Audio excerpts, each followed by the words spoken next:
Alright, I've been clicking on a few things, as is typically my want, but I think we might finally be good to go with this shiny new schedule that I finally managed to put up on a couple of different fixtures. Hopefully that's a helpful thing, but yeah, as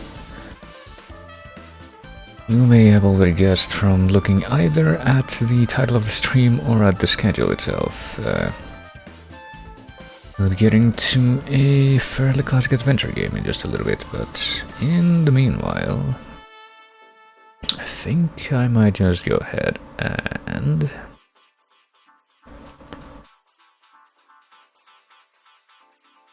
start with something a little bit different and yet familiar. I don't know, I almost said similar, but wouldn't really work at that construction, would it? Similar to what? Yeah, I get the feeling familiar would definitely be the thing to say in this situation, but anyhow, what I am of course segueing into is probably switch over to this thing where I didn't manage to update the authenticator thing in time because it took me a while to realize that it basically stopped working altogether when some time back it was open, while there was apparently a very, very minuscule microscopic cord jiggle with some of my external hard drives, and that caused like one of them to supposedly disconnect entirely for a fraction of a second, and apparently because this was running off of that, it decided that it was gonna break entirely until I rebooted it completely, basically. Well, not anything important, just the application itself, which isn't a big deal, but I mean, it's kind of dumb that it just stays open in spite of that complete disconnect. But anyway, typical technical issues. What are you gonna do about that? Other than complain, which leads to a little bit of catharsis, but can only do so much. Because I get the feeling that the person who actually made 5Gator is never actually gonna hear this, but well, who knows. Maybe there could be something that isn't nothing to be said about something like that. Maybe that little bit of information could somehow be transmitted through certain unlikely channels, but maybe not. I guess I will not find out. I should probably go ahead and change the subject now to what I'm actually going to be doing here, to which is... hold on a minute. Let me go to scene 2 real quick. Okay, only scene 2 has this thing at the top, which was weirding me out, and I will keep it here because I get the feeling that it's gonna be relevant again tomorrow at some point. Tomorrow, which I'm still not sure exactly when I'm gonna be starting stream, but tomorrow in the morning is when I'm supposed to get my first and maybe only, it's not clear yet, shot of the COVID vaccine, so who even knows if, or rather how my time is gonna be distributed in light of that.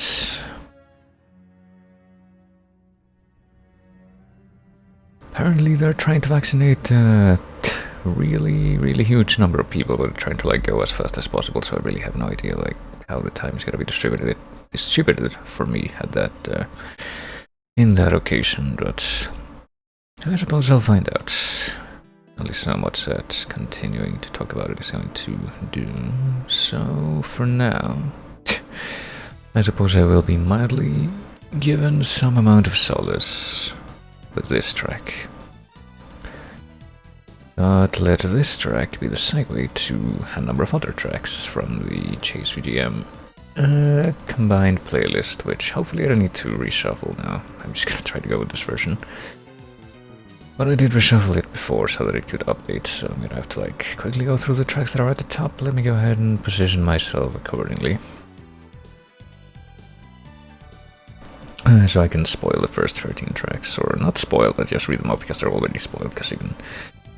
Well, you can't, but from my perspective I can just see them like immediately, so no real point in trying to guess from those quite yet, so I will go ahead and fade this out. I'm still almost entirely certain that this will turn out to be the first Castlevania game that I submit to the Chase, once I hopefully get to 500, but in the meantime, let's listen to a few different things like Super Meat Boy Car Meaty Purana, or Twilight Princess Midnight's Lament, or Adventure Time Hey Ice Kingdom Action, or Okami title theme.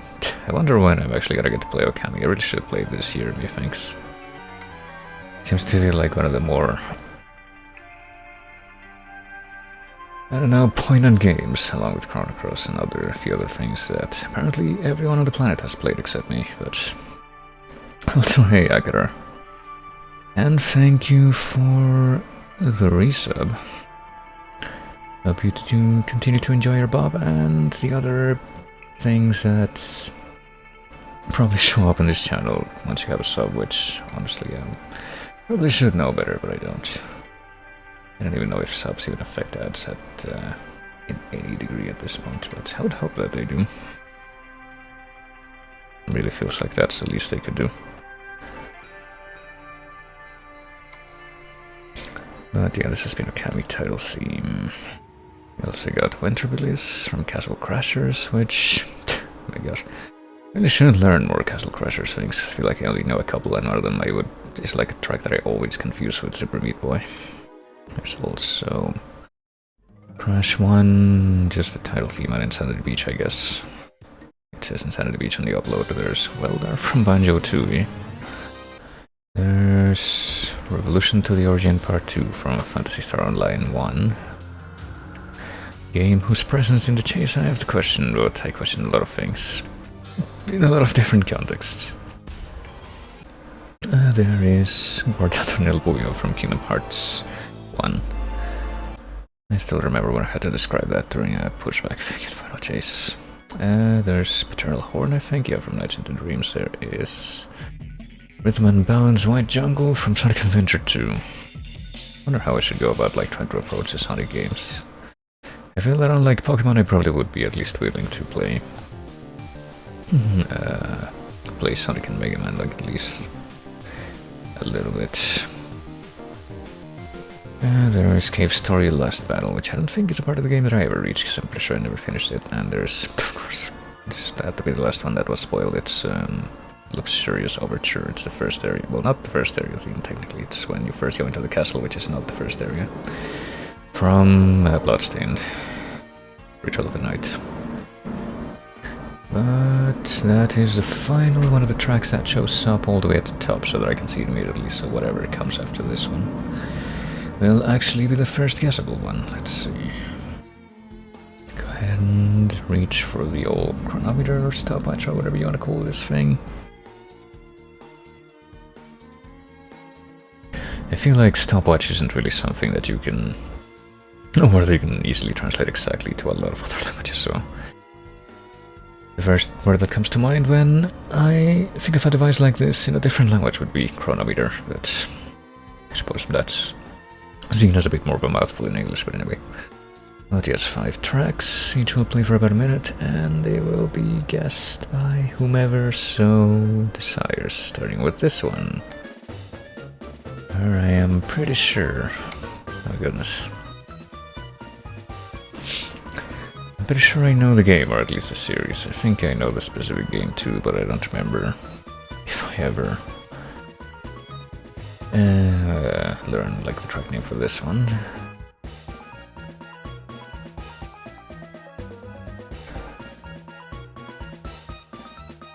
I also wonder if it would be worth like the effort of trying to stream this specific game at some point, if it is the one that I'm thinking, because I'm pretty sure that the controls for some of the minigames in this one are just complete nonsense. Mario Party Dodging Danger, yeah, I want to say it's Mario Party 1, but for some reason the words that came to mind when I tried to think of whatever the track name is for this one would be like Full of Danger. Maybe the one that I'm thinking of is the track that contains that phrase from, what's it called, from Mario RPG, but I don't know, I guess we're gonna find out because it's been a minute. No, apparently that was right. It is Mario Party 1, but apparently the actual track name is Full of Danger, and also it ended, so I'm just gonna go ahead and jump to the next one, which I do not recognize.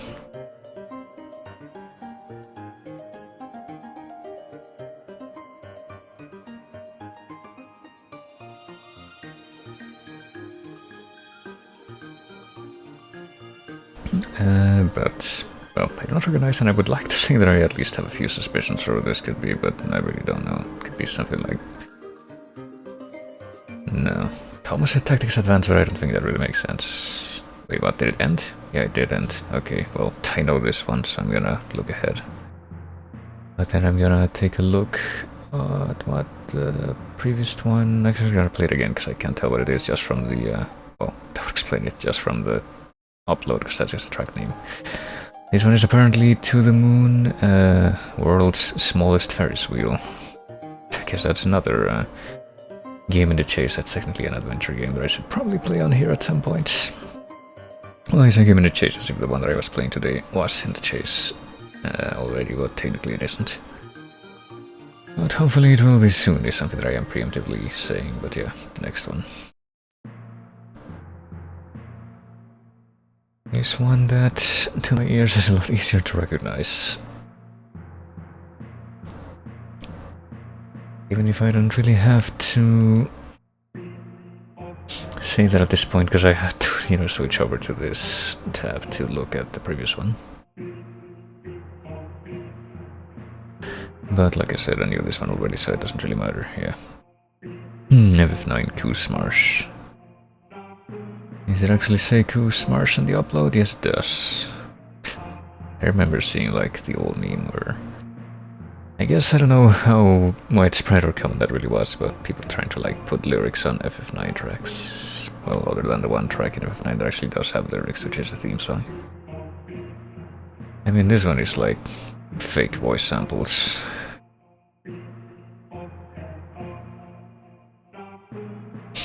I also remember reading like some kind of hypothetical lyric lineup for You Are Not Alone, even though that one doesn't have any fake vocal samples or lyrics of any kind. It just has a rhythm. Oh dear. FF9 Coos Marsh, not to be confused with Queen's theme, I guess. I don't know if there's like any other tracks that would inherently sound like that. But I would hope not. Pretty sure Queen's theme is the one that sounds a lot like this, but it's faster paced, faster tempo. But that was number 3, so let's go ahead and move on from that. And here, whatever this is.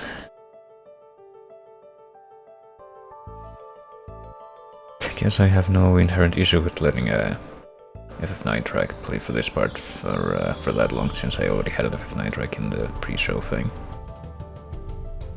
Because it's one of the tracks that I happen to have on this playlist, this actual customized playlist. And then there's this, but yeah, this one I still have no idea. There's part of me that suspects that it might be one of those things that technically did not make it into the playlist yet, but... Or it could be that, Cross Dilemma. Perhaps soon I will be hearing some of these things. You know, I actually, like I said, last Thursday I ended up streaming Red Cold Dreamers, and I don't know enough about the Chrono Cross OST to figure out how many of the tracks in that game ended up being reused for Chrono Cross. But I know that there's at least a couple.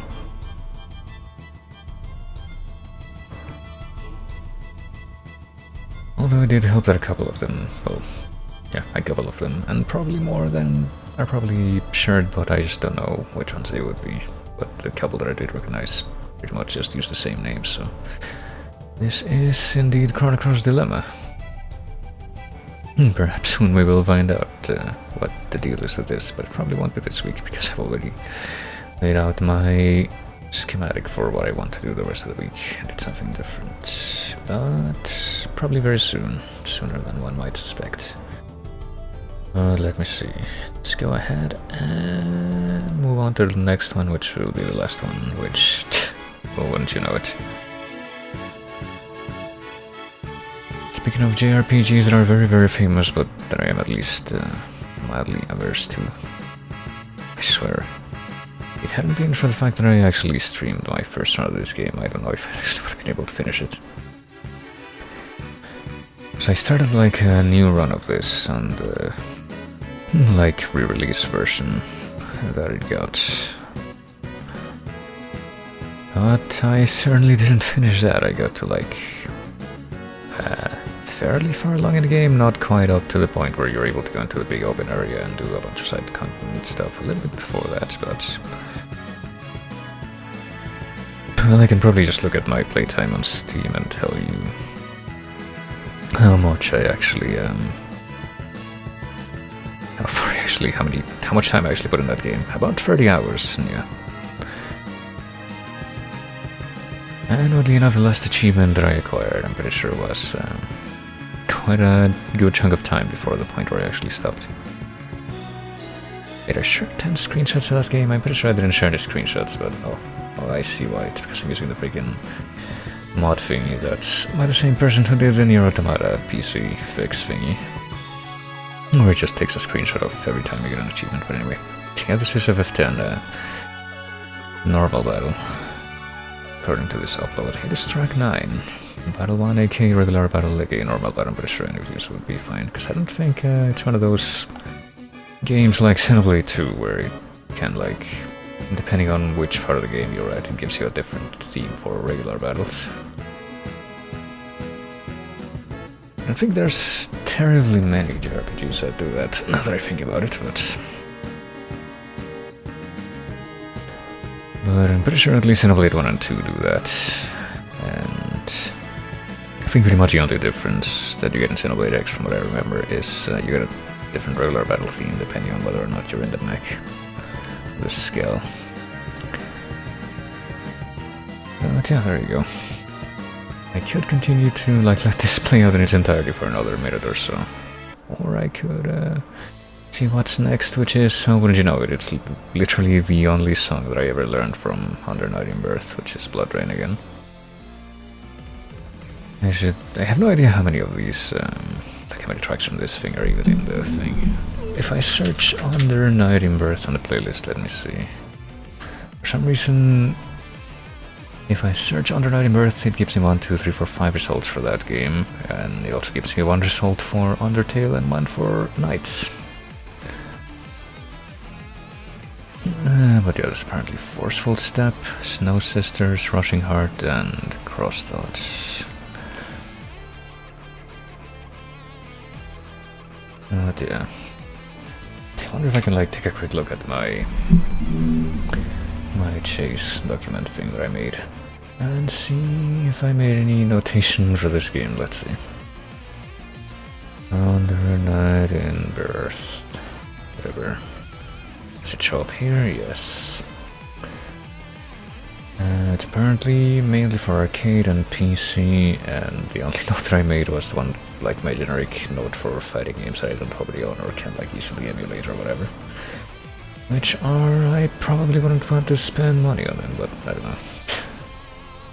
I mean, I technically have a bunch of Guilty Gear games that I was able to get for super cheap, and a couple of BlazBlue games where the same applies.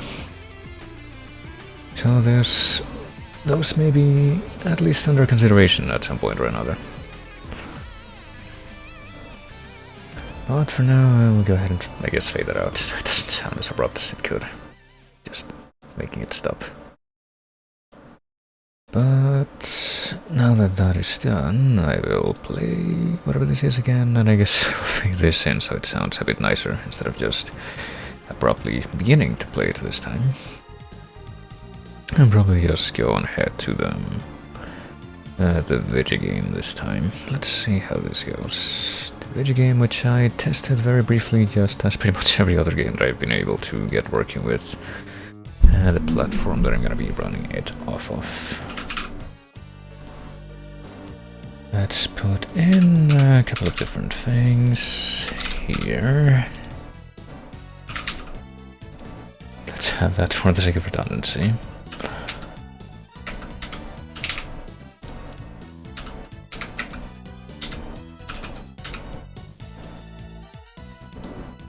Which does manage to fill in, even though I missed the first letter in that word. I will not complain about that, however.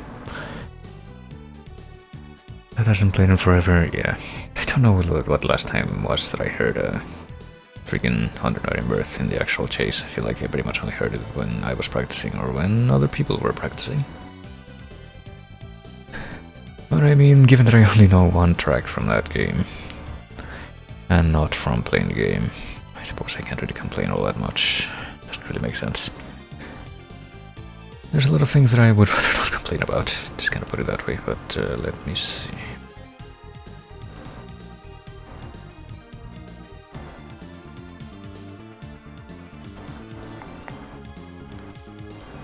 Pretty much the only thing, or the main thing, maybe not the only thing, but certainly the main thing. That... Ooh. The main thing that I should do right now is actually reach for the... like, not be completely distracted by the fact that ice is shifting as it melts in my glass of carbonated water that I have on the table, or the desk, or whatever you call this literal slab of wood that's sticking out of the wall, but... let's see. I should open this.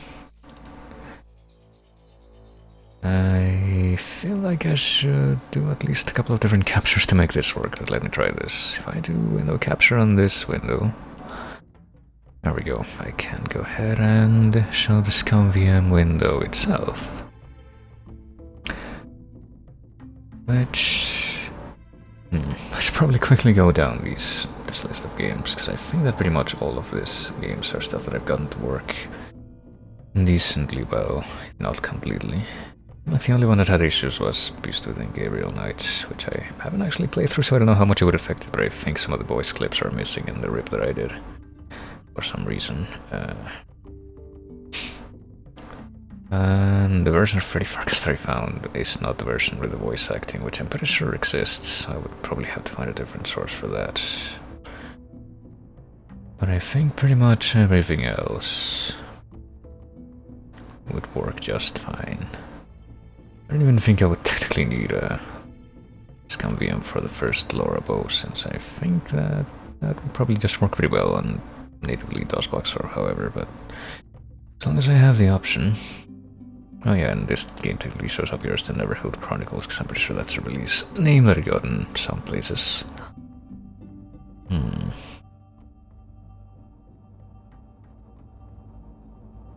Yeah, there's a number of things here that could technically just run natively off of DOS with like no great need for achievements, but I guess this would technically be the... what would I even call it? The quality of life version, so I might as well just go for it. Stick to it. Well, let's just go ahead and get right into it. Speaking of that, let's run Neverhood Chronicles, which I guess does, as a matter of fact, look like this. Oh goodness. Oh, but also since we're getting audio from this, let me go ahead and fade this one out. You should play both Laura Bow games. I have the GOG version of both. If you want them, well... I mean, I would probably only look into the GOG version of 2, since I'm pretty sure I tried to... well, how do I phrase this? Let me see if I can blow this up and just like adjust it to the screen so I can then center it like so. Or at least try to get a little bit more adjustments once I actually look at something that has more clearly defined edges, but still. But yeah, I would probably look at the GOG version of Laura Bow 2, since I think that one, much like with a few other games that I've noted, is the one that would be like the easiest way to actually access the version with voice acting. I think whichever version of the first one would probably work just fine.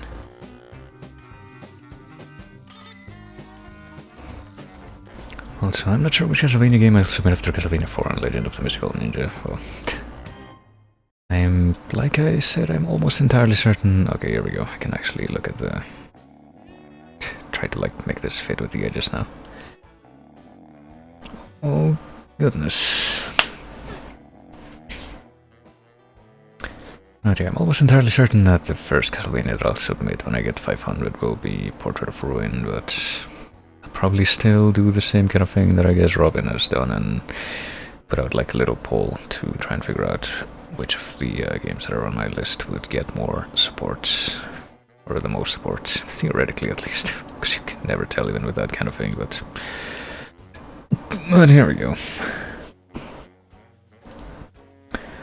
I guess we better try to do something. Because we listened to pretty much the only track from this game that I think I would actually recognize, which is Clayman theme. So I guess this would be a good time to say that this is technically not an entirely blind run, since I tested this very briefly before, and I got out of like the first couple of rooms, but that was pretty much it.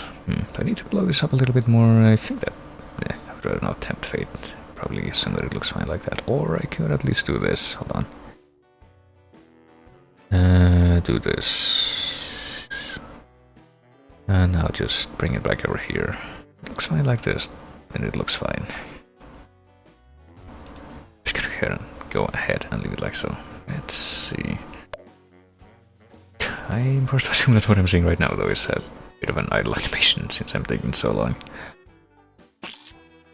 to actually do stuff in the game. But now that we can, well, let's do the most convenient thing and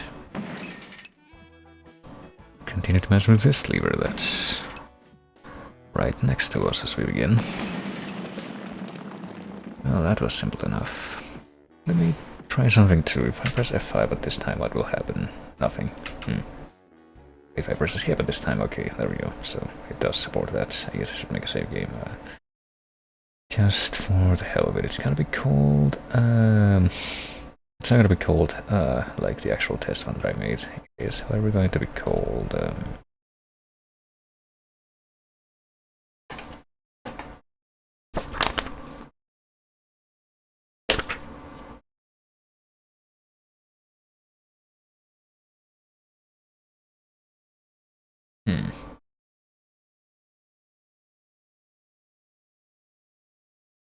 Which of these is the most pretentious word that I can spot?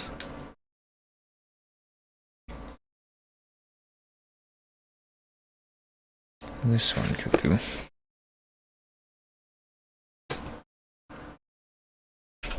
Dynast. Save. And I'll just resume playing. Go ahead. Well, there is this thing in the background. Can we mess with this at all? Is this a good idea? Alright.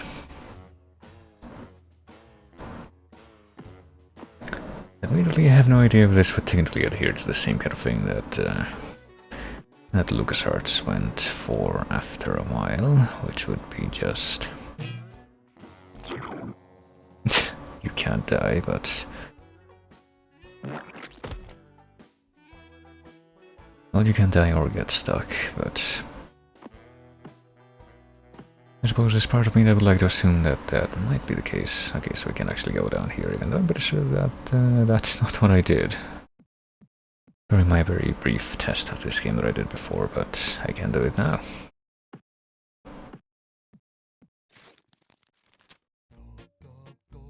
Dear Clayman, please feed my pet Flytrap. He eats ring food. I do not. Love Willy. Okay. I guess it gives us a little bit more context for... whatchamacallit, for the stuff that we're supposed to do in that room up there. Right, thanks.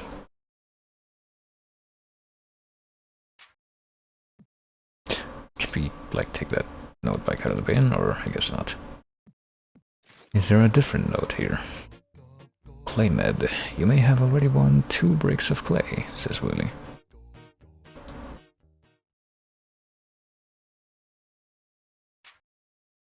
I don't know if this is supposed to be some kind of mailbox, because it kind of sounds like, yeah, whatever he takes a thing.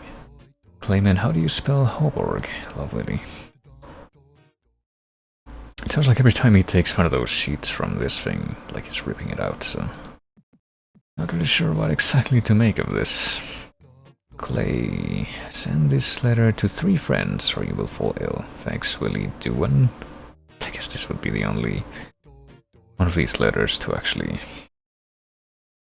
include a last name for that character. Assuming that it's the same one, who even knows his theoretical persona. You're claiming you read too much. Thanks, Willy. I didn't know you cared. Can we continue reading even after we got that particular message? Play friend, he read too much. Well, hey, that technically was not identical, given that it said friend this time instead of clayman. Dear Clay, at first this was fun, but now you're being a baby. Well, I mean, you're being indulgent, so you have to ask yourself who truly is at fault here. Or you're feeding my indulgence, at least.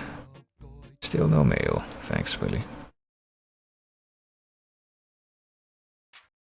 I still don't know why it sounds like a ripping page sound, if it's just supposed to be mail. Once again, if you throw this away, I'll think less of you. Well, I don't really get a choice in the matter, do I?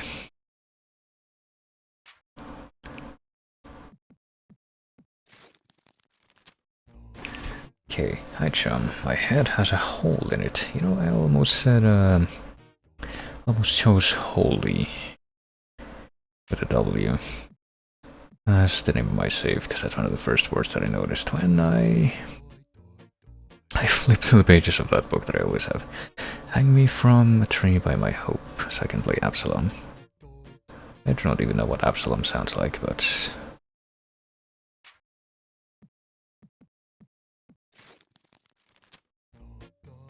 You may have already won 2 bricks of clay. Okay, that's definitely a repeat message. What happens if I try just one more?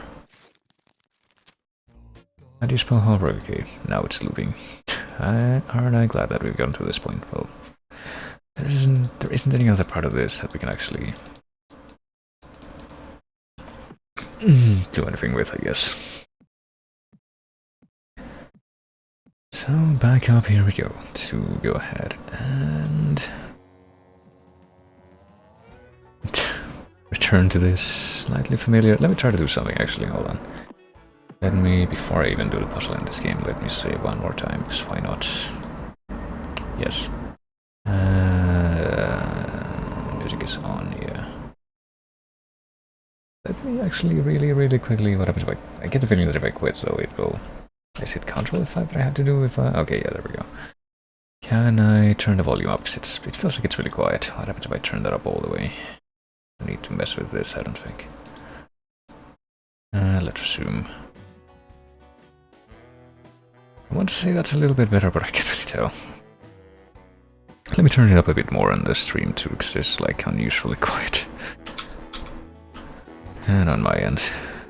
But now that we've taken care of that... Gee, I sure do wonder what we ought to be doing to get out of this room. If we grab onto this thing, it doesn't accomplish much. If we grab onto this thing, however, that's keeping the door open if it's held down.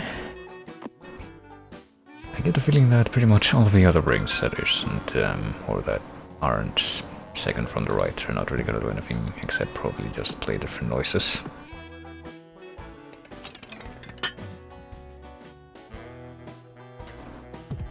Well, let's try them all anyway.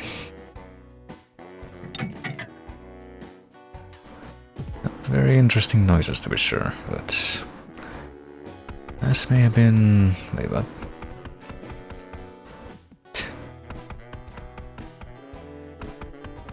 I don't know, I feel like... Perhaps if we step this way first.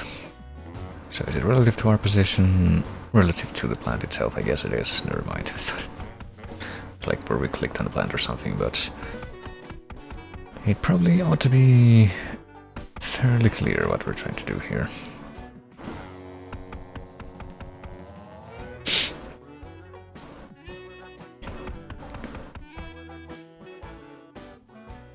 So let's see, if I try to bring this thing down now... There we go, expertly executed.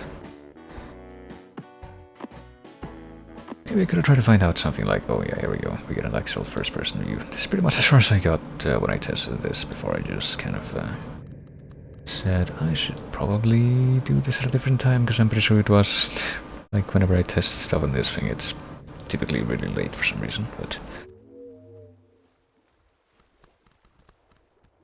Well, let's see what we can do here now. Ooh, a different track. What is this thing on the wall? Oh goodness.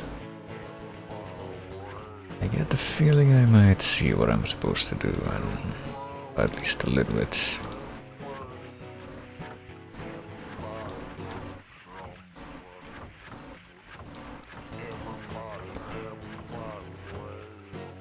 I can put these two things together, but do I want to put this thing together with that thing, and do I want to put that thing together with...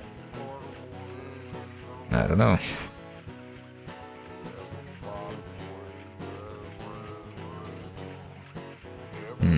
No, I think I might see how this is supposed to look in the end. Hold on.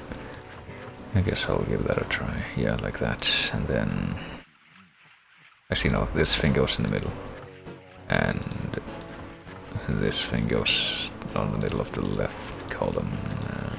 It's gonna work.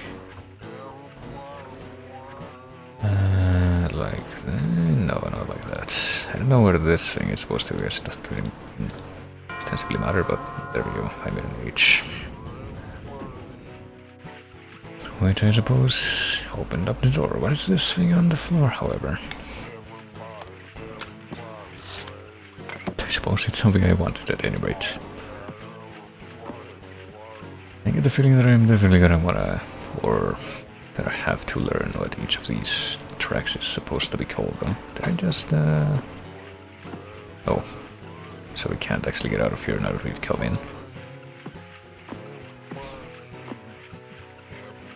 Well, only one way to go, it seems.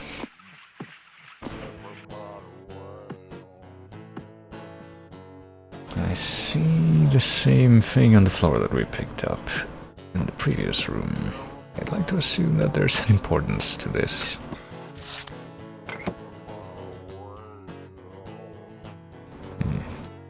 I can't step over here, but apparently not do much with this thing in the background. What about this thing in the background, though? The thing at the base. Oh, I see. I put 2 in. Do I need this many? Like, do I really need to collect this many of these flat things? Hello? Okay, maybe. Me Willie. Me Willie Trombone. These discs tell a story. Story about good. Story about bad. These discs are all that are left of the true story. True story of the closing of the Third Age. Willie know that once you know this truth, then you know what to do. Listen, I tell you.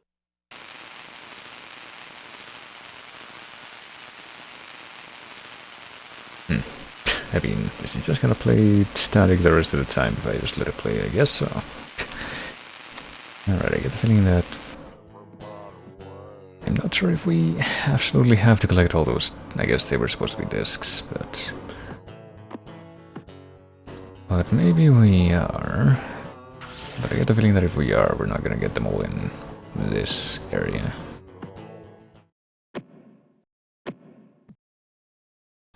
Can we look more closely at what's on the wall here? Is this gonna have to be good enough? I guess that's gonna have to be good enough. Hooray. Well, I guess this is gonna have to be good enough. This thing over here looks like a lanky Robocop a little bit. Not sure what that's supposed to mean. We got like a bootleg Nazca Lines thing going on over here. I don't know if the general outline is supposed to evoke a spaceship or something like that. It feels like it might, or maybe it's a complete coincidence. Maybe this is all completely irrelevant, or maybe it's a vital clue that I'll need to reach the end of this game. Oh, we can't keep walking this way. I wondered about that. I also wonder what these things are. They look kind of like spikes, but maybe they're just like covering up this opening. What's this thing on the floor? I also see the Neverhood Chronicles preamble, but I guess this would just be another disc. Can we have a look? Read my words and be my friend. Is this like the beginning? Oh, okay. Oh, goodness. So we can actually scroll this. I am Quater, however you're meant to say that. Maybe it's supposed to be Quater, like Quatermass. Maybe it's even a reference to that, but I really wouldn't know. Read my words and be my friend. Father commands me to record the truth of history so that readers will learn from those who went before. Therefore, I give each of my 7 sons one of these self-engraving history recording clay walls.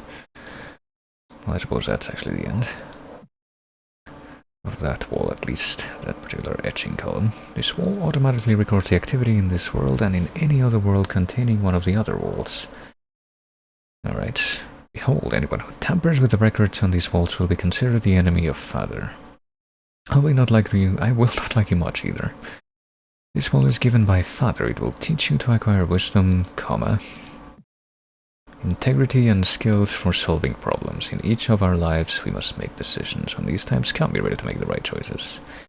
Continue in what you know is true, though truth is often hard to see. These walls may hold the only truths you will know. So we know of, I guess, at least theoretically, at least 2 characters with names, which would be, or 3, I guess, if we consider Father to be the name of one of them. Willie, Quater, and Father.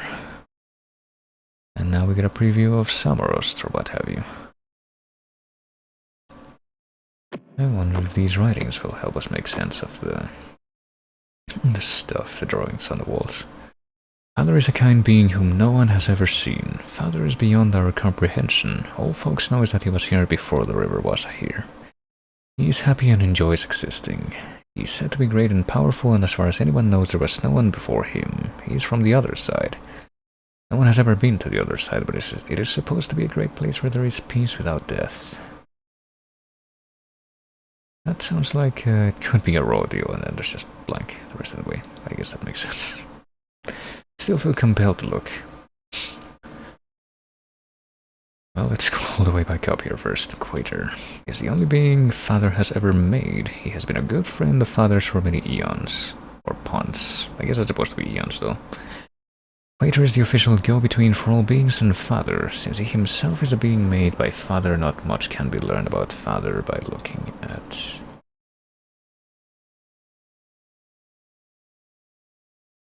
Quater. I'm sorry, I'm just like kind of scanning to see if there's any other or any instances at all of the letter P so I can compare it to the thing on eons. There's a P. Okay, so it like completely vertical and then it just kind of juts out a little bit. I mean, I already know it's an E because there's an E like right above that one, but just wanted a point of comparison so I could at least have that much assurance. If anything is to be known about Father, Quater revealed it. Quater forged 7 crowns for 7 beings he created for Father to pour his approval on. Quater left the comfort of Father's presence to pioneer a new world where his beings could make their own place in order to empathize with Quater. I think that's everything from the alphabet. Oh jeez. I'll better get the whole story here. Quater gave Odila a crown, although he did not have a head to set the crown on. It's a mass of glue gas that is barely self-aware. Odila is the spirit of adventure. Traveled in a straight line without stopping, as you do in the void of space, I guess. He's now 1,000,000 times the size he was when Quater made him, and his inhabitants include the specks of Rillinate. They were in constant conflict with the specks of Rod. They cultivated food on Odila's back using their own spit. The specks of Rillinate had no spit. They did not like stepping in it either. Conflict was never physically violent, but there was much whining, taunting, heated sneering, upheavals, and so on. The spirit is known as the Ubla Sengster Hacked, or the 3 millennia of conflict, so I guess we're supposed to be sounding like Douglas Adams a little bit here, maybe. It was really more like 2.5. An incident happened that made all the specs forget their animosity, and at the same time exacerbated the conflict even more. Makes sense. Makes sense. In the 8th month of the 27th day, during the 11th year of the 1st century of the 2nd millennium of the Ubla Sangster Hact. I'm gonna take a picture of that because I have no idea if that's gonna be relevant later on. That combination of numerical hierarchy. He woke up to find a strange being of gigantic size asleep in Screnchy Park. There was a pond by his head where he had drooled while he slept.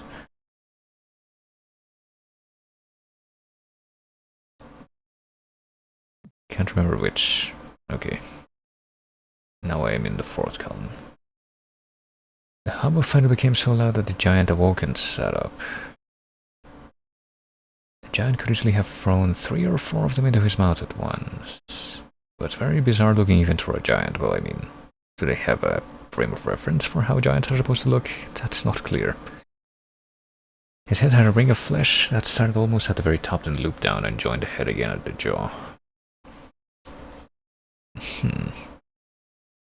And that flesh wasn't just part of his face. 3 specks, one on top of the other, could have stood up inside the ring. Had huge lips with which he covered his enormous teeth. The specks had no lips at all. Above the lips, almost to the top of the face, were 2 bowl-shaped things that had 1 dot within each of them. These are their eyes. Maybe the ring that they were talking about was like a nose or something, and this is literally just like a human that they're talking about.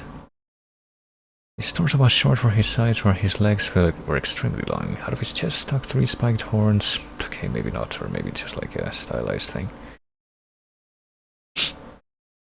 His form of speech sounded too low down, deep. I mean, are we the giants? We got like lips and big face, and we got like 3 things on our chest. It's not really clear at this point. It reminded them too much of the rumbling growl that came from deep within his body. They could not even tell where one syllable ended and the next began. To avoid hearing him speak, the specks fed him constantly. Doesn't really say what they fed him, though. They could never have overpowered him. The giant never threatened them. King Riddlenite had it in mind to win over the giant's confidence so that he might be employed to stomp on the specks of rod.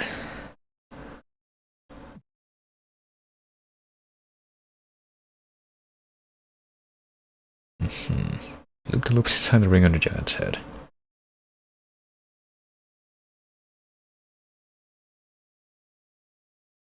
The giant did nothing but stand still and smile, even while there were trapeze artists swinging from the 3 spikes that stuck out from his chest. The giant stood like a stone sculpture with a silly grin on his face. Well, apparently the story's not over. How much more of this do we have? Oh jeez. Let me take a quick look at the next screen just to have a look. Okay, this kind of goes on. You know what? I am ready though. I feel like if this is just gonna be silence, I might try to add a little bit of ambience to it at least.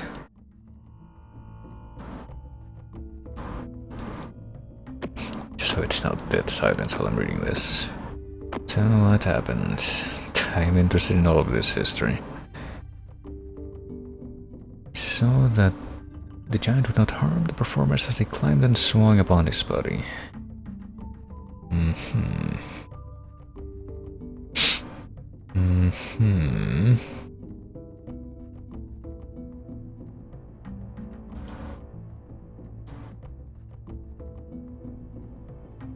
So he couldn't get the giant to stomp on the other people. As they were feeding the giant all the time, the only stuff they had at hand was food, so they threw that at him. As the specks had thrown so much food at the giant, no matter where he turned, he stepped into it, with each step more and more. Food gunked up on the bottom of his feet.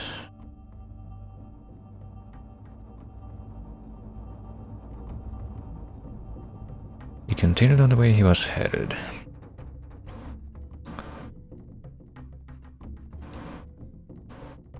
So what did happen? That's that for the giant. I suppose we owe a debt of thanks to the goofy colossus, for he will surely be stepping on the specks of rod and making so much mush of them. His immense foot will crush our ancient foe in an instant. Squashed beneath his mammoth bulk, those unspeakable wretches will be reduced to the vile scum that they have always represented. We are now delivered forever from their constant whining, taunting, and hectoring. That feeble-minded titan is our national hero. A doltish whopper, he shall be the greatest of all figures in the history of Rillinit. There is none equal to his block-headed enormity on all of Agdilla, but here it finally come through for us, a stupendously dumb Gargantua. It is well, nevertheless, that we are rid of him, and I suppose we ought to be thankful that the half-witted behemoth did not stomp on us too. Cannot think of any reason why he would come back here, can you?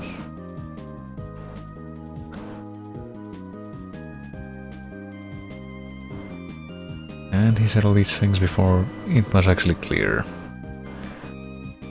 what the giant did.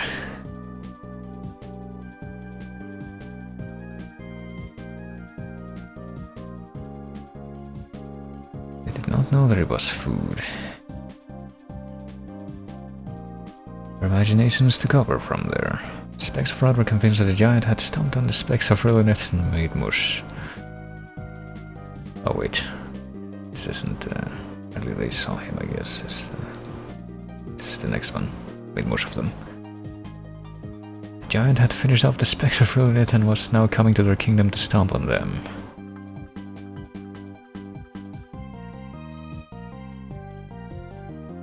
Small group was clapping. Everyone clapped. The giant's name was Albert Einstein.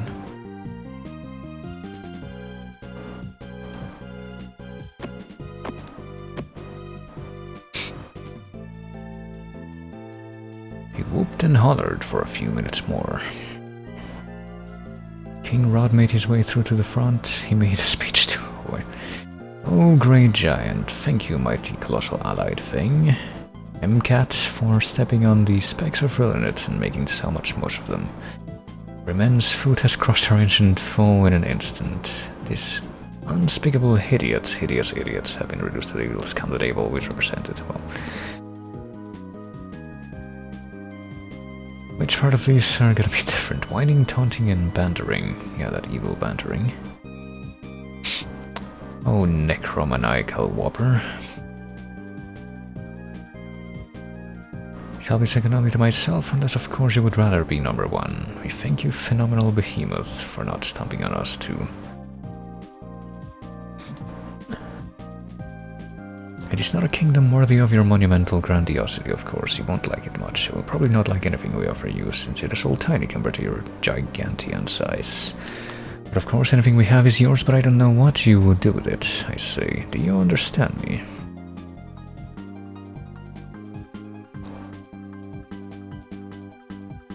Giant smiled at the specks of Rod, who smiled back until he spoke to them. Ooh. But they still did not understand him, I guess. Just like pretty much everybody else. They decided to go back to what they were each doing before the giant arrived. Is this the column I was reading? Okay, this is not. He did not move from where he stood and maintained his smile until they were out of sight. He was sitting. Finally the giant got up and started following some specks around, seemed to be watching them as they went about their everyday tasks. Okay, this song is significantly louder than the others, so I'm gonna make it this. Where's Sergio? So glad this is the place you were upon coming to the stream. Statistically, it probably couldn't be anywhere else. Well, I don't know if I could have got anywhere else from the place where you actually move around on the 3D plane thingy. First person thing. Not really 3D, but you know what I mean.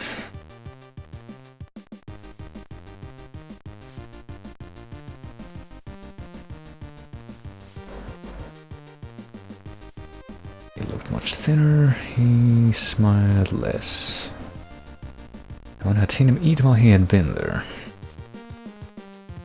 He looked horrified at the food. I suppose that part is unexpected. Very long hallway, yeah. I noticed. I wonder how many of the, expected 7 to 8 hours that apparently you're expected to spend on this game come from this part.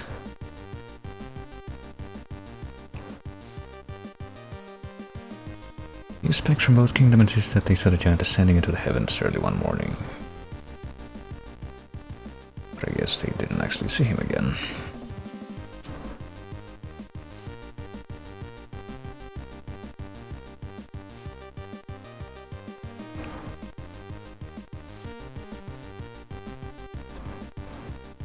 And yeah, big surprise, no one died.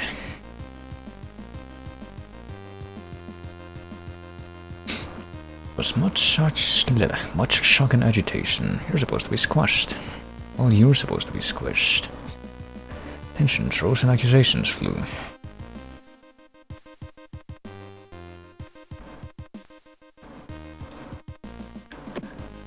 Oh, there we go again. Could never be peace. They all thumbed their noses at each other. Ublash Sangster hacked was back in full swing. Does that mean that that was only part of the second, or so this is not going to involve the giant?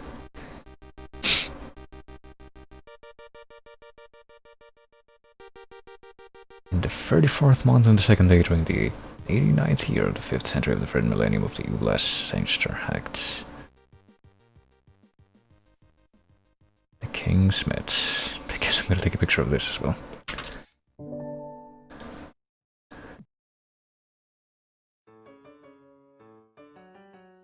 And this is not as loud as... I think pretty sure that nothing else in this playlist is probably gonna be as loud as the previous one, so turn that up a bit.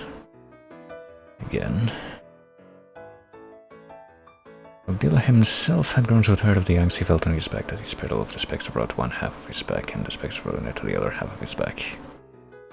I thought that's how it was already, but okay. It split into two beings which floated independently from each other. King Rod ended up on the half of the back with the specks of Rillinet, and King Rillinet found himself on the half of Ogdilla with the specks of Rod.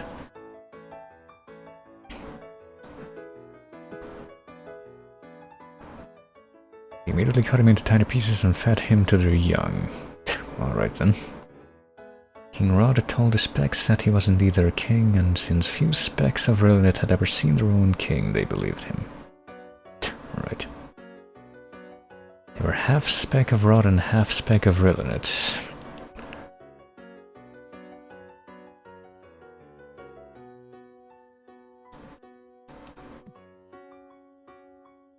They rubbed their heads in the fine hairy grass-like particles that had attached themselves to cover the Rillinet portion of Ogdilla's back. It caused static charges to build and build until small arcs of lightning flashed off of the speck's head. And that helped them eat. Turned to bite-sized cubes of lime-flavored finger snacks. Alright. Every 247 days. This was 1 year for the Spectre Rillinet chosen. I feel compelled to record all these numerical mentions, but I have no idea if it's actually going to be relevant.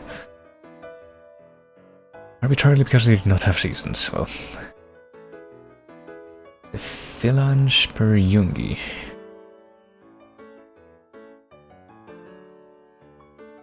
Rubbed their heads in the hairy particles until they collapsed, exhausted, unable to lift a limb. The male specs began the harvest of cubes, while the females prepared gastronomic delights such as cube fondue, cube salad, cube roast, cube soup, cube and a stick. Stick for the kids. Cube paste. Cube fillet, cube pie, cube relish, cube stuffing. Well, so far this sounded a bit like Douglas Adams, but now it sounds like House of Leaves. Blackened cube, cube kebabs, cube sherbet, deep fat fried cube, cube cake, deep fat fried cube cake, barbecued cube, cube chowder, glazed cube, cube pandowdy. I don't think I've ever heard of that word in any other context. Broiled cube, blackened cube, cube thermidor. I think it's supposed to be thermidor, but I don't know. I wouldn't be an authority on that anyway. Cube on the rocks for the adults, steamed cube, smoked cube, and of course Susan's cube bubble loaf. Those who were not busy found time to participate in fun games, like come over here, hey you just bumped my friend's elbow, or are you just going to stand there and this is my bucket? At least there's only 4 of those. The dance, which they performed lying on their backs with their feet as high in the air as they could possibly get them. Right. Campaign for re-election. They only had 2 choices, King Rod green ballot or King Rod purple ballot. Alright. Oh goodness. This looks slightly different. Wait, what? I don't think that I chose the correct thing here, did I? Oh no, never mind. This is actually a new sentence after all. It was Day of Atonement. They knew that in their past there was a definite day set aside as a Day of Atonement, but it was forgotten before King Rodebert took over the position of King Rillinet.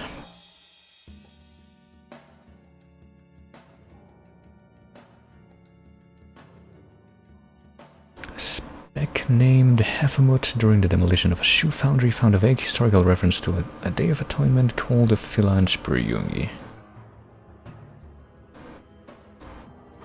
Marketing department, think of some new things, fun things to do on it. Well, I mean that actually sounds familiar to some of the stuff that I experienced myself.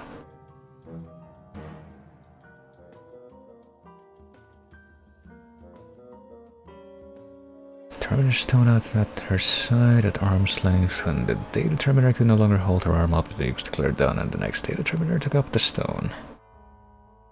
No, she spec was allowed to do it more than once a year. They married in threes, 2 grooms and a bride, or 2 brides and a groom.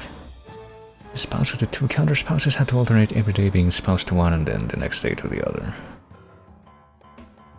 Each spec year the sequence is renewed. Ooh. Oh, I see.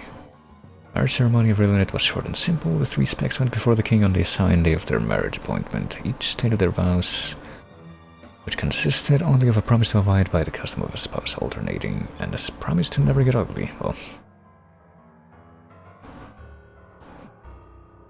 do you blank blank blank promise to never get ugly? To which he responded in turn, I do.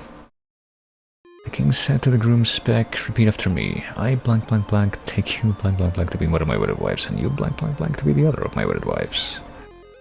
Annulment usually stemmed from one of the 2 brides or one of the 2 grooms. In the case of 1 bride and 2 grooms, feelings slighted because she was not the first one named in the vow. Well, divorce stemmed from one spouse being cheated out of his or her first share of marriage days on leap year. And the next one went to the spouse, who then renewed the New Year's sequence. Well, you would imagine that if that was enough of a cause for divorce, it would have felt a different way to address that, but I guess I don't know if I have anything to... oh, okay. To really add to that.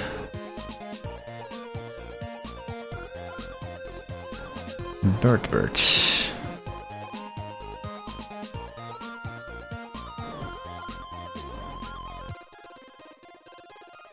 So this one was not basically a planet or whatever the other one was, but a clone.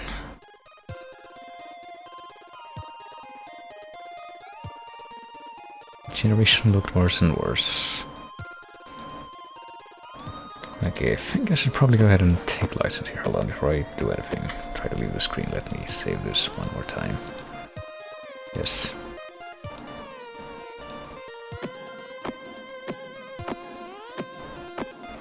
Let's see exactly what the extent of this chronicle is going to be.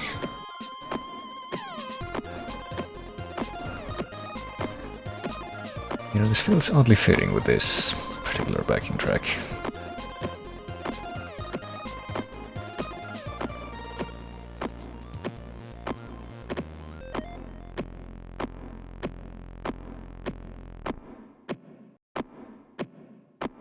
I wonder if the next one will have the same kind of sentiment. Maybe at least a little bit. Okay.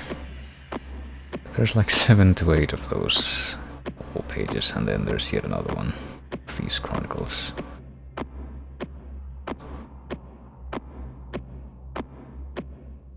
And do not get me wrong, I intend to read every last bit of this. So I'm gonna have to try to speed it up at least a little bit.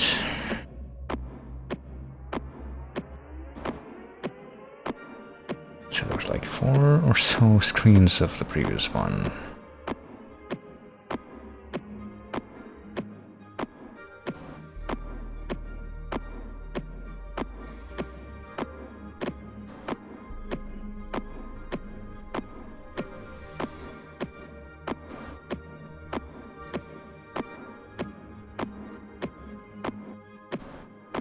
And about 6 or so of this one, and this guy looks a bit more familiar, so perhaps that's to be, nope, never mind.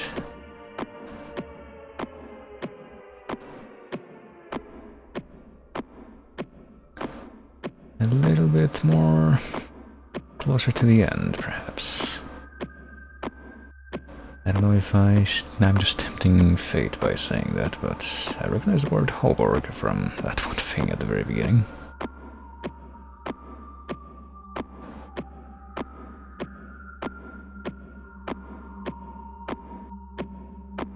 And perhaps that would actually be the case, so...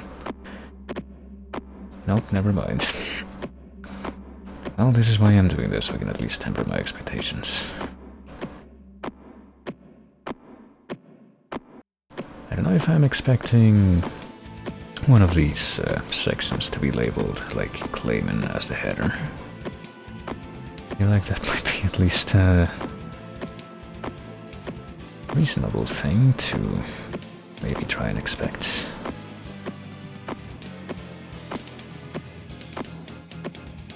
Okay, I think this might be the end finally. So the one after Hoborg and after the big mural with the...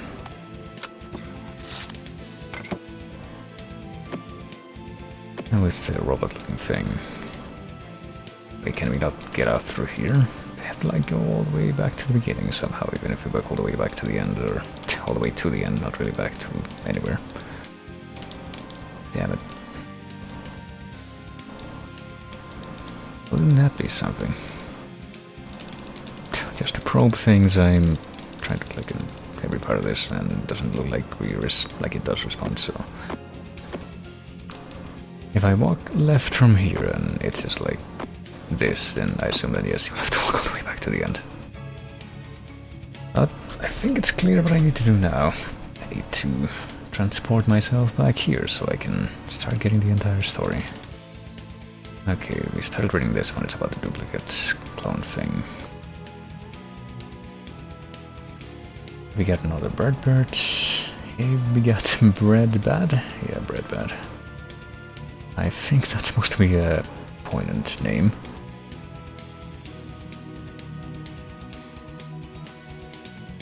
Read back the literal transcribed Breadbat's lectures. Okay, so now it's sounding like Beowulf or something. I'm not good by nature, nor am I naturally happy. If I fallen as a fault of my own, not my mom or Pappy. I've been the witness of 1,000 fall, and for this I am not fortunate. For me, it is tortured. Ponder these till I am withered and sullen. Or is pleasant if served under glass or eaten like pheasant, causing my voice to rasp. Would pheasant actually do that?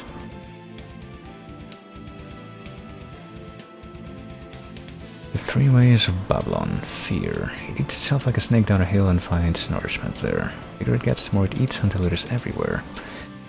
Greed. Unlike fear, it shrinks until the snake is something small and despicable, smelling like a torch twin mixed with hair. I would say that depends on the source of the hair, but... Vanity is the snake thinking he has strong legs that can jump the stream. He floats belly up when caught in this snare. Well, join me on these journeys if you hasten, we will perish if you do not. I don't know if that's supposed to be a bit of a subtle jab at how long this sequence is, especially if you actually read everything like I'm doing, but hey, you know. Big Mac was thin for his age, and his spirit mocked him for the purple and green skin splotches that covered his body.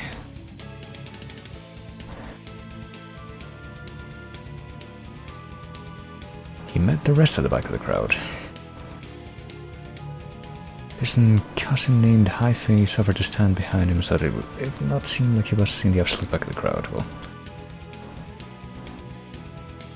a tiny second head growing from his palm. He sang a song about a thing with a thing hiding in its palm. Well, Highface confronted Big Back. He sang the song again until Highface ran home crying. The crowd acknowledged that Big Back was witty, but they could still not let him go to the front of the crowd because of those awful splotches. One morning, Big Back went to great lengths to hide those, I guess. Well, that was easy.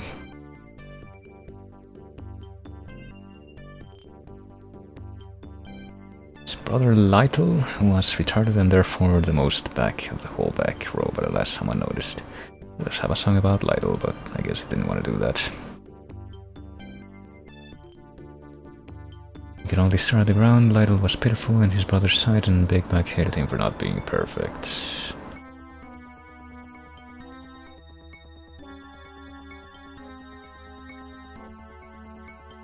I like Bix.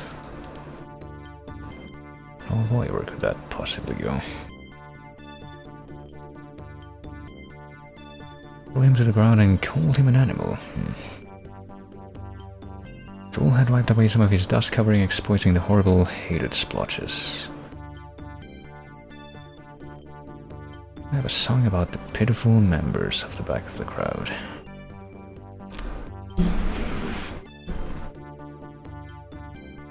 In this life I have found one thing. It is pity incarnate of which I sing. You have been told about the back of the crowd, and I repeat it plenty loud. And they are animals to be excused as hapless freaks, which we shall use as louder wrongs, or our speedy ascent to the front of the crowd, where we'll invent a strict system of attractive and not of which side of the net you'll be caught. Line me please with the crowd's back, the front can for what I care go to hack. With their own standards based on their small group. If given the choice between accepting many or few, I will love the different. Did I skip one? Hold on. So it doesn't rhyme with group. No, I did not skip one. That didn't seem like it rhymed, though. Well, I will love the different and accept the whole crowd. I will sing of my world long and loud. In my world I say that we the low be tall, and so brother Lytle is greatest of all. Isn't that nice?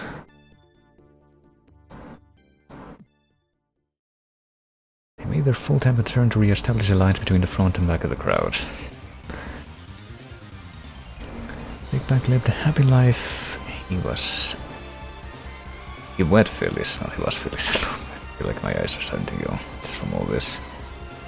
Not really, but you know. I have little brain farts like this. Also from the back of the crowd, he begat Macmock, which means low is high.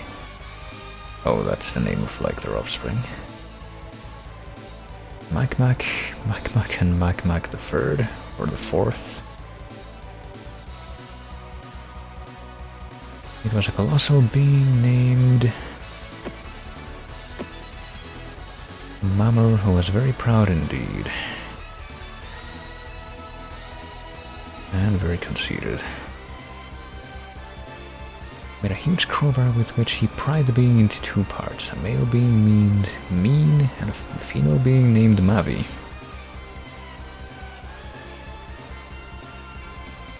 It sent the crowbar hurtling out into space. They were no longer a singular whole. They started trying to put themselves back together, but they did not succeed or stop, I guess. So they begot Maumat. Maumach and Marsim and Matup and Manak. And Mapes and Maliva and Magbas and Mamar and Masidbas. And Mabesh and Maded.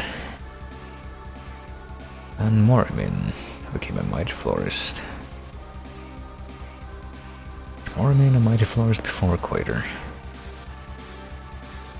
Daisy World and Rosebud and told of crime in the land of Vranish. From that land he went forth into Milpitas, which is actually a word in Spanish, and built Voni and Tete and Hoot and Resen Sesen. And Voni and Tit, that is the great city.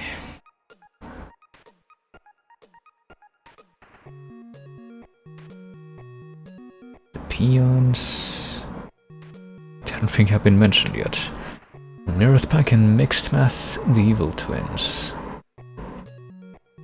And Mathbath and the Cordianites and the Lolo men and the Philodendrites and the Shrub people and the Clay Wanters. And the Neoresin Sessinites and the Briv and the Manakite.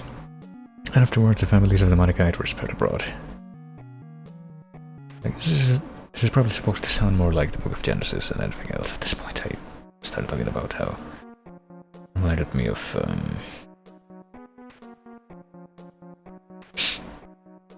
something like Beowulf with a long lineage. Their languages by their lands, by their nations. Maris then begat Mamin, who decided to wear a purple hood instead of a crown. Mani, who liked hoods a lot but hated his father's purple hood, so in rebellion went back to the crown-wearing tradition of previous generations.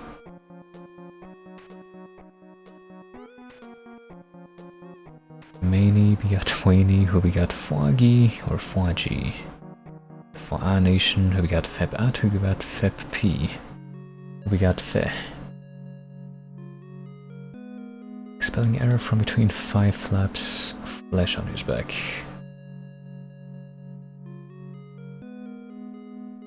Smoked Fe with a bolt of energy so intense that nobody ever found a trace of his body.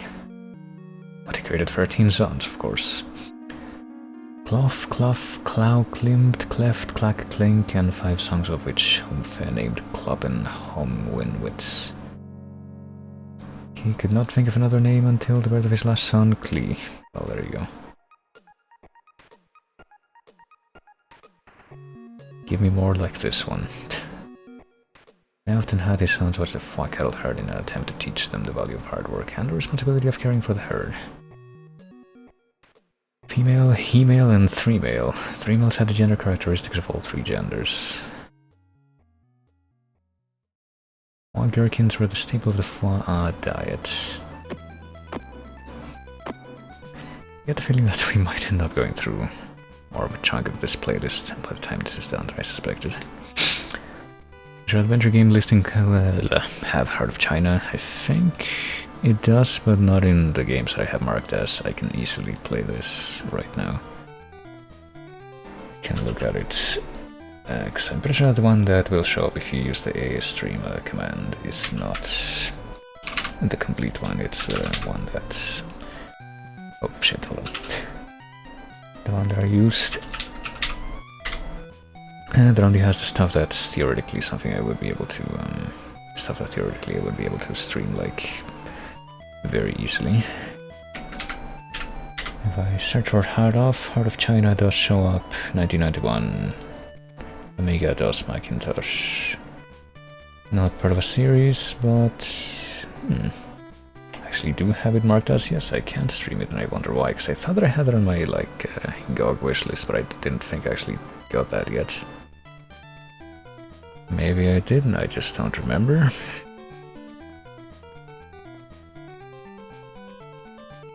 Or maybe I found a different source for that. Probably found some kind of different source for that, and I just haven't tested it, I guess. But yeah, it is on the long list, which is not like the stream ready list. But according to the markings on the long list, it should be on the stream ready list, so I don't know what don't know what's up with that, but I'm pretty sure I haven't tested that one yet if I do have some source for it.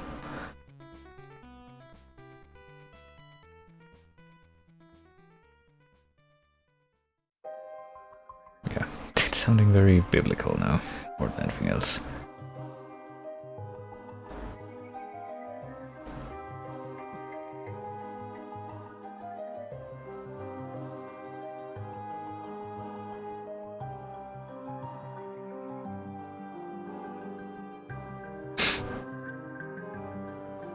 I was dreaming of being Emperor of Fire.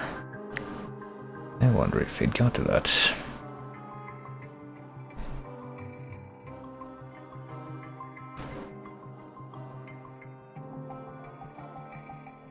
He traded Klee and the Fwabble to some chop and pops for some stewed pods. This is gonna be a Moses thing now with Klee. Chop and pops never noticing Klee sewn to the back of their new Fwabble. Traded it to the Emperor's herdsman for a bag of Gaza smokes. Well.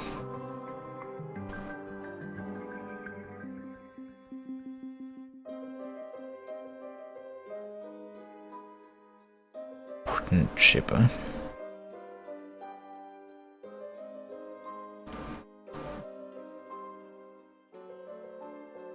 Actually did a better job than Portland Chipper would have done himself.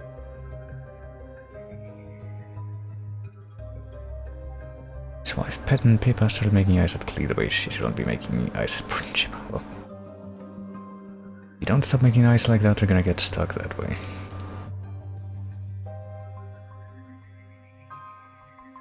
She kept making ice at Klee and sure enough her ice got stuck. Oh.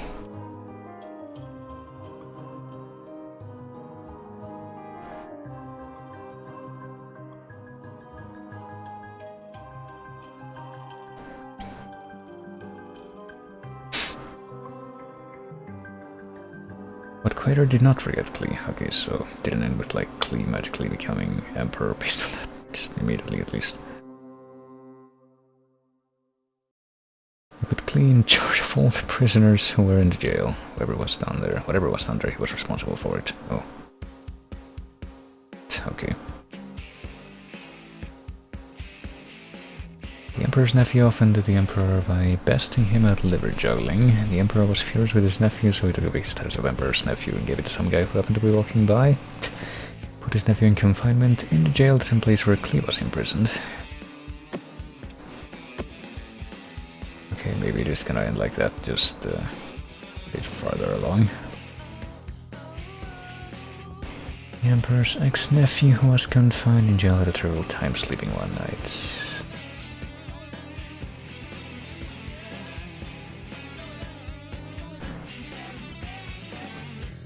Got Bedhead and there is no one to interpret it.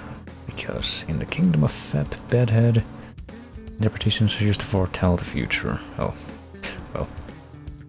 Now the interpretations belong to Quater, let me study your Bedhead, please. This afternoon the Emperor will restore you to the position of Emperor's nephew and have you released from jail. Do me a kindness by mentioning me to the Emperor and get me out of this jail. I was in fact kidnapped from the land of Fa'a, and even here I have done nothing that they should have put me into jail for. Set my GOG info if you want to download any of the shit I have on there. Appreciate that, thanks very much. I just take you up on that, depending on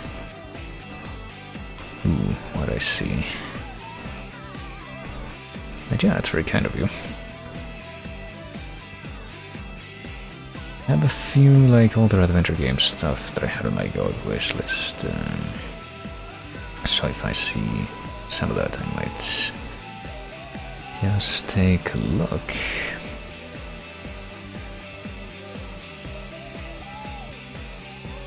And if I see some stuff that I would have and that you don't have on there, maybe I could do the same for you. I don't know. I guess I'll see.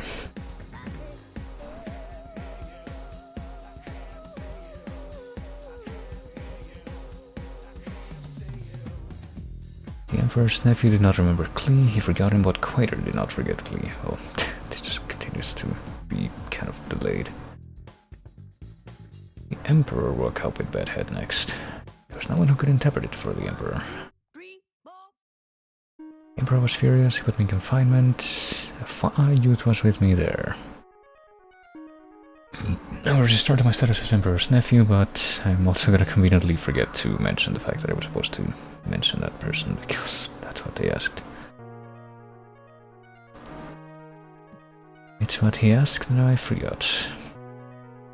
The Emperor said to Klee, I presume that you can see I have Bedhead. No one here can interpret it, but I have heard it said that you can study... When you study Bedhead, you can interpret it. Interpretation of Bedhead belong to Quater. Terrible drought is coming. It is going to cause skyrocketing inflation and a shortage of foie gherkins and feb gherkins. Throw the land into a panic, raise prices and drop interest rates, but not before there is a huge surplus of feb gherkins. Let the Emperor look for a man discerning and wise and set him over the land of feb. Appoint overseers in charge of the land and let him exact a fifth of the feb gherkins of the land for feb in the time of surplus. Store them up and let them guard it. Let the surplus become as a reserve for the land during the drought, which will occur in the lands of Fa'a and Feb, so that the land may not perish during skyrocketing inflation. Can you believe a man like this guy, Klee? You shall be over my house, and according to your command all my people shall do homage. Only in the throne I will be greater than you. I have set you over the land of Feb. He took off his shorts. He had undershot on underneath, for crying out loud. Well, I had put them on Klee. Well, so gave him the Aussie pants.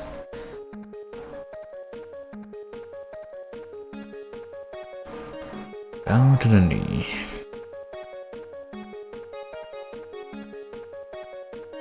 Gave him Gale, the daughter of a guy he beat in a game of fog and hurling the previous day. Well, he didn't become emperor yet, but he became prime minister somehow.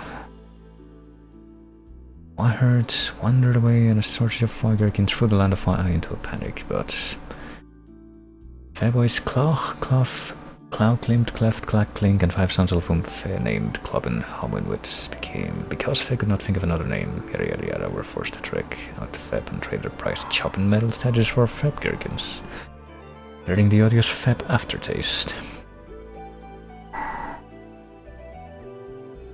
Okay, this is literally the same letter I was just looking at. I clicked on the wrong one. They hate Feb gherkins. To them they are dirty.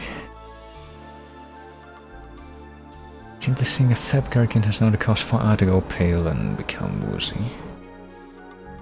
So they're like those pickles from FF9. I'd rather poke myself in the eyes with 6-inch rusty spikes than eat a lousy Feb gherkin.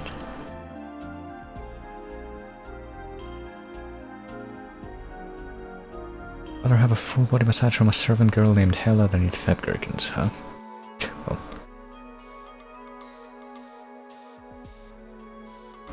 I mean, at least that was genuine.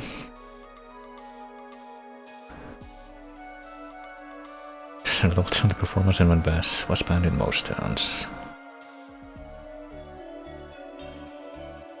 Klee was the ruler over the land. When Klee saw his brothers, he recognized them, but he disguised himself to them and spoke to them with cotton on his cheeks. Fill the cases with shorts of great value. May I see your receipt, please? We bought 12.5 cases of Feb gherkins. Mind if we take a look inside these here cases? Oh boy. The brothers were astounded, to say the least. Their hearts sank and they turned trembling to one another. What's up with that? Delicious snacks prepared with Feb gherkins.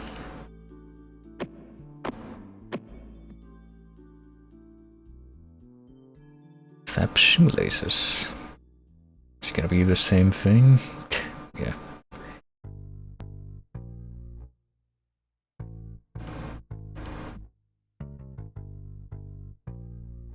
Now it sounds like Les Miserables.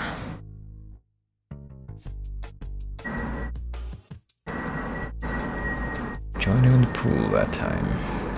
Priceless gauges. Is this just gonna be a repeat of what we just saw again? Yep.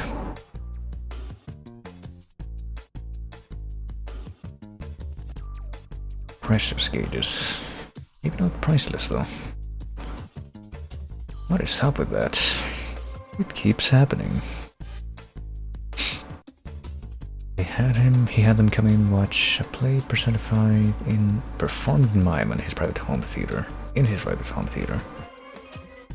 he had them spend the night. This time it was Humina Linterfatch, which is a lot like food. They still did not recognize him. Before we go, I'd like to look in these cases of Feb gherkins, okay? I figured that might happen at some point. What's up with that? I'm Klee. Who? Oh boy. It goes like this. When I came out to the plains of Choppin to check up on you, you grabbed me. This is gonna be a repeat of all that we heard that they did to him. Okay, so it actually does fade off at least. Vader eventually smote him with a bolt of energy. In all, the Fe family lived in Feb for 110 years. He changed his name to Feini, which means most of which still do not agree. Feini begat Feini. We got Wani. We got Acker, who looked nothing like his father, Wani, but nonetheless managed to create Ep. Many generations before him, Acker sang to Ep every night over his crib using the flaps in his back.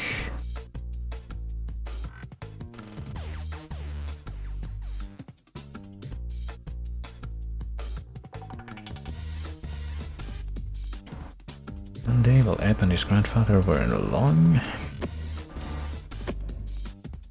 trip to the boneyard, Wani grew ill. Later opened the sky and let Wani enter. Oh, that was a bit sudden. Ep grew to be a strong and handsome being, much closer in likeness to Bertbert than any generation before him.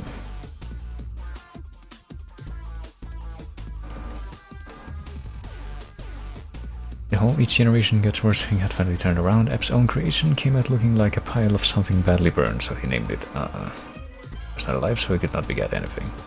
Well.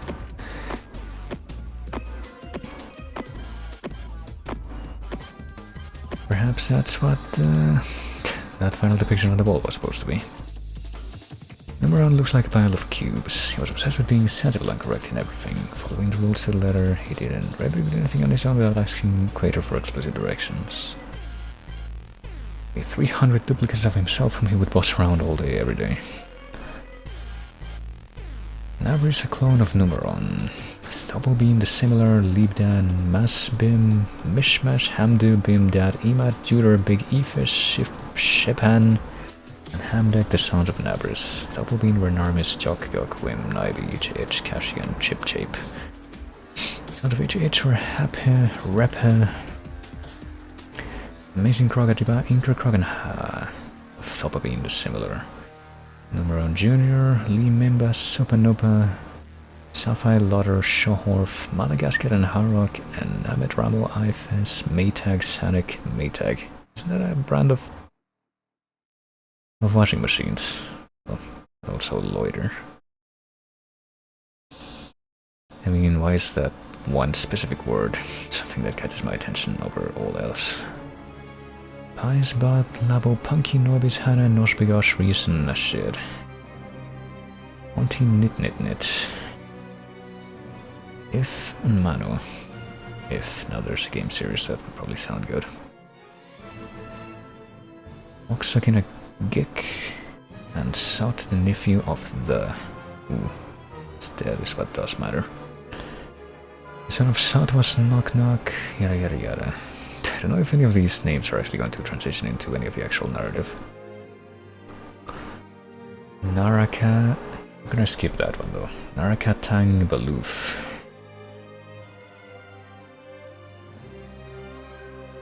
Yeah, to be honest, right now I'm just saying names and like succession and not any actual narrative. Dada, the son of Dadev, who defeated Nidium in the Guild of Baum, became king in his place. Behalu of Hackerstan became king. Ui of Thothot by the river became king. Nanabol, the son of Robcha by the sea, became king. The Methicone, the daughter of Padimate and daughter of Ovenson. And then Dada died. This all seems like Dadaism anyway. Or at least a good chunk of this. Anmity, Emollient, Chief Death, the Thief. I don't know. The feeling it's not Theta like the Theta Sigma abbreviation in Doctor Who though.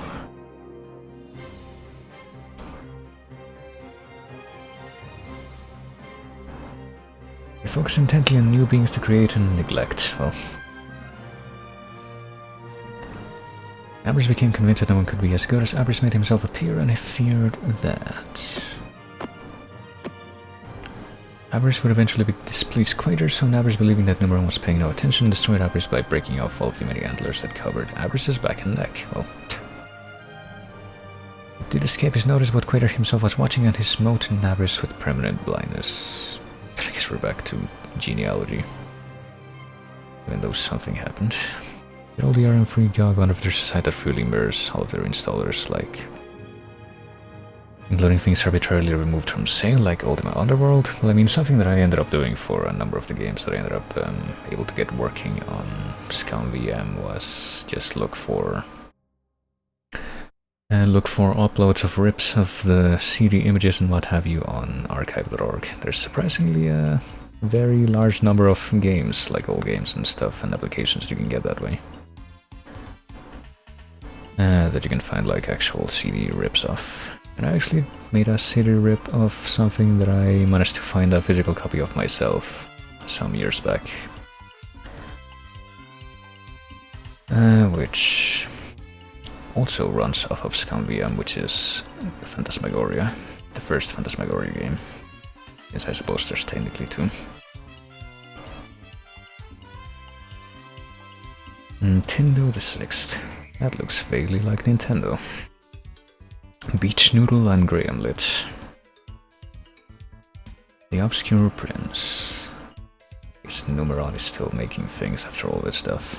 The father of Oprah and Harry became the father of Mish Capiche. They were craftsmen, and Mish Capiche became the father of Nadarasuban. I know someone is looking to play something I haven't got, let them download it. I mean, I get the feeling that there's probably already at least a few uploads of like the same Phantasmagoria CD rips that I made with my own CDs, because I'm pretty sure I've told this story before, but let me read this first. There's like more than names here. Dwell in 8x14 foot thatch huts and use pygmy shrimp swabs. Okay. Numberon's birthday parade playing the Pinkerkrog and the Ngtoilibong. Ngtoilibong. Nambi, Nasak the Raids, Kilfax who just sat there. But yeah, what story was I gonna tell? Well, pretty much just, there's not much to the story other than a few years back I was in New York City and I was traveling with my aunt and my cousin from Spain. And he wanted to go to a record store, I think in like 8th or 18th Street or something. I literally have the ticket from that store, I don't remember what it's called, but I still have that ticket on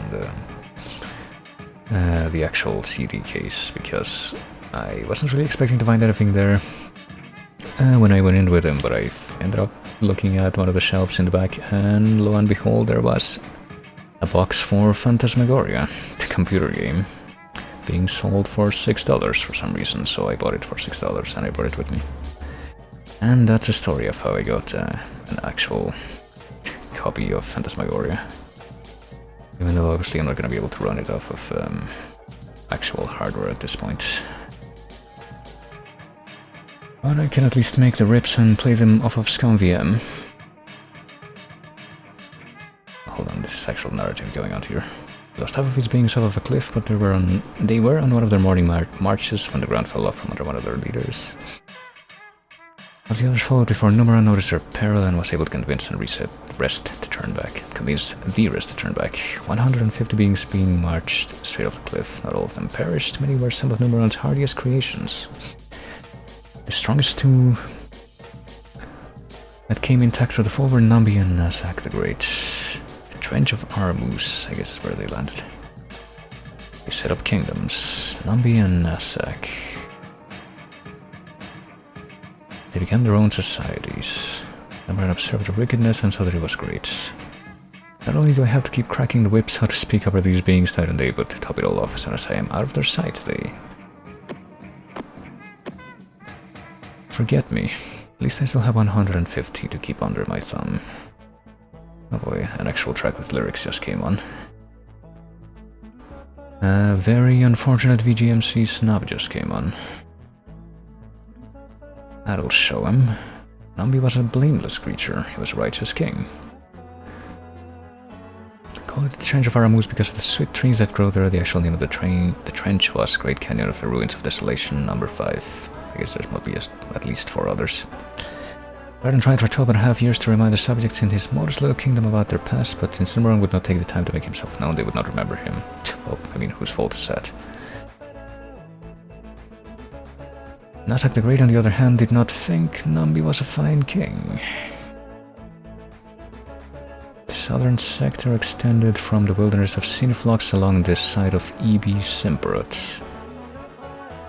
And the border went westward and went to the fountain and waters of Neopithum. The valley of Bonoblink, which is in the valley of Bupabomjoy northward, and it went down to the valley of Daisiunwang, to the slope of the Unja Wapung southward, and went down to Bulk. And it extended northward and went to Sabuta and went to Soisinga, which is opposite the ascent of Intanina, and it went down to the Son of Lu, like the riddle of Master Lu. Left-handed Fletchy northward and down to the left-handed Fletchy. Even though that's just like the same thing twice in different directions. Okay, so now we're just naming geography positional things instead of genealogy. I might have fun with this. I'll bet though. I mean, maybe.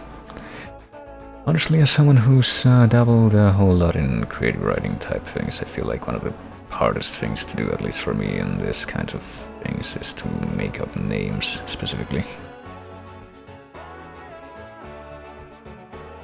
Like, I feel like when I create a story, the last thing that I'll probably end up deciding for that story will be the title.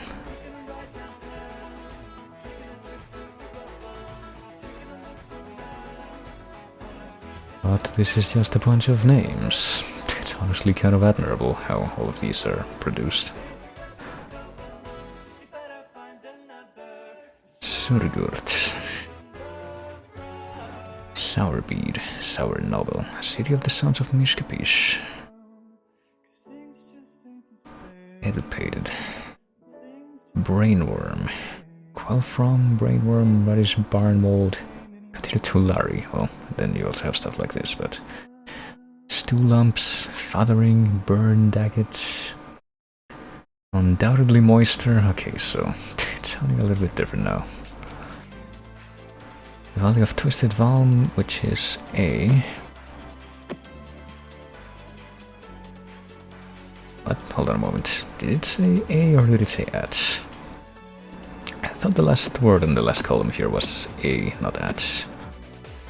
Let's see if it makes sense. Oh crap, I should have clicked on the bottom.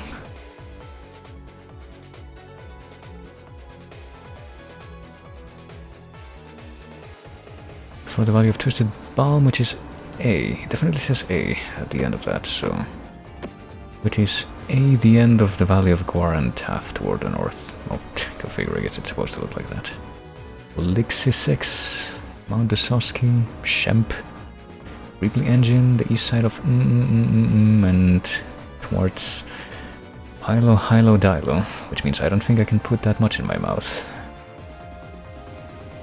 A sea of often fallen into, which for some reason was just that phrase. It's reminding me of that, of a certain puzzle that happened recently that involved heraldry terms, but at least that one, if you want to translate that into modern language, you didn't really have to change the extension of the message all that much.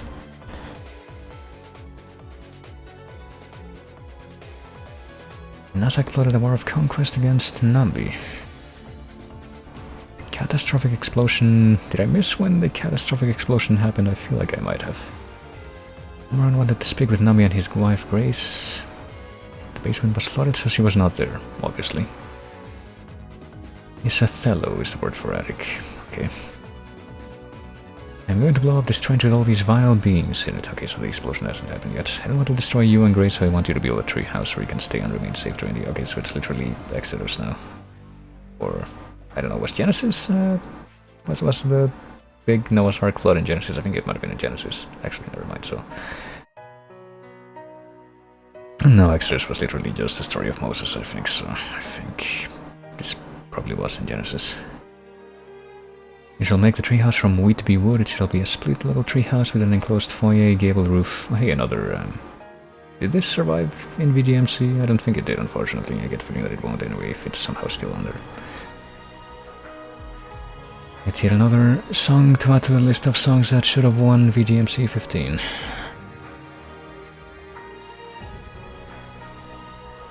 Your neighbors came out to mock the construction of the treehouse. Well, we'll show them. Armies were massed and marching toward the capital of Nambi. King Nambi and Grace entered the treehouse as instructed by Nobra. And I can figure out this one's also a little bit louder than the others, so I'll make it that loud. The Trench of Armus. This great explosion had disrupted the deep panels of the world. Hot green substance belched forth from the cracks in the panels and filled the canyon. The hot green, the grog perhaps, rolled around the foot of the tree. Whitby wood is impossible to burn, so they were safe as long as they did not leave the treehouse. How convenient. Numeron, send us food to Chumeron. Okay, that was it. Send the great bird to nest in the tree in which the treehouse was built. It laid a giant egg which landed in Nambi and Grace's bed. The eggers had 5-course meals prepared complete with a fine linen tablecloth and brass candelabra. How nice. Because they tossed out the stuff that they didn't use down to the lake of acid when they were done. Until the hot green cooled to become just green. Oh, okay. They lived happily for many ages. Grace died on one beautiful day and Nambi died 3 days later. Well, that was sudden. What happened next? Oh, that's the end of the story. What about Autoborg? Maybe these are supposed to be like the original children of equator or whatever, or equator or father, or I don't know, whichever one was actually making them. I get the feeling. Robots were a subject that Autoborg had done a lot of research on somehow, and it was only natural he made 3 robots to help him. Happy, Togor, and Bill. As long as they don't have lots of children. If anyone's a good painter, he's Togor. Not to be confused with Torgo. Who walks in a very strange fashion. Hypen, Nupin, Petri, Alfonso, Willy Trombone, Alo Al. Oh, I guess we're also having children here. The Radius, Hapsicum, whose nickname was Creaker, Hondo, and Ed. The loop formed on top of each other's heads. Oh. Does that link back to the story a while ago with the giant who... Maybe not. I get the feeling that these stories are supposed to be somehow self-contained. Hypen's chunk of land got caught in the tail of the comet Pyra George, because it decreased in size during each orbit. The tail of Pyra George was full of seeds because the comet once passed through the atmosphere of the planet Burpee. Hypen cultivated his chunks so they could grow flowers.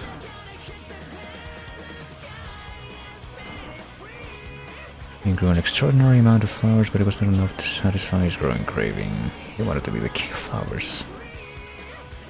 His unfettered imagination went wild, and he thought that there must be others who were cultivating and growing huge fields of flowers on the many planets and worlds he passed. He developed fertilizers and plant foods. Maybe he found Audrey too. It was so upsetting to him that he would have to lie down for a nap afterwards. He was never enough for Hypen. Oh man. How's that story going to end?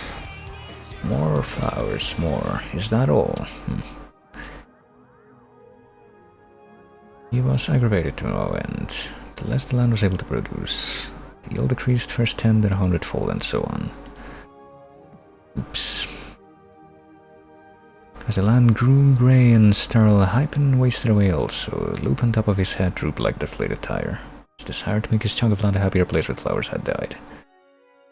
Covering over the last flowers that struggled desperately to grow to maturity in the dust.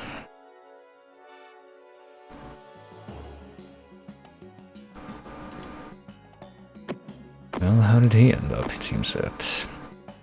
Oh, never mind, I guess that was the end of that guy's story. Willy's chunk of land flew off into space. Oh, hey, Willy. I forgot that. I suppose this is technically someone that we have heard about before we came into this giant epic record. Still inside his little red-roofed house, Autoborg never saw Willy again. What Autoborg did not know, which is well does, was that Willy's chunk of land drifted into the most dangerous part of space. There were these nasty creatures called Victoids that flew about looking for food. Nasty mouth, nasty fangs, and the herd that they were covered with was nasty. Willy Trombone, who was alone, just floating through space. Hey, hairy friends. They screamed with glee when they saw Willy's yellow supple flesh. Willy Trombone was a fool above all other fools, and all the time that they spent trying to trick him only gave the drifting giant Big Robot Bill enough time to arrive. His mighty 3 arms grabbed the floating chunk of land and hoisted himself up. Bill grew horrified as he saw his creator's son about to be devoured by vicious Victoids. Willy Trombone died on Victoids, well. Just something very far away, like being in distress. Alo Al kept a journal after Autoborg's world broke into chunks. The only known surviving excerpt from that diary, my chunk of land has whooshed through a mysterious cloud of blue gas. Also time to turn this up a little bit more again. The cloud is larger than some worlds that I have seen. I guess that must be the first one. I forgot the name of it, but the one that the specs lived on. So maybe it does actually, like these stories actually do intersect. I made a spur of the moment decision to jump off of the chunk and onto the gas. There is such a clutter of junk on the outer surface of the blue gas that is virtually solid, yet kind of springy. I think I will lay myself down. Okay, so this is the giant from the first story. I don't know how long I was sleeping, but I woke up because I felt something tiny and creepy crawling on my knee. I reached down and swatted it with my hand, a yellow spot of goop when I brought my hand up to see what kind of bug it was. I heard the weirdest whiny moany noise I have ever heard. I looked down on the ground. Very little beings, some were laying down. They must have fainted after seeing one of their own squashed by my big hand. I knew they were not bugs then because they were all staring at me and because they were not all crawling over me or biting me or injecting their eggs under my skin to incubate their unhatched later. When I compare them to myself, the tallest is only as big as my thumb. Each tiny being has a great head in comparison to the rest of its body. The head takes up as much space as the body. The two remarkable features of the head are the size of the head compared to the little body and its almost perfect roundedness. It is like a melon on a sliver. Each being's head has a mouth, but other than that, there is only one other facial feature. Their globe heads are divided into an upper and lower atmosphere by a direct line at the equator. I perceive this line to be all in one, the eyes, ears, and nose of these beings, since I employ them much in their observation of myself, and with their mouths also in communication with each other. My first thought was to eat a handful of the little beings, but they held up their hands toward me, often wailed in high-pitched, whiny shrieks. Little beings understood that I was famished from the disgusting rumbling noises that my stomach made, seemingly from thin air. They produced tiny, delicate green crystals in great abundance. These were gummy and had a flavor that made me think green thoughts. As fast as I would pop a handful of the green stuff into my mouth, the little beings would bring me more. They also brought me a cup, though to them it would be a tub of green liquid, which after I drank it, I perceived it to be wine made from the green gummy crystals. As much as the big heads, my name for them, speak to me, I never comprehend a single word they say, but I must help them drink their wine. It's one way to phrase it. One tiny being who does most of the talking seems to be in charge, since the others are always paying attention to him and they jump to action after he speaks. I suppose he is the father of these tiny beings. He also did strange dances. He looked really stupid waving his arms about like that. The mothers of these big heads dressed in tight, colorful clothing came to bother me. Some rode upon wheelie thing around and around inside the loop in my head. I had the nerve to bounce up and down my lips. I should have just opened my mouth and swallowed him whole. Well, the three beings that did flips and somersaults on the three spikes that stick out of my chest. That was kind of fun. Watching the father guy, my name for him, flail about like he does and listen to his high-pitched whining. When my cheeks get sore, I imitate whatever he is doing. If he nods, I nod. If he shakes his head, I shake mine. I will not write in his diary unless something weird or exciting happens. How long have I been here? That's what I'm thinking right now. Probably I've been here about an hour and a half. I don't know, something like that. Ridiculous. But we're committed to this. The father guy came out to bother me with his high-pitched whining, although it seemed more fever this time. He kept pointing off away from where he sat, and he stood up and stomped about, always pointing. It looked like a dance to me, as far as I knew it was a dance, since I had never seen any of these little beings dance. So I stood up and danced. He was not at all pleased with my imitation. I was certainly hit from all sides by food. I assumed that it was my part in this strange dance to try and catch as much of the food as I could in my mouth. More of the big heads joined the crowd that was throwing the food at me so that I finally could not keep up with the torrent of food. Many of the beings did not have very good aim. I was ducking and jumping, doing my best to get my face in the place to catch the food, but a lot of it just splattered against my body. A lot more just landed on the ground so that I stepped in a bunch of it as I moved around. The little guys really showed no sign of letting up. Now a big circle of the beings surrounded me, all of them whining and shrieking some chant, I suppose. Even after I stepped out of the circle, they continued to throw the food at me. Did not even try to catch it. It was really... I really wanted to practice this dance and try to do better the next time. Stopped their whining and shrieking chant too, as soon as the big heads were cheering and clapping. I turned back to accept their praise, their applause. As soon as I turned back, they started throwing more. Didn't want to dance this food-catching dance anymore. I was walking up to another group of tiny beings. These beings remained silent as I approached, no whining or shrieking or moaning. They have different heads. They seem to be the right size for their little bodies. Their faces are featureless except for a long needle-like proboscis. Proboscis, I don't know. These tiny beings seem to use this protuberance for all their communication and all their senses. I can't remember if these guys are supposed to be the ones that spit or not, but... Pointed their needle noses here and there over my body, but most kept them pointed at my feet. They began clapping. By the time I actually stopped, they were cheering and whooping and jumping up and down.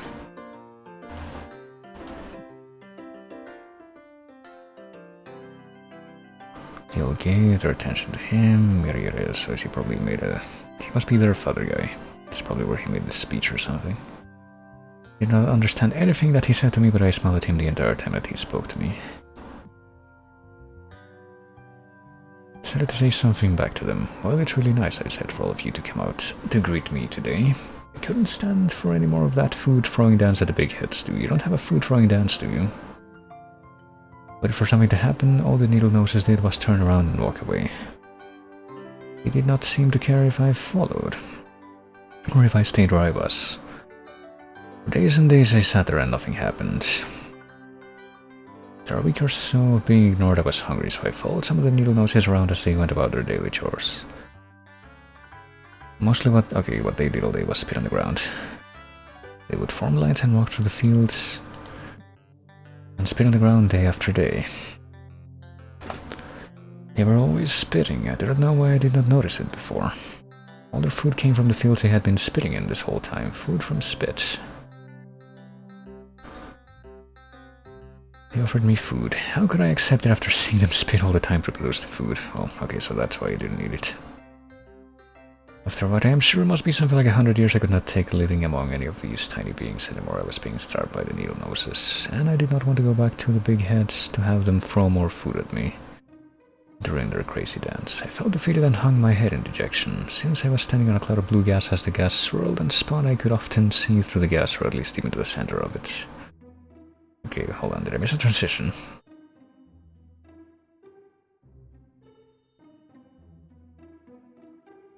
Oh no, I was just looking into the planet, I guess. Something fuzzy as if in the distance of the other side of the cloud caught my eye. The shape grew larger and a little more defined as it came close.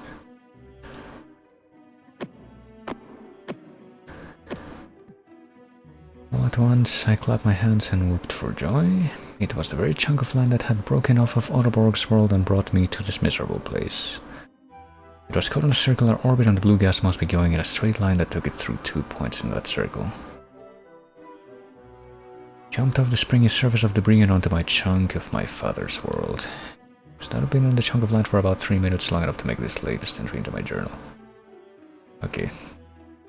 Was that somehow connected to why the blue gas thing split into 2? I feel like that part's not clear.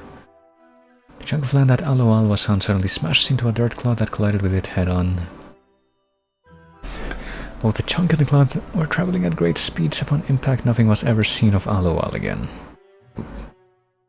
Creature's chunk of land was the biggest, and it was full of lakes. There was actually more than land. More land covered by water than not. Giant replicas of spoons and butter knives, enormous buckets filled with oversized sesame seeds, and huge loaves of bread. Krieger used the soil of the dry land as the material for his sculptures. Each of the colossal sculptures displays enormous amounts of water, covering up a little more dry land each time one was thrown into a lake. When he was not sculpting, Krieger would be put scrutinizing or out scrutinizing one of his previous sculptures. He was very critical of his work. He saw a hair or a bug sticking out of the clay. In any case, he was always frustrated. Some of his work seemed to express his vision just the right way. It had to do with the size of the sculpture. He would heave the thing and probably put it in the lake.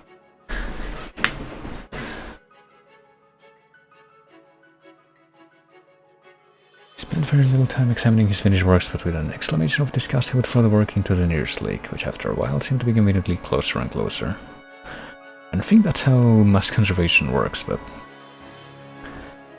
the replicas were by this time so large that he had to climb them to work on the upper parts. The largest sculpture Krieger ever completed was of a baby's arm holding an apple. It was such a titanic work that he had to use spikes and ropes to get up it. He had to rappel down the back of the arm, backed up to get a good look at it, but could not back up very far since he was on a beach. That's not it at all. He barely budged it, but it was top heavy since the apple at the top was more enormous, so that his push was enough motion to cause it to fall over. He never saw the tidal wave that fell upon him. And that was that. Hondo's chunk of land ended up on the back of a giant animal that lived on a desert on an undocumented planet. He seemed to like the animal enough, and he was so small that the animal did not detect his existence. It was a colossal beast compared to Hondo. He took many survey journeys that went on... oh boy, 4 days and days across the top of the beast to see if it looked different. He noticed the color of the ground changed. Presently he would be passing over an area that was brown, and 15 feet or so further he would pass over an area that was yellow.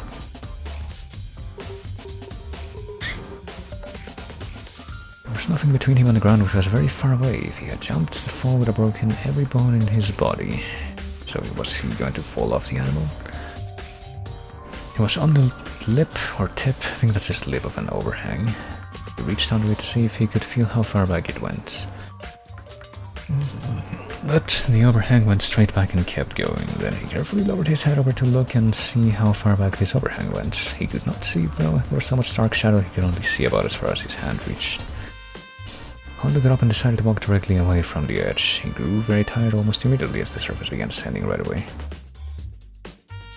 He was able to see very far from the top of the animal. The sky was all blue and the land was all beige. He saw that the highest hilly part of the animal sloped down in all directions from where he stood. Its chunk just spun in place forever. I wonder who this is supposed to be. I guess it's the guy that ended on the planet of little beings. I don't know, because he's got like the spikes on his chest, but he's got 6, not 3. Also Homin. 2 crowns, let him decide what to do with the extra one. He had a son named Pintobonian. Homin made a bunch of beings called Ints. They were blue and looked like little bugs. Blue Int South was in charge of growing food. Blue Int North was built housing for other communities, and so on and so forth. How practical. Pintobonian made some ints of his own, only his were white. When the white ints began to multiply on the face of the land, and daughters were born to them, that the sons of the blue ints saw that the daughters of the white ints were beautiful and took wives for themselves, whomever they chose. The huts and mutsa were in the world in those days, and also afterwards, when the sons of blue ints came into the daughters of white ints, and they bore children to them. Those were the mighty ints, who were of old ints of renown. The white ints instantly mingled with the blue ints, but they refused to acknowledge the community system of the blue ints. The white ints enjoyed the fruits of all the blue ints' hard work, but did not help them work at all. A dreadful feud. So Hemma of the blue ints rose with all the blue ints of war to go up the white int east, and Hemma chose 30,000 blue ints valiant warriors and sent them out at night. We are going to ambush the city from behind it. Do not go very far from the city, but all of you be ready. Then I and all the blue ints who are with me will approach the city, and it will come about when they come out to meet us as at the first that we will flee before them. And they will come out after us until we have drawn them away from the city, for they will say they are fleeing before us, as at the first. So we will flee before them, and you shall rise from your ambush and take possession of the city. It's like the Battle of Hastings, but not quite. So then it will be when you have seized the city that you shall set the city on fire. I have commanded you. Most of those ints of war in attendance could not understand Hemma, for the language he used was flowery and outdated. Still, few in attendance there from among all of those in attendance did hearken and understand, even did they reckon the sayings of Hemma. And straight away did they clue in their bodies and were just slowly gagging about, scratching their heads. At once, all who heard this explanation did understand Hemma's plan. Alright, so how did that go? He spent that night at the Wagon Leisure Inn. It was early in the morning and mustered the Blue Ints, and he went up with the elders of Blue Int before the Blue Ints to White Int East, and all the Blue Ints of war who were with him went up and drew near and arrived in front of the city and camped on the north side of White Int East. Now there was a valley between him and White Int East. He took about 5,000 Blue Ints and set them in ambush between White Int West and White Int East and the west side of the city. And Hemma spent that night in Sid's garden spot. Lodge. The men of the city heard and rose up early and went out to meet the Blue Ints in battle and all his people at the appointed place before the desert plain. He pretended to be beaten before them and fled by the way of the wilderness, and all the people who were in the city were called together to pursue them, and they pursued Hemma and were drawn away from the city. Yeah, that was smart. This is the kind of thing that if you play Civilization, they tell you not to do. Don't leave your city empty. And Homin said to Hemma, stretch out the spear that is in your hand towards White Int East, for I will give it into your hand. They rose quickly from their place, and when he stretched out his hand, the venom entered the city and captured it, and they quickly set the city on fire. Behold the black smoke. They had no place to flee this way or that, for the people who had been fleeing to the wilderness turned against the pursuers. They slew the men of White Int East, and the others came out from the city to encounter them, so that they were trapped in the midst of Blue Ints.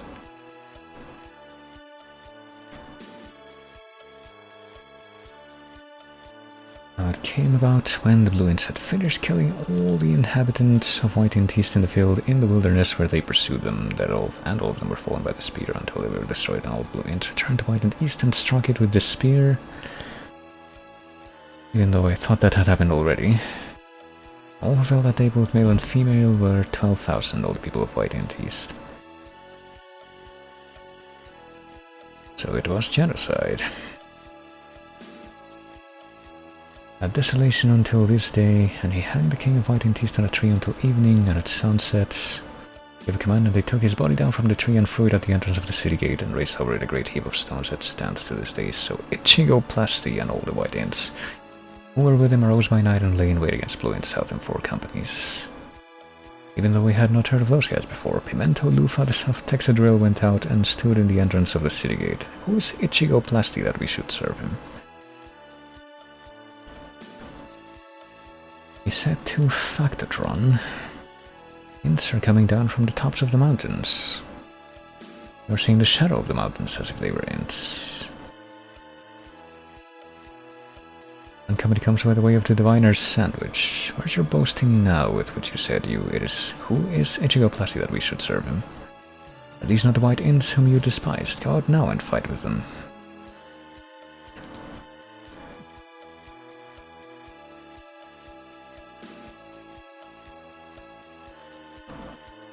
Blue Ints went out to the field. He took his White Ints and divided them into 3 companies and lay in wait in the fields. When he looked and saw the Ints coming out from the city, he arose against them and slew them. That was quick. There were 2 companies and dashed against all who were in the field and slew them. Ichigo Plasti fought against the city all that day, and he captured the city and killed the Blue Ints who were in it. Then he raised the city and sowed it with salt. Temple of Hallmark or the door, and it was told to Ichigo Plasti that all the leaders of the Tower of Blue Int South were gathered together. So Ichigo Plasti went up to Mount Chlorescent, he and all the Ints who were with him, and Ichigo Plasti took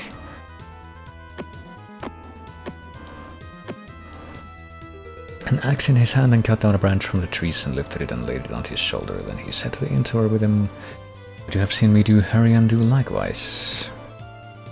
The inner chamber on fire over those inside was set on fireball, so that all the men of the Tower of Blue Int South also died, about 1,000 men and women, so they just killed each other en masse with tactics. There was a strong tower in the center of the city, and all the men and women with all the leaders of the city fled there and shut themselves in, and they went up on the roof of the tower. A certain female Int threw a 16-ton weight on Ichigo Plasti's head, crushing his skull. Okay. And he called quickly to a young Int, his armor bearer, and said to him, "Draw your spear and kill me, lest it be said of me a female Int slew him." Well, when the White Ints saw that Ichigo Plasti was dead, each departed to his home. He just gave up. Waiter stepped in and took Pintabonion's crown away and gave it to a new being he made called Arben. I wonder if that's the next thing that's gonna be on the thing here. Nope, Hoborg. Someone that I'm pretty sure had also been mentioned in that letterbox thing near the beginning. A creative being with a big heart. Was given a crown, set out into a void of clouds, as Spider watched him from a distance. He liked the idea of making a place for some beings of his own. He knew that the clouds that swirled around him would make a perfect sky, so he just needed to make some land. He wanted to make beings which he could enjoy forever, but he did not want to force them to love and respect him. Okay. Make one child at a time and see if he turned out good before he started on the next. Made the model on clay with a K or clay with a C to see if it looked the way he imagined it. Colors of this place which he called the Neverhood. He needed some clay to make this world, and the only place where clay could be found was... that was of the purity and quality Hoburg wanted would take 400 years to reach. Well, better get started. He asked for help from Quater. Thank you for making me with such a fine crown. Everything in life is just wonderful, but I was just wondering... can you help me get to the clay of highest quality? That would take even me a long time to reach. What's wrong with the clay that I have already given you? Well, I like the clay that you gave me for planning things, but I was hoping for the best ingredients for my beings. I want them to last forever, and clay only lasts for a few thousand years, which is nothing. Here's a scope that will help you see as far as you need to. You will be able to pick the shortest path to the clay, which should save you quite a few years of travel. Alright, I guess that's gonna make things more efficient. Looking through the scope, he could clearly see the amount of clay he needed to build the Neverhood. Every day was the same. Hoburg awoke before sunrise so that he could travel far without heat. Before he set off to travel each morning, he thought lofty, respectful thoughts about Quater. Hoburg, in his ever so deep voice, would sing songs to the ground about how good it was to have been made. Covered himself in soil and rest like Dracula, I guess. Great mountain of clay until late in the evening. After 20 years of travel, Hoburg grew very lonely. Soon he could not stand to go on. He found a chunk of land upon which he could stop and rest. It had one spindly vine growing on it, and Hoburg lay down beside it to enjoy the shade it provided, so that he might be delivered from his discomforts. And so Hoburg was extremely happy about the plant, but a worm came and attacked the plant and it withered. Scorching east wind and the white light of the sun beat down on Hoburg's head so that he became faint and begged to die. Death is better to me than life, the IRL. Hoburg could not get himself to do anything, he just lay there. Hoburg began to scrape absent-mindedly at the dirt where his hand lay. Then he said, scraping is better to me than death. Okay, that was a quick turnaround. It was a fine dry dirt that was packed down and baked hard by the white sun. His fingers bent, lifted and stretched, bent, lifted and stretched. His fingers scraped through the layers of fine dust and grit day after day. The ground was that hard and compacted, more and more dirt added to the pile under his palm each month. The only sound he heard were the scraping of his hand on the dirt and his breathing. After a pile big enough to pick up formed under his hand, he grabbed it, spat on it, and squeezed it and squeezed it and squeezed it until his hand turned white and his knuckles made popping noises. He had formed a clod of dirt. The worm that had attacked the spindly vine and caused it to wither popped his head out of the ground and admired the clod. What a nice clod of dirt you have there. Did you make that all by yourself? If I were you, I'd stay right here and make more dirt clods. You could fashion them into beings and populate this chunk of land with them. It's that easy. After all, did you really see a pile of clay through the scope Quater gave you? Or did you just want to see it because Quater said you would be able to see it? So is this the fucking... like Satan's snake from the Garden of Eden? Actually, Quater said the scope would enable me to see the shortest path to the clay, and because of that I should save quite a few years of travel, but I've been traveling for so long and also been doing this scraping for so long. You haven't saved any time in your journey. You haven't ever seen clay, have you? I wonder if Quater has ever seen clay. Well, he had only heard about it. He had never seen any. Sure, it had taken many years to collect enough dirt to make this one clod, but he had plenty of time and he knew there was plenty of dirt right here. He did not have to keep searching for clay, or he could continue his journey not even knowing when or if he would reach his goal. It would take a lot of spit, but Hoburg figured he would find a way to work up enough, and now that he had a purpose for scraping, he could use both hands and save time. The hideous outrage of dirt stretched out, and then, as he worked the clod with his hands, it began to show signs of life and stirred with an uneasy, half-vital motion. Frightful it must have been, for supremely frightful was the effect of his endeavor to mock the stupendous mechanism of his own creator, Quater.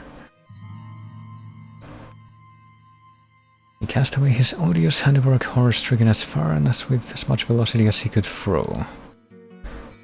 He hoped that left to itself, out wherever it might land, the slight spark of life, which had received such imperfect animation, would subside into dead matter.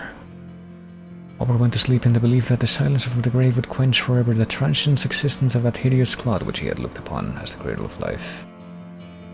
In a dream he was awakened, beheld a horrid thing standing at his side under the spindly vine, and it looked on him with yellow spit oozing but speculative eyes. Hoborg awoke for real and was horror-stricken. He saw something far away, and it was growing less and less far away with every minute. But it was the clawed creature coming back to get him, but as it got closer he could see that it was much bigger than a dirt clod. A short while passed before Hoborg could make out the shape. It was a piece of red-roofed house, a piece of land with a little red-roofed house on it. There was a big robot and a little being on it. A big robot and a little being on it, so maybe it was like the other beings from the previous stories now as well. These folks would pass him if he did not act quickly, so he took off his belt from around his waist and made a lasso. He figured the robot still was not long enough to reach his passing landmass, so in an act of desperation he gouged a chunk of his chest out and rolled it into a great snake that extended the end of his belt. Well, it was long enough to lasso the land, which halted when the cord went out. Big Robot pointed to Howard's chest and said, me Bill, so there you go. Oh, so it was one of the robots, not the one that landed in the little planet. It was the one that saved Willy or something. Me, Hoborg. I am Hoborg. Smaller being, slightly smaller than Hoborg, but 1/50th the size of Bill, pointed to Hoborg's chest and said, me think him's pointing your torso, big ouch. I didn't realize that his guts were oozing... Is it the same thing? Yeah. Probably because he did rip out part of his chest. Out of the large fissure he had created in his chest. Good quater, what am I gonna do? Bing jumped into Bill's hand and walked over to where Hoborg sat. Me Willy. Yeah, there we go. Closing up the self-inflicted injury. Hello, Willy. I am Hoborg and you just saved my life. Willy did not seem to acknowledge this statement. After a few days of rest, Hoborg decided that it was best to continue on his journey. So he's gonna keep going after all. Bill just said, me Bill. And Willy mumbled a bunch of gibberish to himself. He figured that they did not want to come along, so he tearfully said goodbye. Hoborg was surprised. Find that when he walked, Bill and Willy followed him. Did not question them, he just grew happy inside and continued toward the clay. Big Robot Bill proved most useful for carrying Willy and Hoborg and the little red-roofed house over canyons too steep to climb. I guess there you go. Bill's chest had a switch inside that it marked good at present setting and bad at the other setting. Hoborg dared not find out what bad setting did, but he thought it must be a poorly thought out attempt at dealing with the same problems he had when he was planning making up beings that were capable of doing right and wrong. Within a few more years, the three made it to the clay. Oh, well, that was much faster than anticipated, I guess. It was a mountain of the purest clay in the known universe, and Hoborg found it to be of higher quality than he or even Quater imagined it would be. Filled his crown up with a few good-sized hunks of clay, Bill and Willy carried a few hunks to help. Hoborg realized there was enough to make his overhood and began at about 2,000 beings. On the way back to where Hoborg had started his journey, Tickburger came upon the trio. Tickburger is something all icky and sticky that Quater always had to run away from.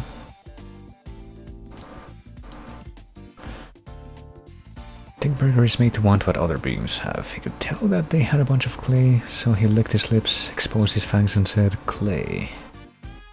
It was not fast enough to outrun the nimble Tickburger. The ID panel on the back of Bill's foot was removed with one swipe of Tickburger's razor-sharp claw. Hoborg saw that Bill was slowing down and that they would soon perish if they did not do something quick. From all of the spare clay over to the ground below, figured the amount remaining would still be enough to make a medium-sized world and about 500 beings. The problem was that as soon as Hoborg dumped the clay, Tickburger gobbled it up. It was still closing in on Bill. Hoborg nervously threw some more clay out, and this time Tickburger ate it, but slowed down considerably. This was not good enough since Bill also was slowing down considerably from the exhausting pace. He would have to be happy with about 20 beings in a small neighborhood as a world. With that, he dumped most of his clay over with just a bit left for his greatly reduced plans. It worked this time since Tickburger stopped completely and could not follow them since he was stuffed with so much clay. Bill continued under Hoborg's guidance until the little red-roofed house on his shoulder. Where Willy and Hoborg could ride on room together, or with the house, I guess, I don't know what I read that as. After many years' journey, Holberg returned and was ready to build the Neverhood, a neighborhood that would last forever so long as nothing went wrong. And I guess this means, I'm not quite sure if this is supposed to depict, I guess this might be Bill and that would be one of the other two people. But I think this means that there's only one more story left. Arvin, who was like mentioned before as one of the most artificial of beings. Arvin is a sleek and fast being who created thousands of beings from the first moment he was given a crown. There's an aerodynamic fin off the back of his head because he's so fast. Well, he didn't create Get Out. He does not keep account of the world he creates nor the beings he creates to inhabit them. Quater made Arvin quiet, serious, lean, and efficient. Arvin has only spoken once to some of the beings he has created. Quater wanted to make a being who would fill up the rest of creation with more worlds and planets and beings. Arvin does not even take the time to create beings who will be creators themselves. Now has 7 worlds that his beings inhabit. Nordo is a world consisting of a group of 7 planets. Each with a civilization of its own. The inhabitants of each planet have a distinct mythology with a common element of the 7 planets fighting amongst each other. But they never do in reality. This makes the various races of the 7 planets fear each other intensely, though there is no real need to do so. 7 planets are Idsnack, inhabited by the Skull Monkeys. Oh, a bit of a call forward something else. Skull Monkeys look like monkeys with skull for heads. Skull Monkeys spend the whole day chasing each other in a nervous, hyperactive way, while Skull Monkeys would love to scare the young of other civilizations. They cannot, for other worlds are not accessible to them. For this reason, transportation research is a primary concern of the smarter Skull Monkeys. Alpha Joe, the leader of the Kingdom of the Skull Monkeys, hoped to have a spaceship of some kind built to fly 2 planets full of youth to scare. His assistant Harry Joe climbed down the great fort and decided to rest at the watering hole. Harry Joe drank deeply from the pure waters and looked at himself in the still reflection. He poked his finger in his ovicular foramen and wondered what it would be like to have flesh on his head. I am very ugly, thought Harry Joe. Most Skull Monkeys have no concern for appearances. For this reason I will cast myself into the water and live no more. Harry Joe, who was a guy, I guess. His body made a loud splash and felt the cool water touch every part of his body. His hair grew deeply saturated with water until all of the air bubbles wriggled their way up to the surface. Harry Joe exhaled and sank even deeper, far deeper perhaps than any other Skull Monkey had ever gone before. Weightless, he refused to move or struggle. Dark water surrounded him and he thought about his youth. Harry Joe remembered a particularly unpleasant day many years before when he was just a lad Skull Monkey receiving his lesson from an elder named Lojo. Many are the hairs on our backs, said Lojo, and likewise are the number of Skull Monkeys in this world. Harry Joe looked up to Lojo as a father figure. For weeks Harry Joe followed every move Lojo made. If Lojo went into the forest to forage for nuts and grubs, so went Harry Joe. If Lojo tended to his garden, so did Harry Joe. One especially warm and beautiful day, Harry Joe was on his way to Lojo's cave when he saw a great crowd gathered around the entrance. Many Skull Monkeys were howling to show their mournful state. Lojo's wife was the gloomiest of all. She was like a brittle fall leaf blown into a corner. Harry Joe pushed his way to the front of the crowd, demanding to see his mentor. Lojo's, gently swung by his neck, hung from a braided piece of cloth his 2 children had made. The killer thing that Harry Joe recalled was he had shaved himself completely naked.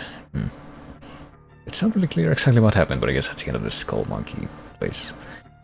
Are not inhabited by the Urs. Like David Ur.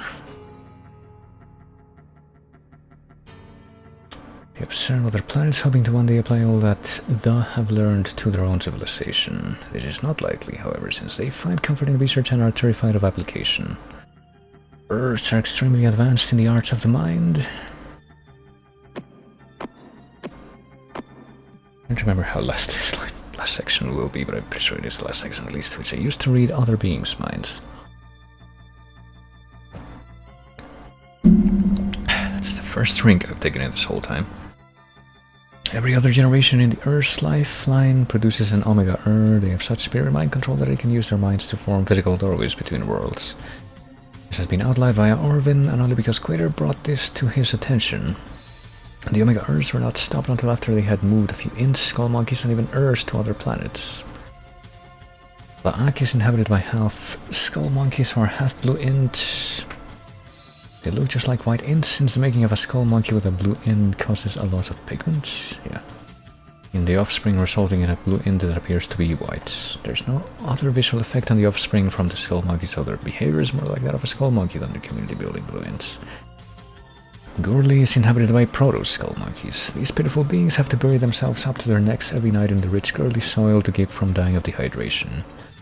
They can only eat whole bread, which can only be made by grinding up the largest books and adding them to whole batter before it rises.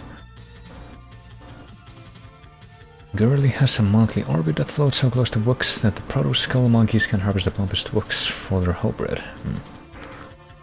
Okay, so Wooks is both a place and a material.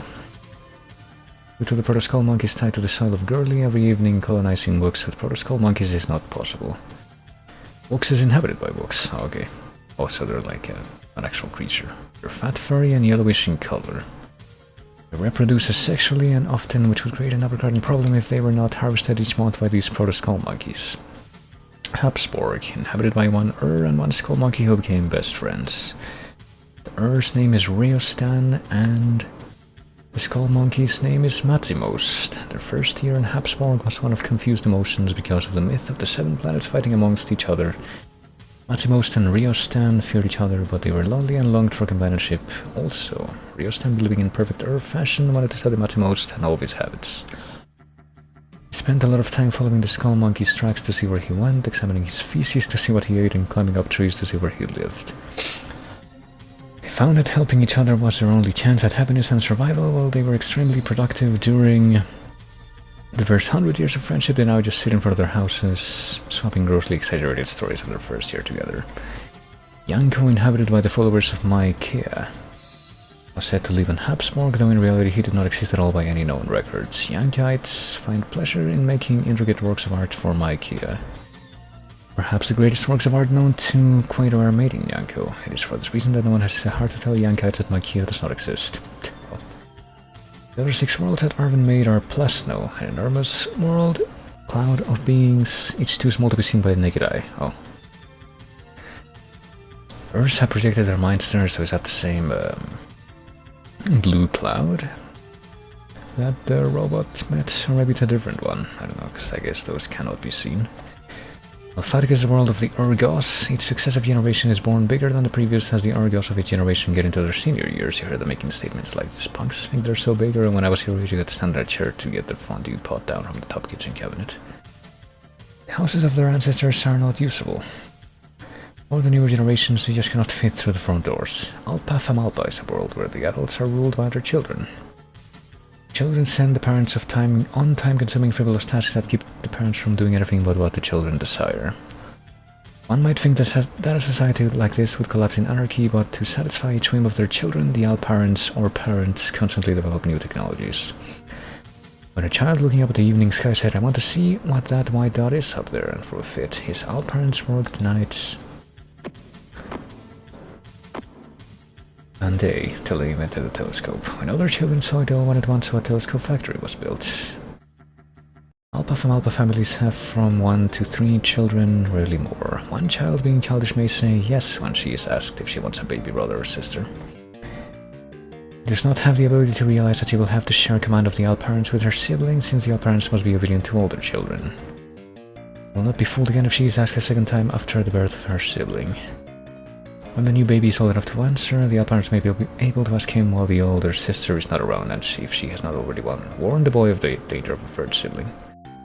If he wants a baby brother, if a third child is born, the older two will rarely ever let the parents out of their sight.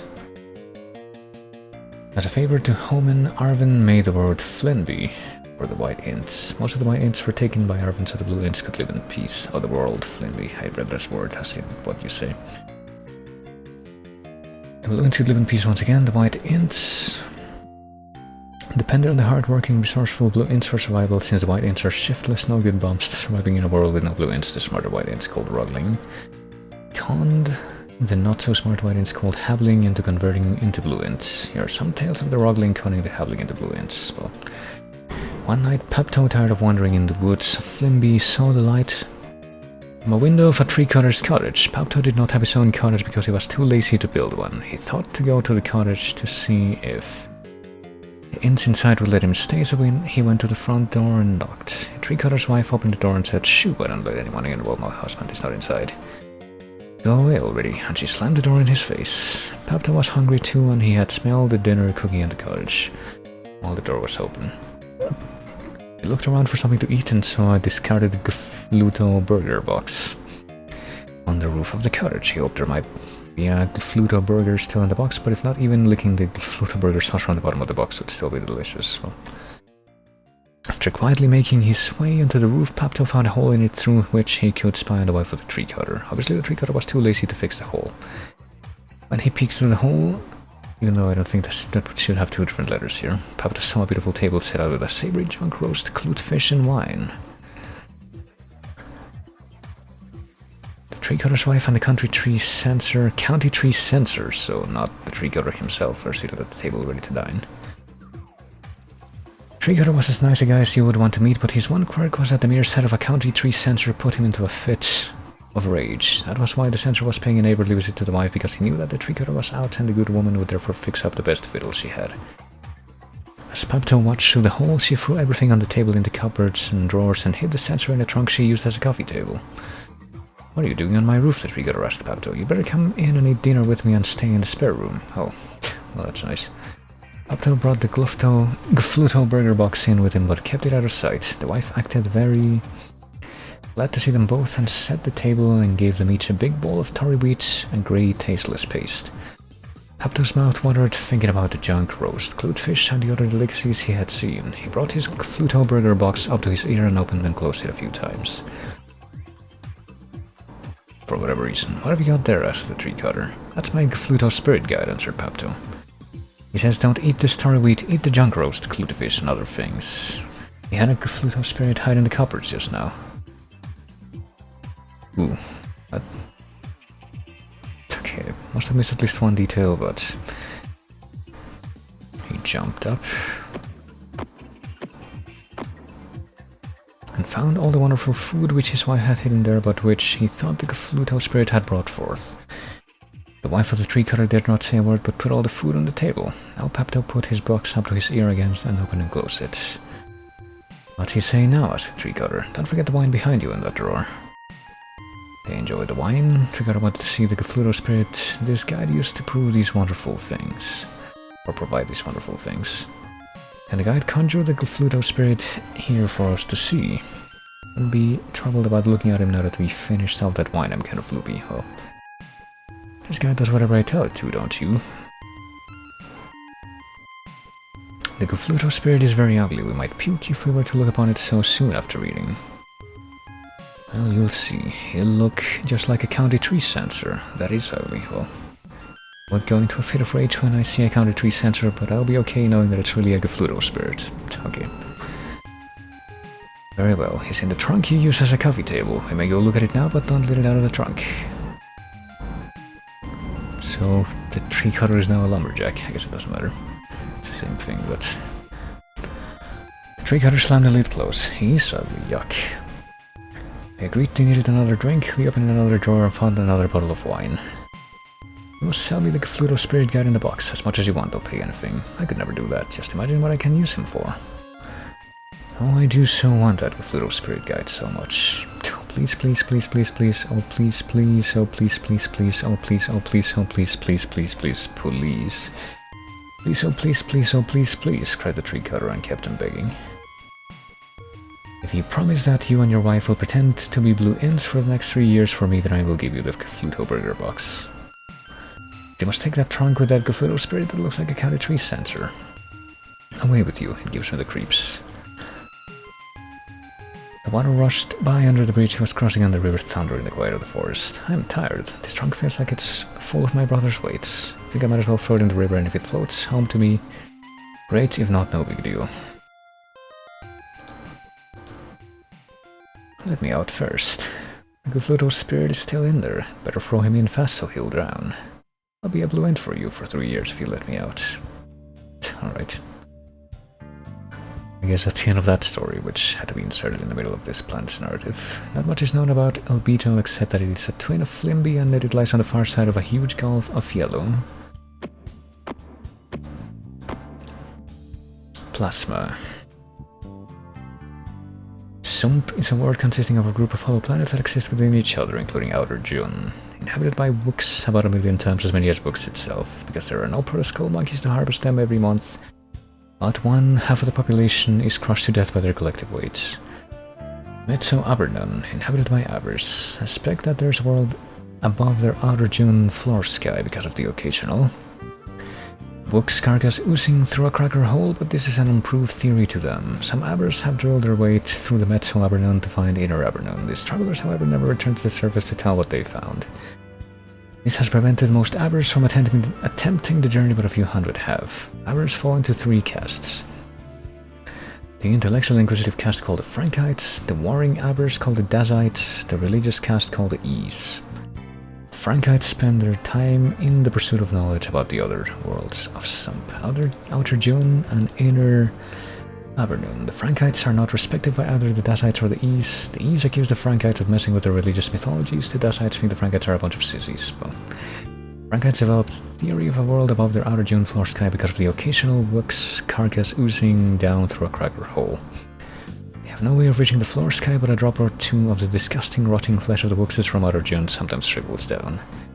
They've developed a science out of the study of the stuff that falls from the sky. They form theories of what the world above must be like. Theories of a world within theirs are called Crankul's Inner Abernum conjecture after the Frankite. Named Crankules, who is said to be the first Aber to say, I wonder if there's a world within our world. They have led expeditions into caves. I think that the past tense of led would have to be with that EA, but whatever. In the ground, most expeditions run into dead ends, the ones that do not have never come back to report what they found. The East say that this just confirms what they have known all along, that Inner Abernun houses a door to the other side. Although a few Frankites say there are no doors, most agree that there may be something like a door somewhere in the universe. Dazites consider the Frankites' research into doors their only useful function in society. Well, maybe Binro was right. The East spend their time in pursuit of the knowledge of mythology. Some East follow Father, some East follow Quader, some East follow Arven. Some follow Father and Quader and Arven. Some follow Father and Arven, Father and Quader. Some East follow all three together, Father, Quader and Arven. Most Dazites want nothing to do with a door to the other side. They would be very interested though if someone found a door to another world that they could conquer. Aber Wabi is the notable High Priest of the East. Kapang Das, chief warrior of the Dazites, is plotting to assassinate him due to Aber Wabi's doctrine of peace, which threatens the Dazite warrior lifestyle. Inner Abernun, which is said to hide a door to the other side. All of the Aber cultures have a mythology regarding the door and a special name that identifies the mythology. Here are some of the more popular mythologies. Lipo Carruthers, the door is all around us. This is the mythology that of the door amongst a small group of Frankites called the Ricks, of course. They believe that the door is just a natural consequence of the evolution of all living things. They are fond of going out to the Ubendi forests and hugging the Ubendi trees. Ricks decide to become one with nature, then they believe they will be able to see the way to the door. Until you become one with nature, they say you cannot hope to see as nature sees. And according to the Ricks, nature sees all. Winthrop Ballyhoo, we have already gone through the door. This is one of many mythologies found amongst groups within the East. This group within the East calls itself the Marfies. They believe that wholeheartedly that, there's a door, but they also believe that they all have passed through the door in one instant sometime in the past. The Marfies say that since we are all on the other side of the door, there is no need to look for it. Shampoo Calrissian. Well, I wonder where that one came from. Each of us has a door within himself or herself. This is also a mythology from a group within the East called the Shampoo Calrissianites. It is said that Shampoo Calrissian found the door but did not go through it. Instead, he ground the door to a fine dust and put the dust into the drinking water of Mezzo Abernun.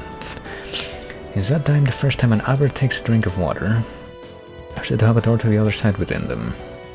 They hold the water drinking right for their babies, just like somebody else pretty much. Ermbeck can find a door only when we have tallied up enough good deeds. This is not another mythology from amongst the East, instead it came from the Frankites. They believe that, the Frankites, I believe that this myth are pseudoscientific and perpetuate the myth started hundreds of years ago by Jabberf. Jabberf was insane, but he was able to string together sentences full of scientific and theological sounding ideas. Those who did not know better and did not want to take the time to research Jabberf claims would say "hear, hear" when he came to their street corner to speak. So like a Malkavian. Although enrolled in the Frankite schools, attended class only occasionally. He spent much of his time digging for imaginary buried treasure or counterfeiting money. With the latter, he would pay classmates to do his homework for him. Well, it was on what was to be the last of his treasure hunts. Jabber said he found the skull of Ermbeck, maybe buried in the form of golden plates in the back of his house in New York. Jabber said that the skull of Ermbeck explained that if one does enough good deeds, one will be given a pair of X-ray glasses with which the door can be found. Jabber said that good followers of Ermbeck who have disappeared are the only proof one needs to believe the authenticity of the scrolls, which by the way no one has ever seen yet. I get the feeling that the little joke that I just made was a bit more on the nose than I suspected. The fact that they disappeared, Jabber writes, shows that they got their glasses and went straight to the door. No one has yet been found who can name a missing follower of Ermbeck. Rocco, Schmocko, life stinks, and then you fall through the door. Maybe this mythology has a small support among us all three casts of Aber. Or maybe period this mythology has small support. Klarchmun, a very good being, made the door long ago and only told one good Aber how to find it. Before he found it though, he told one other good Aber, and thus the knowledge of the door has been passed down through the generations. It is said that somehow knowledge of the door's existence became public. Now anyone can find the door if one goes about it the right way. To do so, one must attach oneself to a good and righteous person to get taken through the door when the righteous person goes through. This mythology also has a small support amongst all three castes of Aber. They're called Klarchmun by the other Abers. The key here, it is believed, is to staple yourself to a righteous Aber so that when he does find the door and go through, you will go with him. An Aber named Clabbers, who lived next door to Togaberg, though thought Togaberg knew how to find the door. Togaberg, never mind. Was a very nice guy, but Clabbers thought that he was the nicest guy there ever was. If anybody had a chance of finding the door, it would be Togaberg, so Clabbers took a very powerful stapler and with it attached himself to Togaberg. When Togaberg found the door and went through, Clabbers went through too. Therefore, Abers who believe this myth are always looking for someone who is considered righteous, to whom they can staple themselves. They also will try to attach themselves. Usually friends will help get a Klarchmun off the nice Aber, but if an Aber is tackled by several Klarchmun, the Dachite police are summoned to remove them. Burn Tui made a door. Arvin made a door and immediately declared that none shall pass through it upon penalty of death. He only told anyone about it to taunt them with its inaccessibility. Well, Flimperti, the door was brought to Inner Abernum. Oh goodness, finally. By Merlepax, a kleptomaniac. There are many legends of Merlepax. He is a folk hero amongst the lazy Abers who do not want to be involved in any of the castes. In this tale, Merlepax left Mezzo Abernon and stole the door to the other side and brought it back to Mezzo Abernon, only to lose it to Merlepax the conman. Apilo Pinsmar, the door is a gift from Father. There is nothing anyone can do to find the gift of the door. Father himself must show it to you, and then you must decide if you are going to go through the door. And finally, Imagorra Davida. One finds a door during the heat of battle, dying a victorious death. This is your favorite door mythology, the favorite door mythology among the Dacites. Gian Troibt, the doorway is all that is real and all of Abernon is but a dream.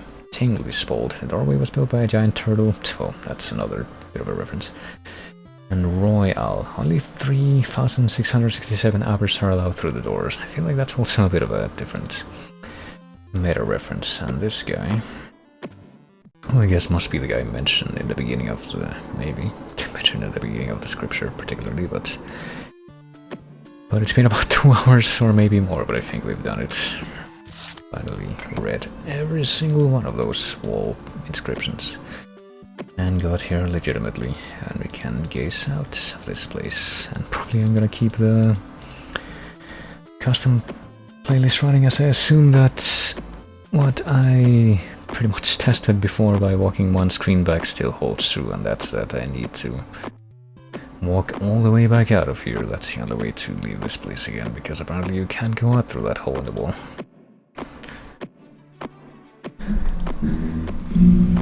I suppose I will be somewhat satisfied if we get back over to the other side and the playlist still has not finished going all the way to the end, which it probably hasn't, because I think it's like 4 hours and it's only been like half of that.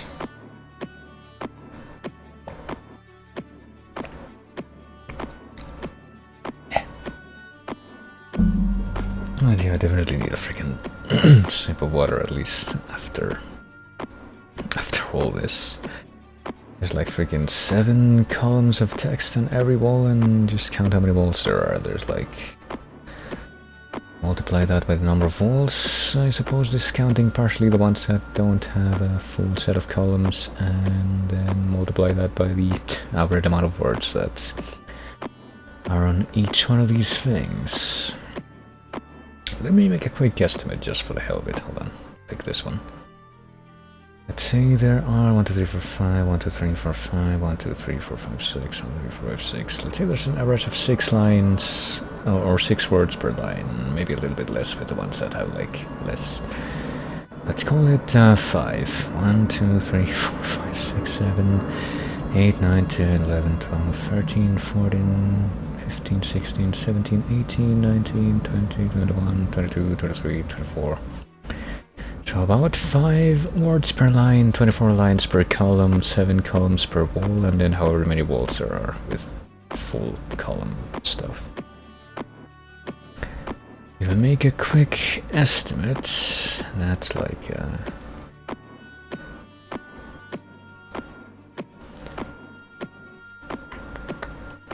that's more than 100 words per column, so about 700 per... yeah. I don't know if this is quite enough to reach, like, novelette extension, but I wouldn't be surprised if it was something like that.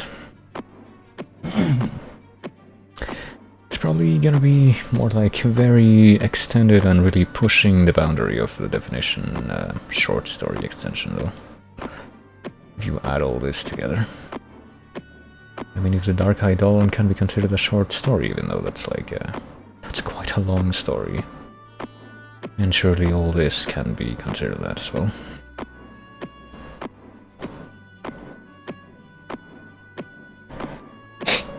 If freaking The Shadow over Innsmouth is sometimes considered a short story, even though it's more like novella length. And surely this can be considered that as well.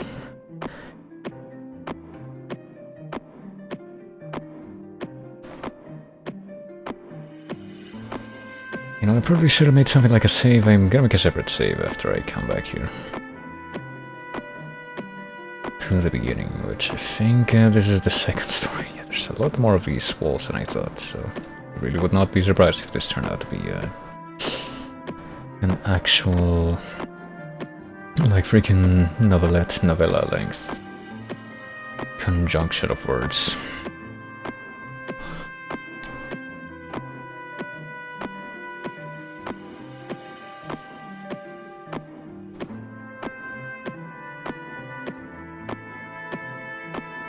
I believe that's pretty much the beginning, yeah, after we get through the inscriptions here. Okay, so... well, I did it. Surely you're not gonna tell me? Okay, never mind. I was gonna say surely you're not gonna tell me now that I'm here, though. I'm gonna go ahead and save again. This time it's gonna be called Cultured, because I feel like having experienced the entirety of that thing is enough for me to want to create a separate instance of that. And I assume that maybe I'll have to actually fade out the music at this point. Maybe we'll actually be hearing more in-game music now. Or at least at some point soonish. What do we have in here, though?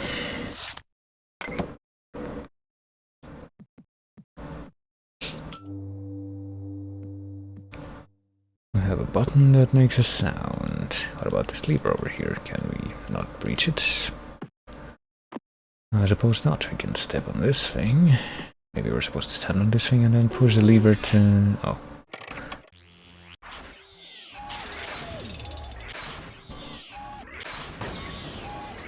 Look at an animation of a robot getting shot to death in the head by some kind of cannon. I suppose it's probably going to loop indefinitely. Can we come down here? Can we push the button again? Oh. If we push the button a second time, just to see if anything does happen. Ooh, it makes a different sound. Does that determine which of these... oh, it's a little crazy there. Okay, no, that's the same. What happens, however, if we go all the way back up now? Actually, let me go in here one more time, just to see if I push the button a few more times, will anything occur if I do that. Maybe I can go like even farther down on the elevator, but maybe not.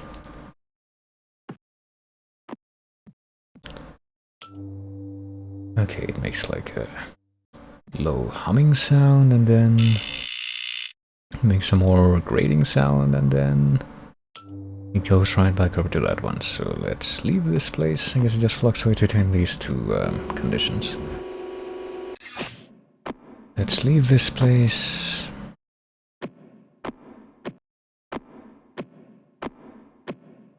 And come back over here and perhaps something will have changed. I wonder if any of this is gonna make any more sense now that I read all that, but...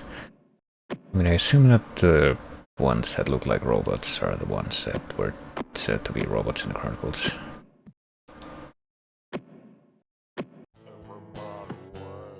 Well, I found a couple more of these discs in there, but not an awful lot more.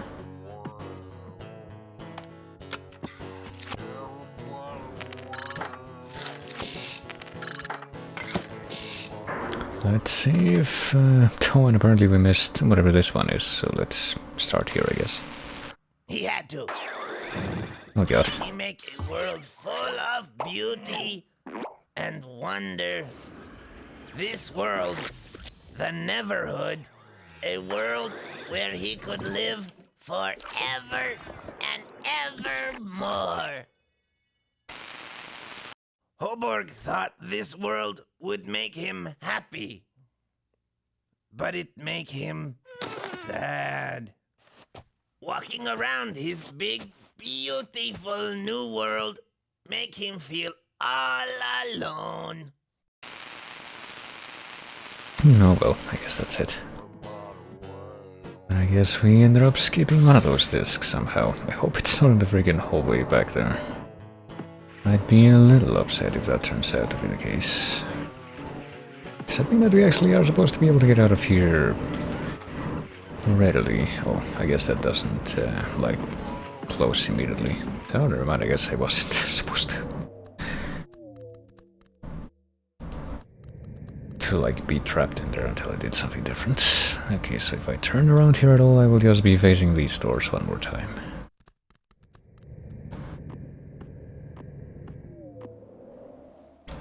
So what was the place I came from? I think that might be the place I first came from, question mark, or it might have been that one. I would like to confirm this. Okay, so the big, like, tall, dark doors with the white knobs are, is that has the Neverhood Chronicles on it. This place, which is the place that I first came out of, is the building that looks like... Not like that. It's like green with red hoops and some kind of fruit, or maybe that's a tree in the foreground. What about this cave-looking place? What could be hiding in here?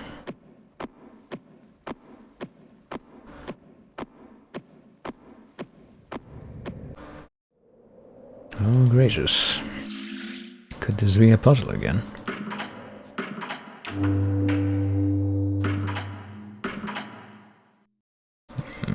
I mean, maybe it's to do with the rotation of these things on the sides, but it doesn't look like I can manipulate those. Well, apparently the thing in the middle will actually rotate, but apparently the rest of these won't, so... With the lack of anything else that seems manipulable, I guess I'm forced to assume that I can't really do much here yet. Let's see. What if I... No, apparently I can't do anything else there really, so I guess I'm forced to walk away at this point. It just looks like the dark. What happens if I step more into the dark? Okay, no, the dark is actually the way forward. I thought it was, I was actually gonna be able to see the way forward, but... I guess a place with the big H is supposed to stand for Hoborg. That's where the Neverhood Chronicle archive thing is actually located. Okay, so we've been there, we've been here, and we've been here. We could go that way, or we could cross the bridge. Let's try to cross the bridge first.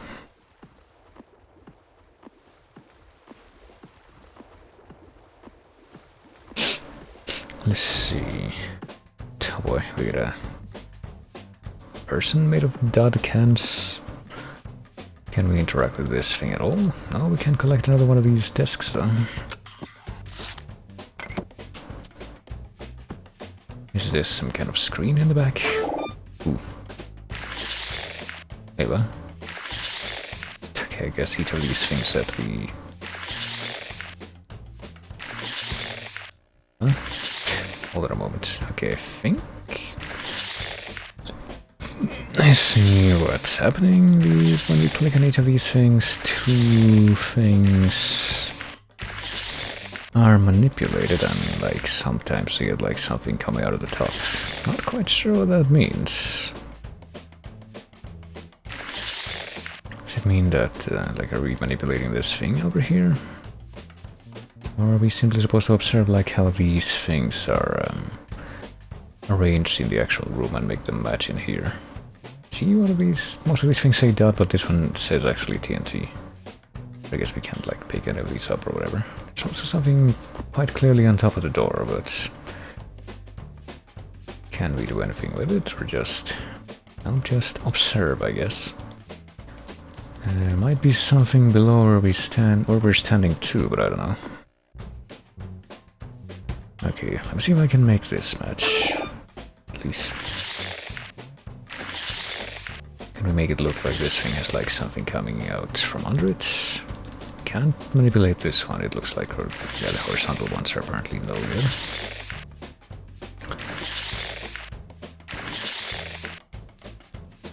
I can ostensibly make that work. I think that works. I don't know, there's like a different one that we can use.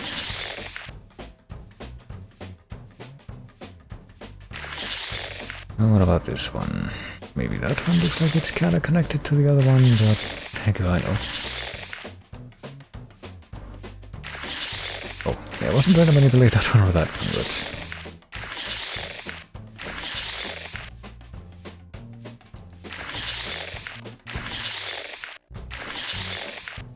I feel like I only have a very, very big idea of what this is supposed to be like.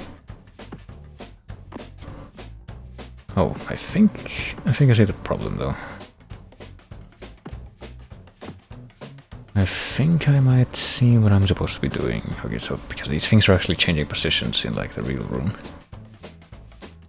So maybe I'm supposed to make this whole guy either out of dots or out of TNT completely, since I guess the TNT is I don't think it was made of TNT when I walked in, so...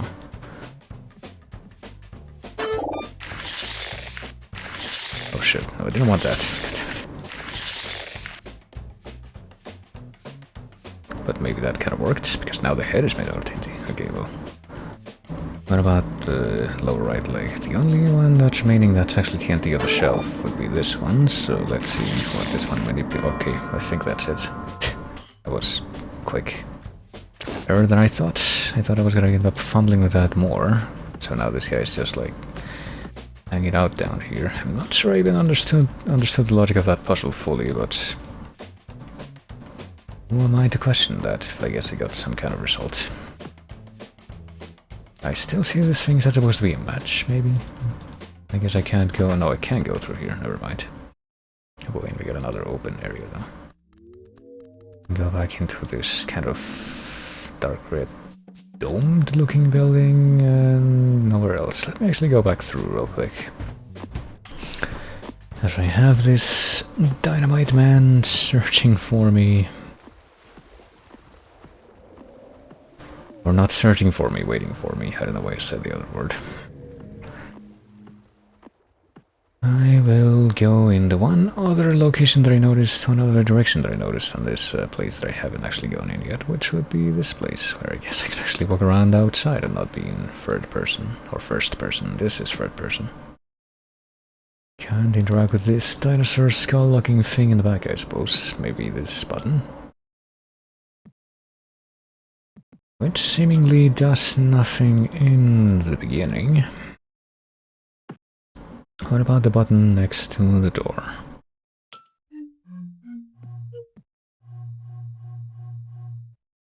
Okay, I think I see the puzzle, but how would I adjust these things? Apparently I can't just click on them. maybe I'm also not supposed to do anything here yet, because I'm not sure if you're even able to carry any items around in this game, but that's like a couple of different things where I've come across them, and it's just been like, can't really do anything. This button still does nothing that we can perceive. So I guess we go back over there and go through the other building.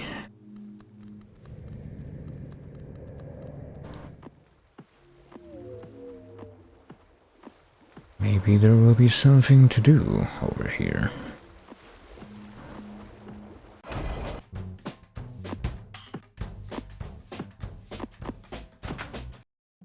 Didn't even stop moving that time, just like, gonna stretch out my hand, get out of my way. There's some kind of crab with legs, with 2 legs figure over there. There's some mushroom, which I think we might have sighted in at least one of the things that we saw in the, like, archives building, or whatever I want to call it. Let's go there first, since that seems like it's the most straightforward thing to go to, probably. Is it a mushroom or is it some kind of tree? Oh. Another FMV here. I guess it's probably a tree.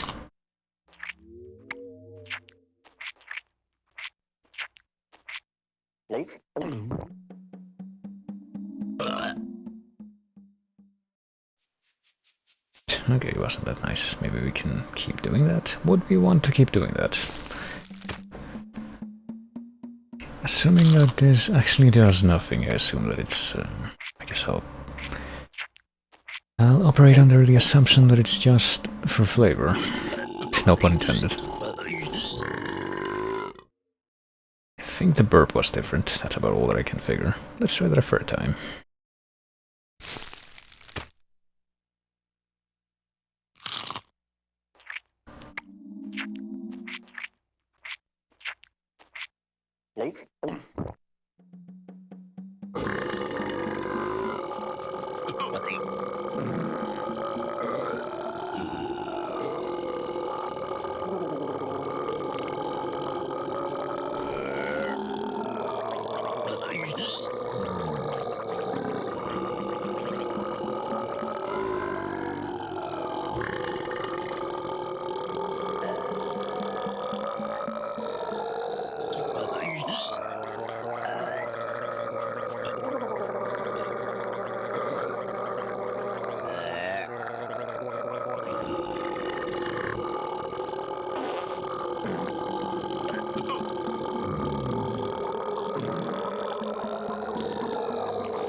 Alright, do you want to do it again?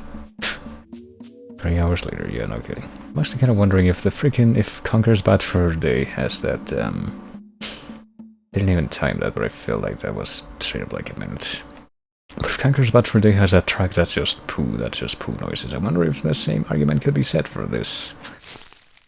So, like turn that particular mix into its own soundtrack thing. I don't even want to know if what I just did was a good idea, but... Okay, I think it just loops, at least. I get the feeling that I also couldn't have interrupted that if I tried, so...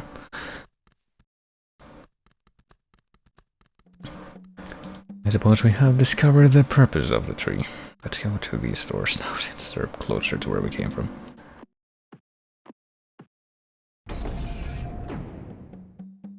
Hey, it's the same kind of skull thing that was outside that other building on the other side of the thing. Is it like a fountain? Is that what I'm seeing here, maybe? I guess I can leave now. If I press the button again, it shuts off. Okay, I guess we better leave the button pressed. Maybe that will change. And I do feel compelled after I've turned that thing on to maybe return back over to the other side.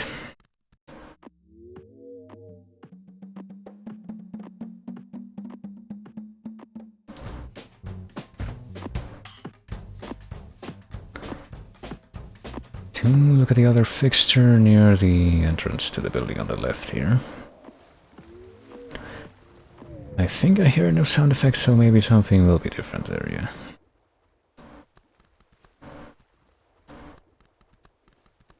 I guess we can't see... No, we can't see it from here. It doesn't look like it is different, but might as well take a look anyway. Guess whatever it is you need to do to activate this fountain thing. Oh, it works now that we've actually... that we've activated the other one, I guess. Or at least for a little bit. Doesn't stay on. I like activate this thing and then quickly activate the other one. Will they overlap?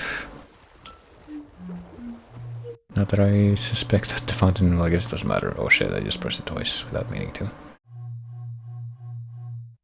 I think I clicked on it a bunch of times, but yeah. I mean, what do I do with this thing? Now that I figured out how to turn it on. Oh. Alright, I guess I can take a vial of something. An empty vial thingy that I just happen to have with me and drink it immediately. It doesn't really... Can I use it on something other than to drink it? I guess not. But that maybe it would have to do with manipulating the whatever the puzzle is supposed to be here. Well, I mean, it's clear what the puzzle is supposed to be. I just don't know how to manipulate and change things with these things. But I guess I can drink water now. It's not very clear if that's supposed to go something else or if it's like one of those bizarre puzzles. Like, I'm pretty sure that I did a game like this somewhat recently. Probably LucasArts or something, where to do some puzzles you need to like start like instigate an animation either by yourself or by something in the background, and then at a very specific point in that animation you have to click on something. I want to say that it was probably one of the Indiana Jones adventure games, but I don't know. Can't remember exactly what it was now. But yeah, it was probably... It might have been Monkey Island. I feel like there were a few of those in at least Monkey Island 1 and 2, which are the ones that I played so far.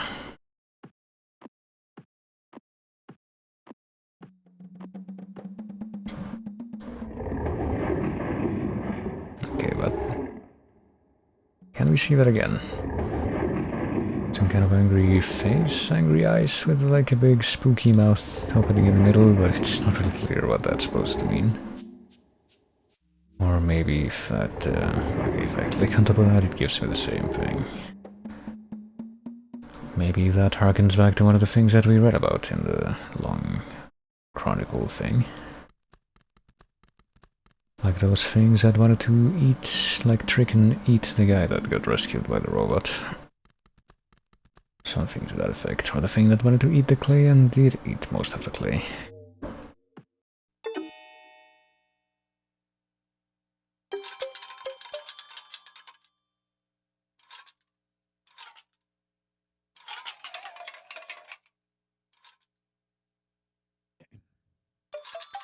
Okay.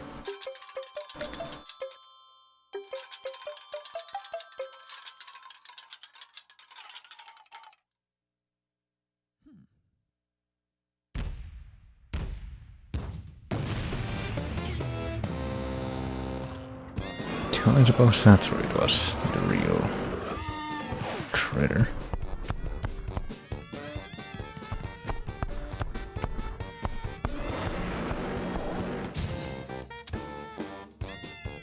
Did he hide in the tree or behind the tree? Okay.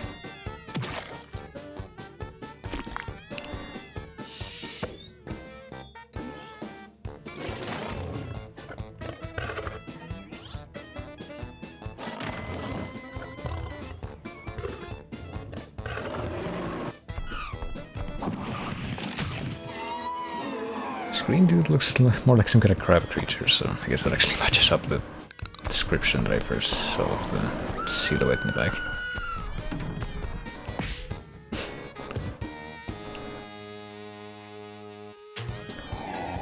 And also, that also makes me unsure of if it matches anything that was described in the chronicles.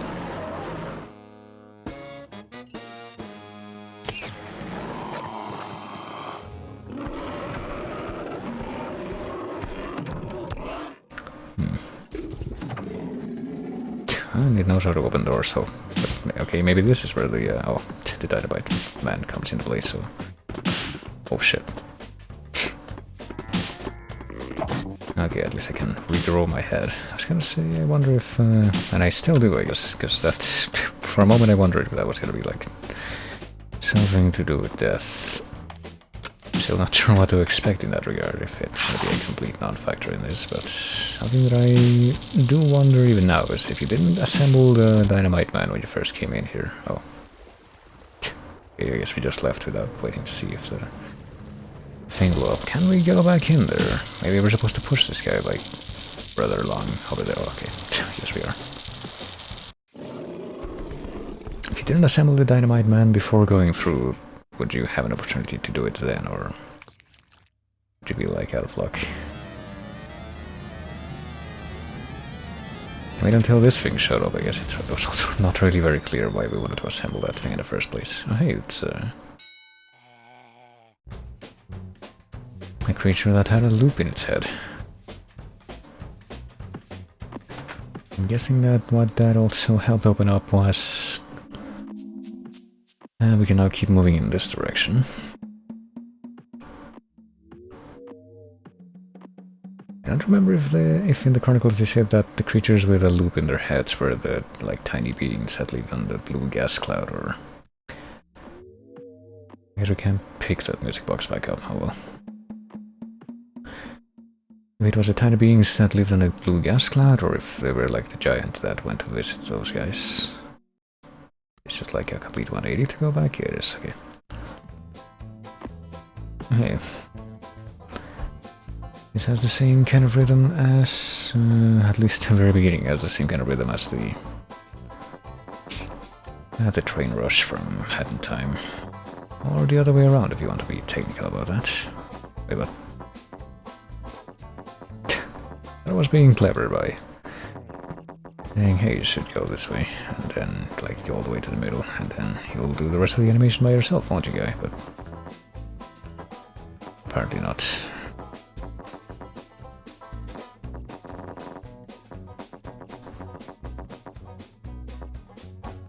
Come on.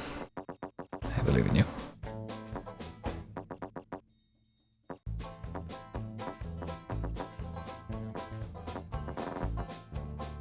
Okay, I'm all the way over here.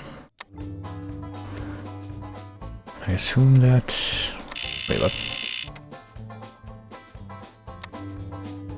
Okay, this button makes the same kind of sound as the one that was below ground in the thing. So I suppose I can probably safely operate under the assumption that I should, in fact, press it once so that it makes the humming sound rather than the loud buzzing one.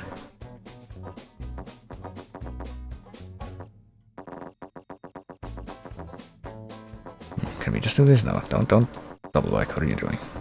Oh Jesus Christ, it's going the wrong way now. It's actually a little bit difficult to navigate. Can we just keep it held down? No, we cannot, okay. Well, let's rather try. I guess it's probably safer to navigate it in quarters rather than full halves, or maybe even thirds, let's see. I feel like this works out. Well, now we know the existence of that button, at least. Of the existence of two such buttons. We'll not keep moving in this direction. It's not really clear what we're looking at here, if it's like a wall or if it's something in the foreground or if it's something in the background, which would mean that we would be able to like bend around here, but maybe it's a wall, given that apparently it won't let me keep moving in that direction.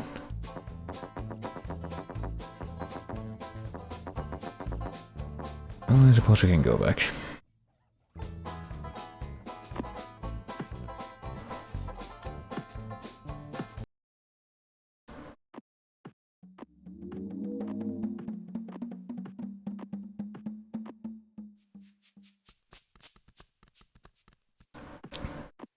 Can go back, but what would we accomplish by going back? Maybe there's a place that we can look now that would have something a bit different, but as always in these kinds of games the question would be what place? Would that be... okay, assume since I guess all we can really do here is turn this thing on or turn it off. It's better to just leave it on.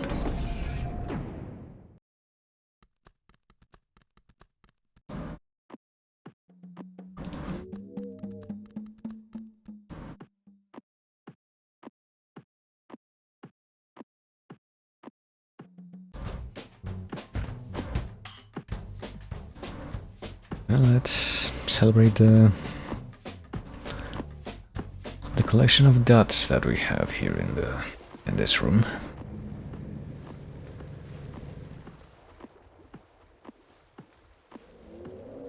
I could try to just scour the places we've been a little bit more. I get the feeling there won't be anything different at the place with the fountain and the music pipe things. Perhaps there will be something different here, but maybe not. Oh no, this is different. No. Huh. Oh, actually maybe.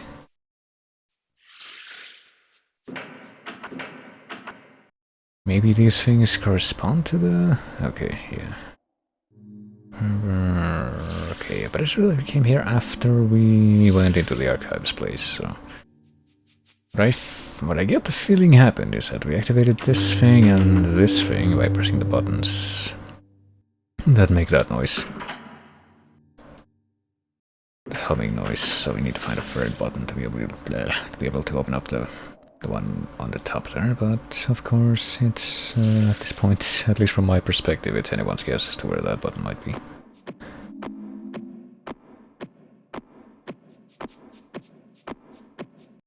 So it was actually fruitful to check back there at least.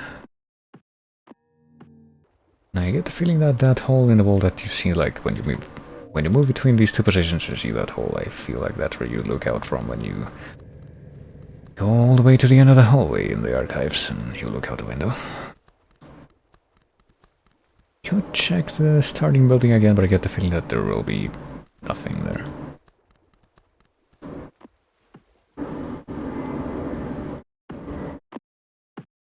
I could take another sip of water. I could take another sip of water. Probably a good idea.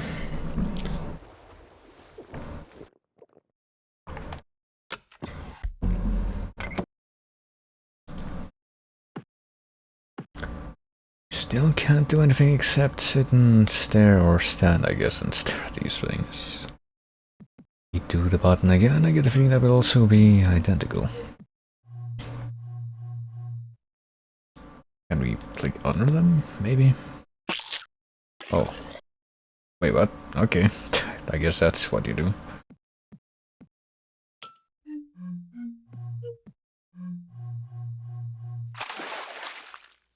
Wait, what? Is that wasted?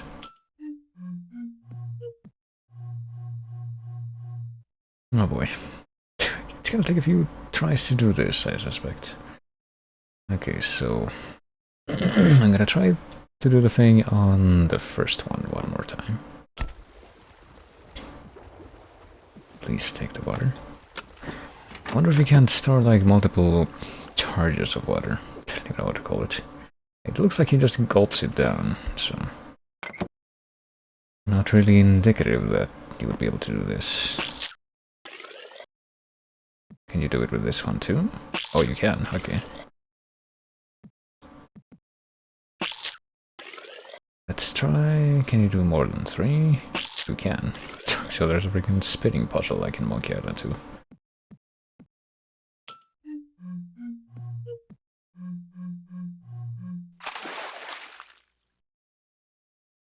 Okay. Can you spit again now? Oh, you can.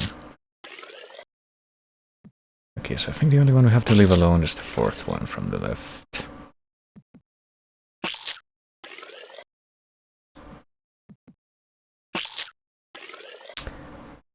Let's try putting one more into this one. I assume like somehow each of these makes it a higher pitch. Let's put 2 more into this and see how that goes.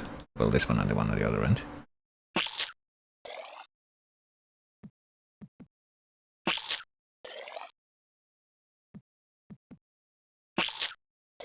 How does this sound?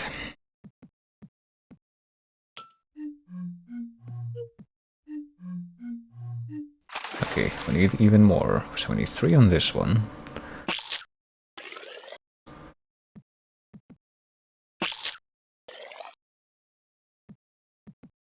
One on the second one, 2 on the third.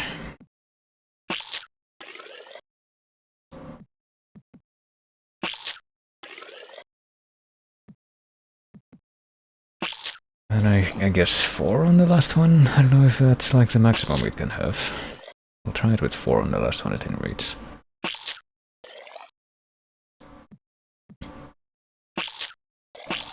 Oh shit.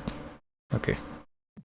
I guess you can easily spit multiple times in a row. It wasn't really obvious that you could do that, but we'll try it like this. Yeah, there we go. I guess it probably doesn't let you do any more than 4, but hey, we solved the puzzle. We can now come in here. Hey, claim it. Say knock knock. Okay. Can we? Can we knock on the door?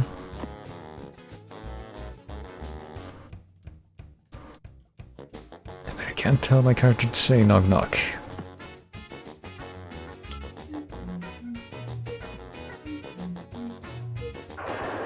Okay, so that's just for opening the door back up. Can we say knock knock? Can we click it ourselves and say that? No, I guess not. Oh shit, no, don't do that. Can you knock on the door? I thought that would at least simulate knock knock, but maybe not.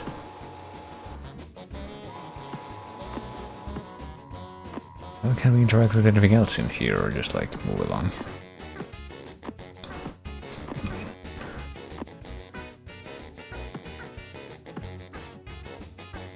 Hey, that's the big cannon that we saw in the animation on the basement of the big archives building, I think. And another disc. Let's go for this. Let's interact with whatever this is, as I presume we can. Oh, it's another disc reader, I guess. So it isn't just the one in the archives thing. And there we go. That was the missing disc. So we do get these out of order. I mean, it's only natural, I guess. Hello? Me Willie. Me Willie Trombone. These discs tell a story. Story about good. Story about bad. These discs are all that are left of the true story. True story of the closing of the Third Age. Willie know that once you know this truth, then you know what to do. Listen, I tell you. It all starts with Hoborg, a being who had to create because he had to. He make a world full of beauty Yeah, we've seen and this one though. wonder. What if we skip ahead to this one? In the throne room, Hoborg start thinking about who he make next.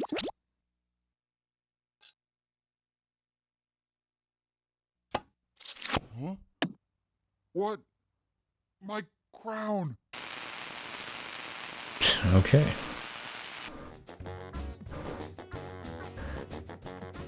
I wonder what that could have been about, but I guess we can't really do much else in here, so... I mean, I see these things. I guess they're supposed to act as barriers. Can we walk into the foreground? Okay, no we can't. It'd be too simple, I suppose. I don't know what it would simplify, but it would probably simplify something, and... There's like a groove in the edge of the mountain, so maybe if we get that cart that like travels along the groove on the edge of the mountain, we can make it all the way up here to wherever here is.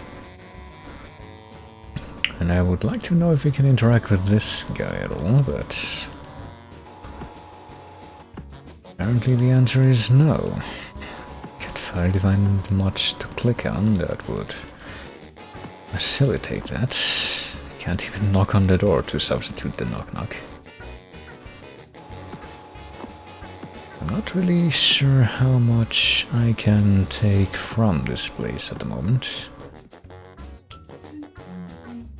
so you can go back out again.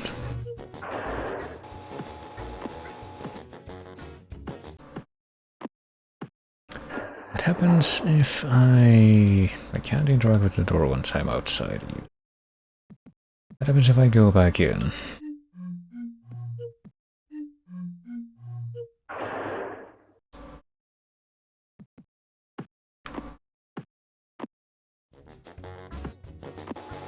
Oh hey, there's a thing on the floor here, but I didn't notice before because I didn't think it was here before.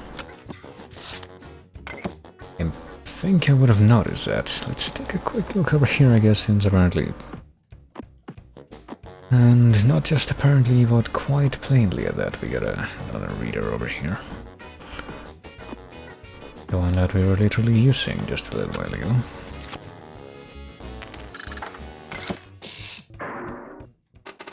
Okay, one of these two is the new one. Is it this one?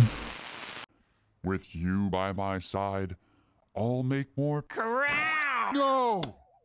I mean, no, Clog. This crown is the only thing that you cannot have. Okay. I wonder if that was supposed to be us depicted there, but... What about that hole up there? Oh, we just look and think about it, so I get the feeling that we are supposed to be able to get up there somehow, but... Like maybe by climbing these things, but I suppose we can't do that right now. I don't really see anything else that we could possibly interact with. Maybe make those things extend, because I thought that it would serve as a barrier, but I guess if they are all like perfectly parallel to each other and they do not cover the hole from this side, we can also use them as some kind of ladder to climb up and get up there, but probably have to figure out how to get to them first. Hold on. Maybe they correspond to the... I somehow doubt that this is the case, but maybe they correspond to the, like, barrier. No, that same kind of things that we saw in the other building. I guess that's at least something to go on. Wait, what? No, I didn't want to press that twice. What are you doing? Sure, this thing's interpreting there as there being the same input twice in a row, even in times when there isn't. Okay, let's go this way. Let's go into this building again.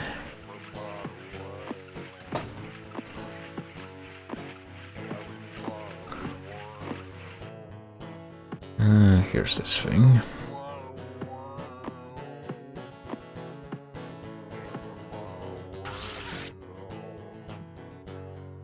Please actually go through it, yes. Let's go back into the lower building. I guess we could also maybe turn out the lights once we're... Oh, okay. That's startled me enough to want to make a paranoia save. Let's say that right now. And we're still gonna save agriculture, I guess.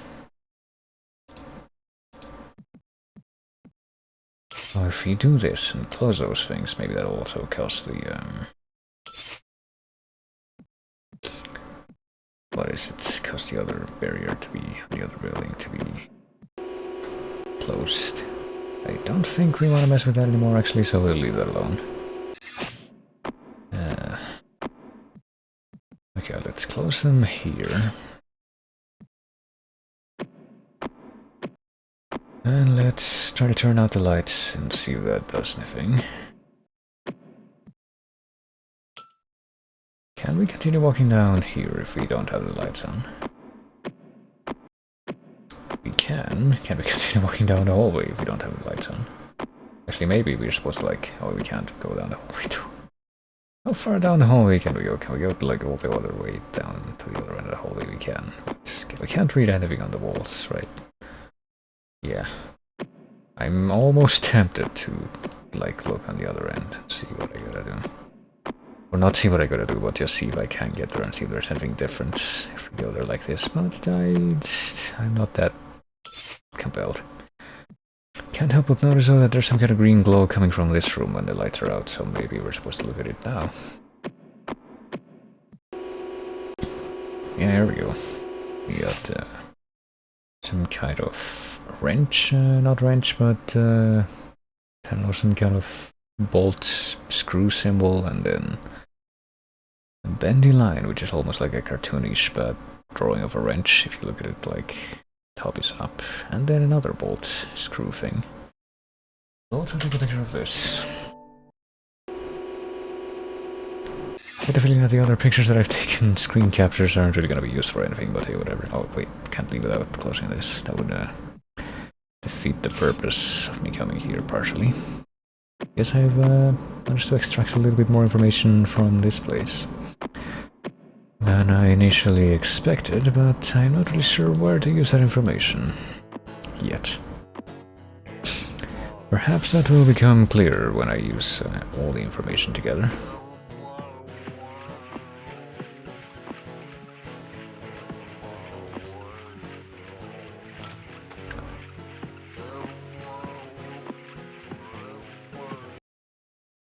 So let's head right back here.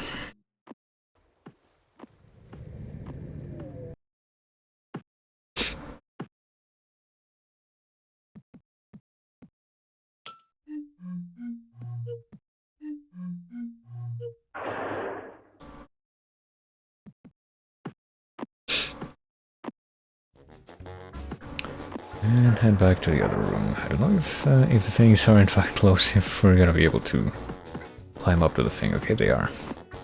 But, oh, we can just walk around them, so it literally doesn't matter. Okay. We can, in fact, do what I thought of. But what's gonna be waiting up here?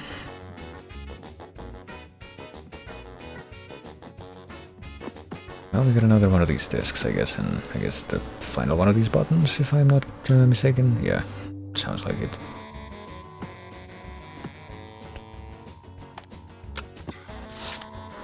And what is this cord for? Can't help but find out. Oh jeez.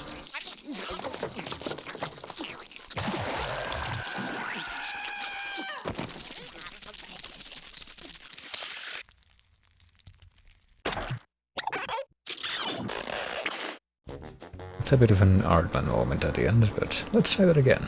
Why not? What could possibly go wrong? There's gonna be the exact same animation repeated. Or is it gonna be some kind of humorous variation like we saw? The long burp sequence.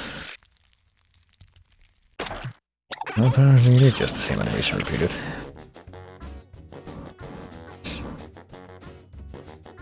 Okay. Well, he does that kind of finger animation, but at least we can actually see what's outside the window from this perspective. Not that that probably will be something we can use for a whole lot, but well, now that we finally managed to reach this room, there's a couple of different things we can do. One would be to look at a disc that we just found.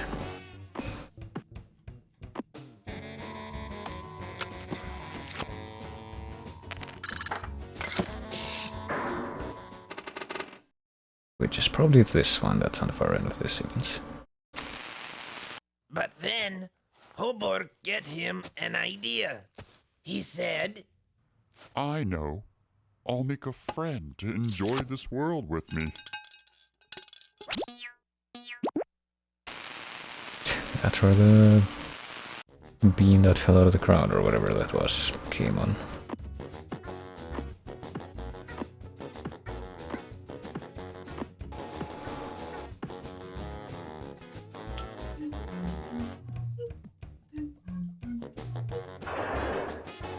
Alright, we go.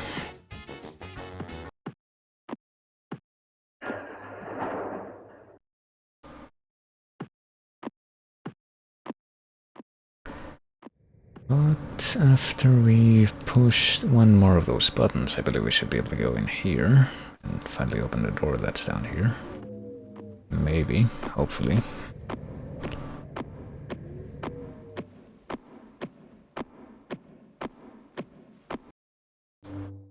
Yeah, there we go. Which leads to another place. I guess a place where they keep that big cannon thing. I assume that if we turn around now, it's just gonna be a 180 to get back in there would have these symbols. Maybe we should try to remember those symbols, I don't know. Oh, we can also look over there, but which is I guess the underside of the bridge. But apparently we can't really move or observe anything too particular. What of this place though? We can look at the fudge cliff right in front of us, or we can check this out. It's a symbol that looks a bit like a tree. A symbol that looks a bit like a hand with a holding a ball, maybe.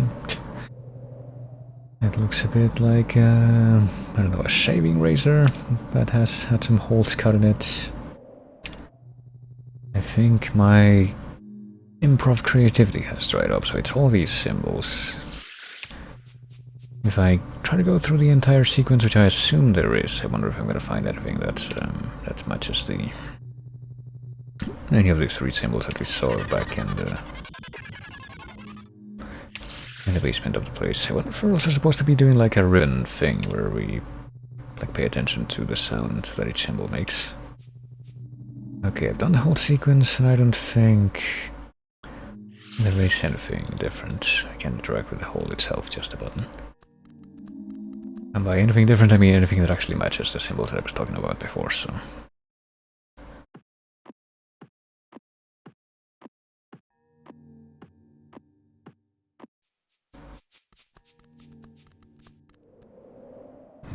Nothing here.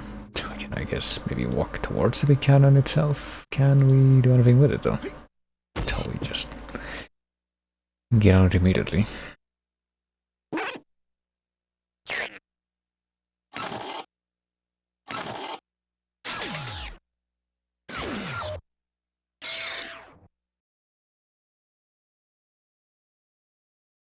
Oh boy.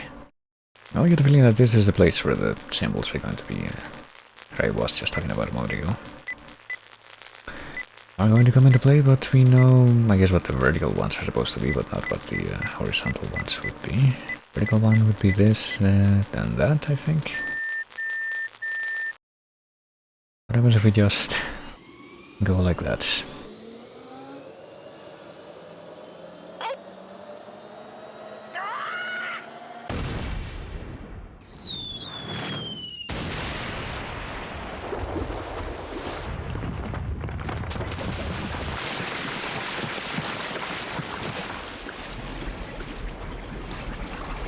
I get the feeling that it's gonna make something change, so maybe that is some degree of progress.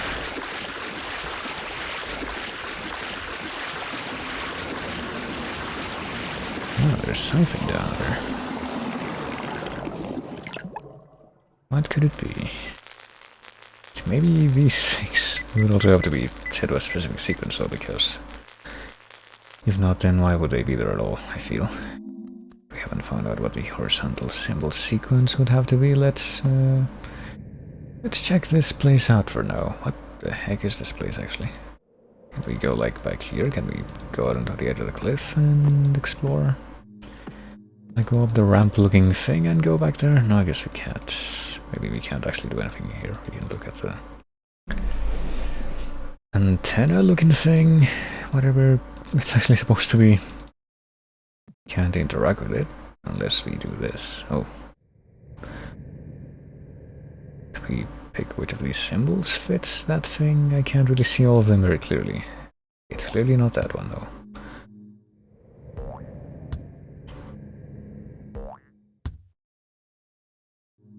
Oh, there we go. Oh, so it's like a...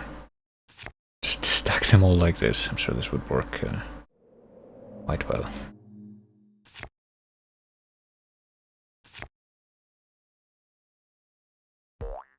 Oh shit, oh fuck. I wasn't expecting that for some reason. But we really have to pay attention here. Okay, so IP... I think it would be this one, yeah. We have to pay attention not just to the symbols themselves, I'm sorry, but like how they are arranged on this shape. Okay, so... I mean, I think this is the correct one here.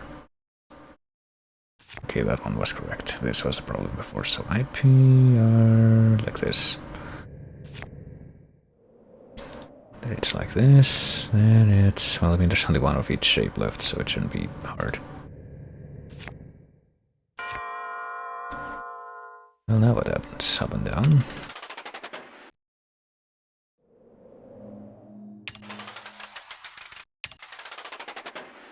Guess we better leave it in the position that it wasn't in at the start.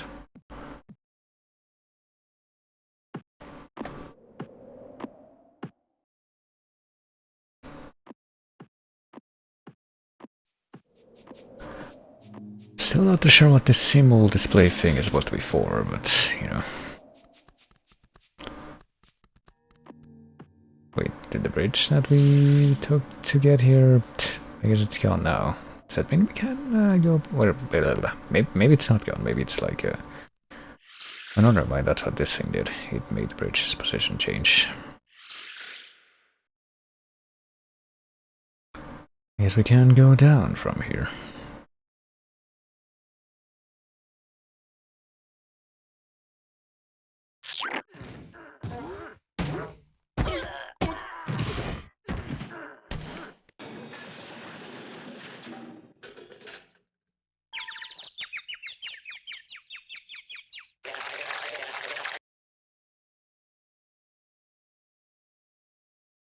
Oh, we're here now.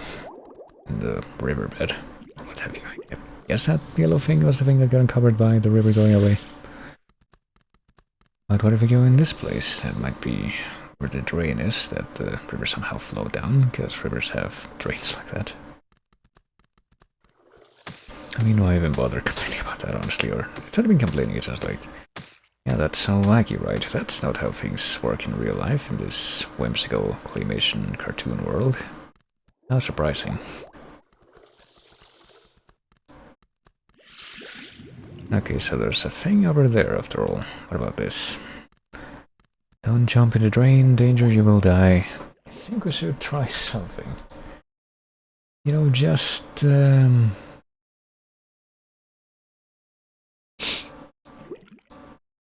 just for the hell of it. Nothing can go wrong after all.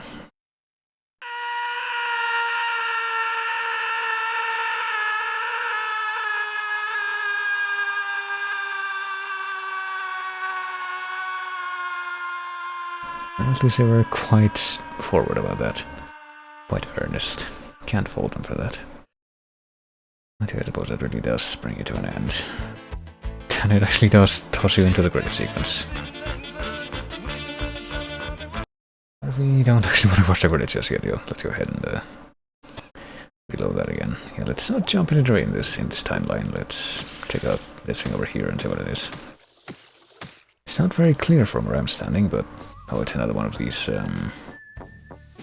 Oh, I see. It's one of these things that's attached to the wall, and it actually is attached to a thing in the wall. Hold on, let's not actually write this thing quite yet. I feel like that might lead us somewhere. Before we write that thing, why don't we go ahead and check whatever it is that's on the other side.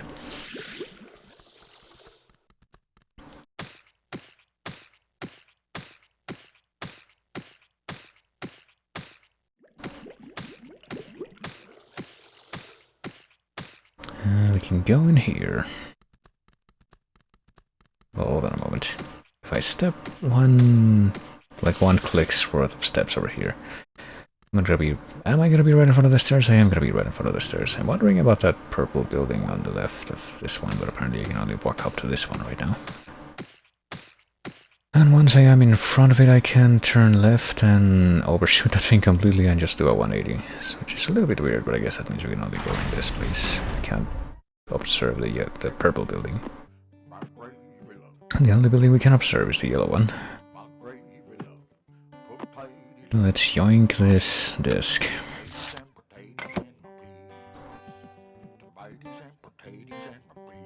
Tomatoes and potatoes and beans. And I think I very, very faintly see an image on this thing, but I can barely see that, so... I assume that's part of the puzzle, whatever the puzzle is in here. I mean, what can we do in here, really? Can we step all the way to the right? Can we interact with any of these things that aren't part of the background, presumably?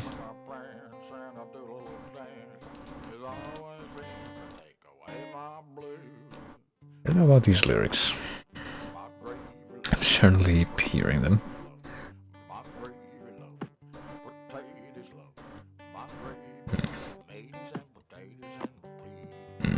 Yeah, maybe I just can't do anything here quite yet.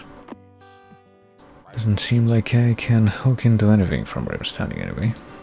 Like maybe there is a passageway here, but it's completely covered up by a block of yellow background.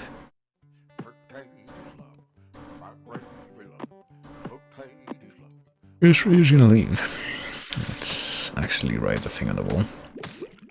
Seems to be the only thing to do now.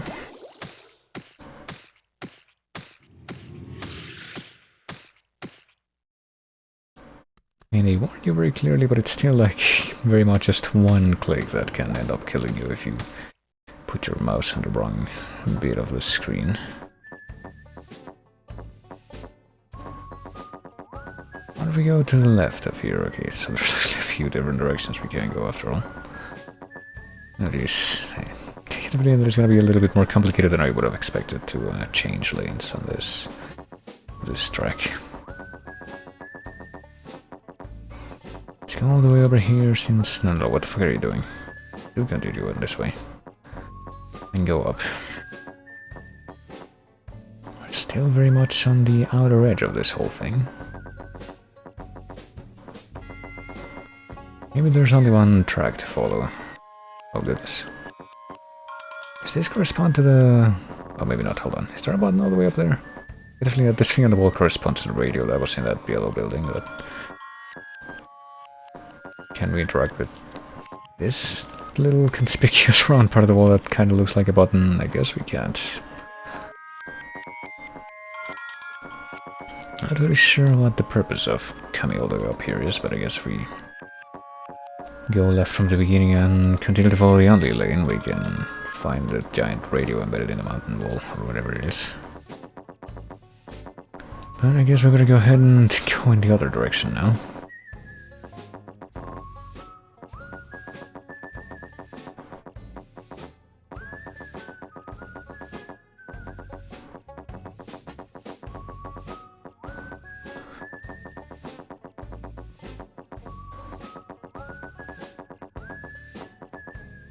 Let's go to the right this time. I guess this would be one of the only places where these sets of tracks actually have a junction with each other.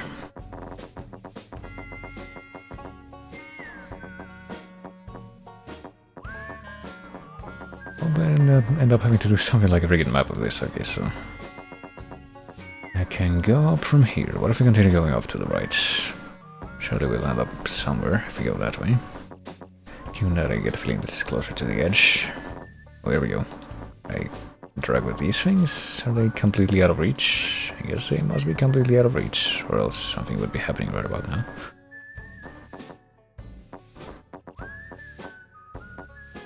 Crap. Oh well. I guess we're forced to ignore them, but at least we know they're there.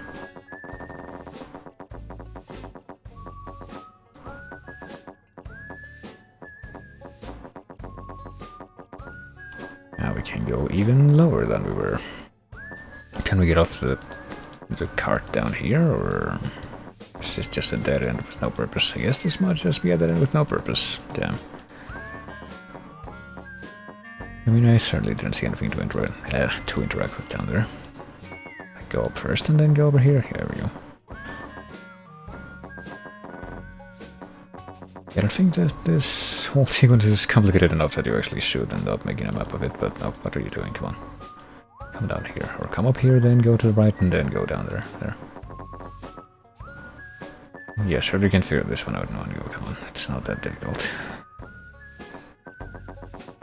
Not quite sure exactly what's programmed to happen when I click on a part of the screen here, like what oops it has to go through, but...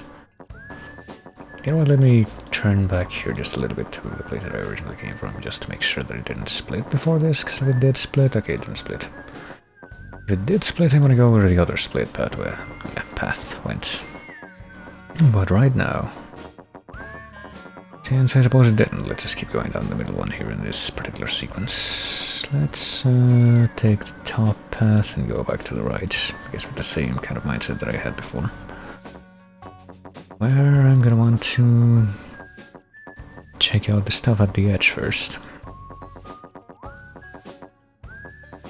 Just to get it out of the way. What does this say? Something monument. The canon monument. This canon was put here by not Hoborg, Clog. I get the feeling that we're Clog based on some of the disc cutscenes that we've seen.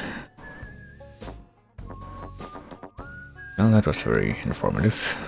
I don't know what the canon monument is supposed to be commemorating, though. I don't remember hearing about a cannon or an explosion in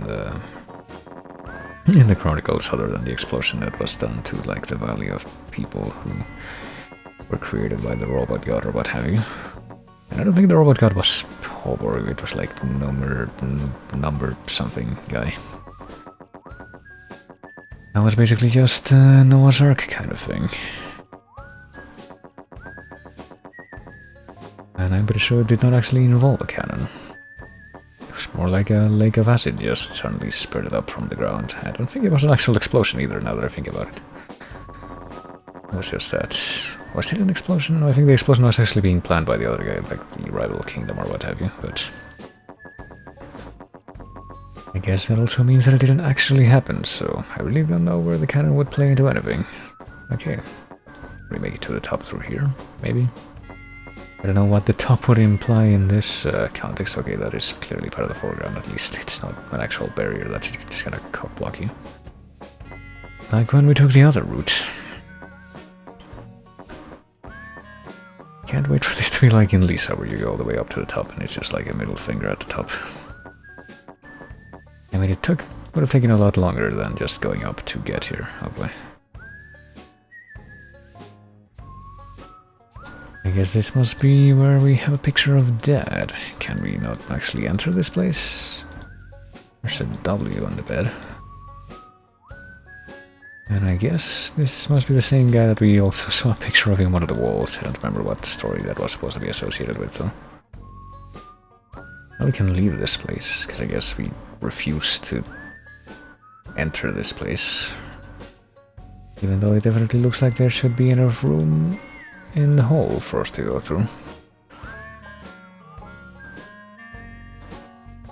Maybe this is supposed to be our place and we just don't realize it, but yeah, there's apparently nothing to click on up here, so I have to question, like, what we can even do at this point.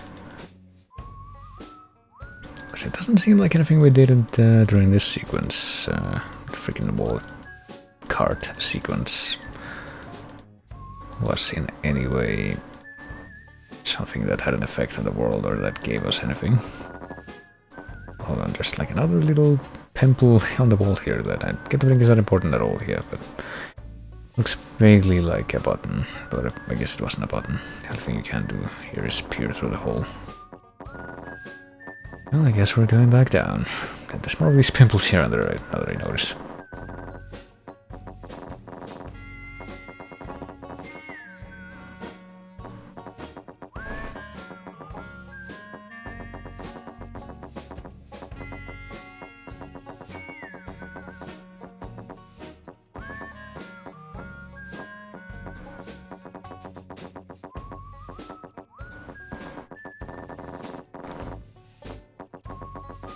So I guess now we're just very, very slowly making our way back to the beginning. Not much more to add to it, really. I'll just see if I can remember the most efficient way. Pretty sure it's just like keep down here. Don't take any of the paths, any of the forks in the road that lead up. And we shall find our way there eventually.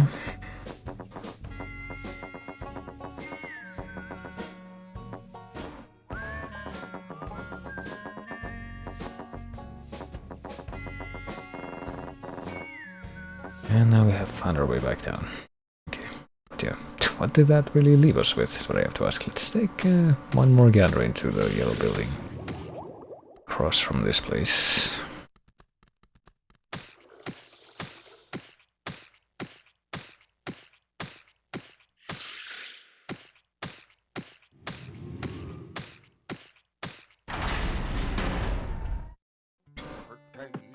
Which is where the radio thing is. I'm pretty sure that we noticed something on the mountain thing that was supposed to be an equivalent to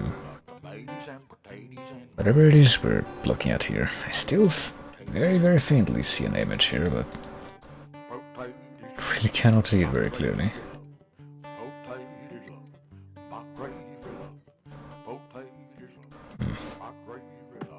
And it still doesn't really look like I can do anything else in this room. I can't go into the background or into this thing up here. And if I try to click over here, it's just gonna put me out of the building again. So, I don't know, I guess I can go back up the stairs now.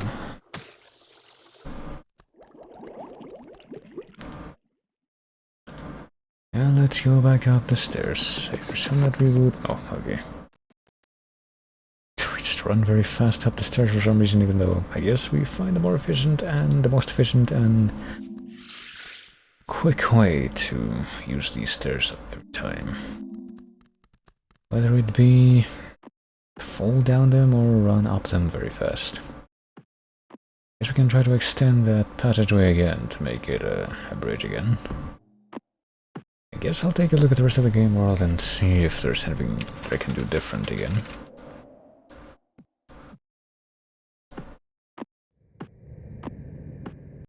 If there is, it's not really clear to me right now what it would be. We can take another look at this thing, I guess, while we're on the way back. Which we're gonna be standing right next to it. Tree. And holding an orb with a chip on it, maybe. This shield that's been chomped. And that's where my ideas end for what the rest of these are supposed to be. Crosshair with one bit missing. Bowl of soup that's knocked over. Pac-Man eating 3 dots at once. Some kind of antenna that you use to catch public television, I don't know. Maybe that one's different? Maybe you're supposed to like notice which of these make a different noise. And that's the puzzle? I mean, let's go through them again. Just one more cycle. I don't know if that sound, like high-pitched one that I keep hearing, is indicative of anything.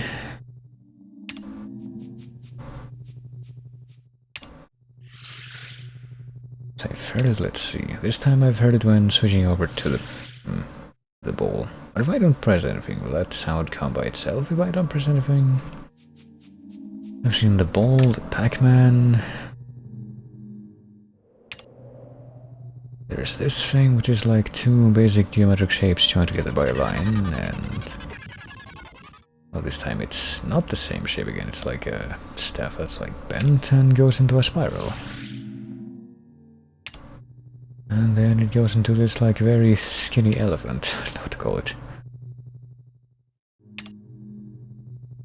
I get the feeling that just going through these is probably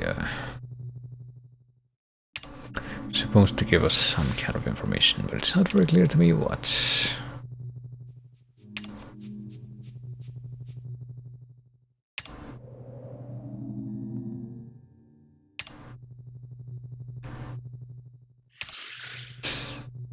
Okay, here's the shapes joined together. And now it's a Pac-Man. And now it goes to the staff thing. And to the skinny elephant, and then back to the tree. Okay, hold on. Let me take a look at something else now that I've looked at some of those sequences there. Let's go back to the canon, and this time...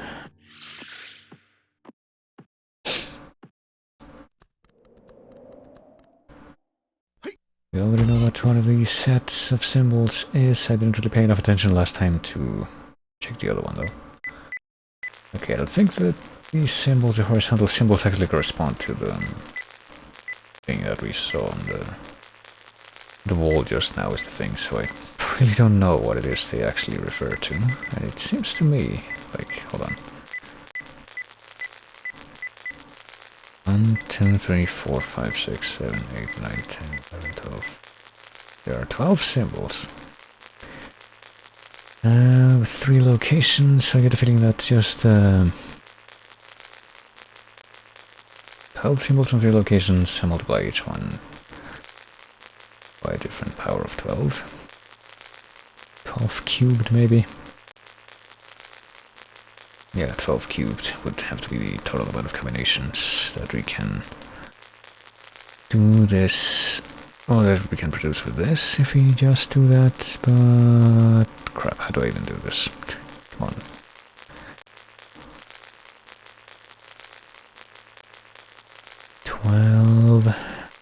To the power of 3 would be 1,728 combinations, so let's not actually try that by brute force.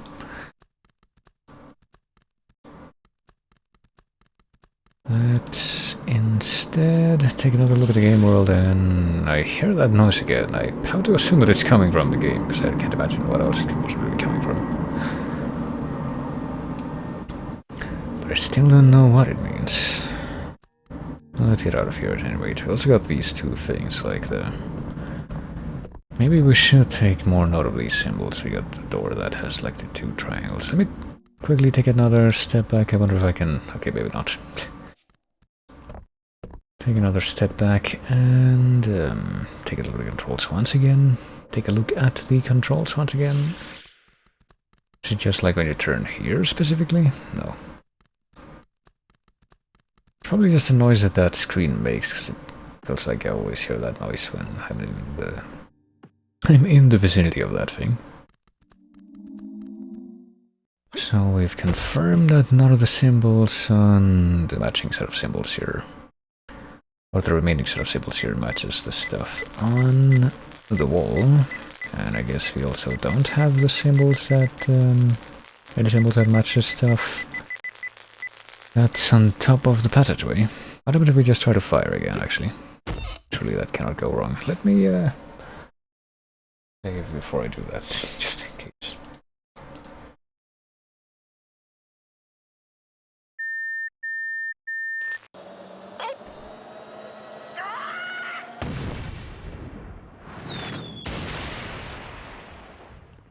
We can shoot that crack in the wall again, but apparently... Oh shit. Okay, didn't realize we could interact with that as well. Wonder if this is gonna change anything. What happens if we fire here? Where we can't even see where we're going. Guess the cannonball just shoots off into space, and we never see it again. Can we actually leave the cannon screen now? No, I guess it just stops us if we're trying to do that.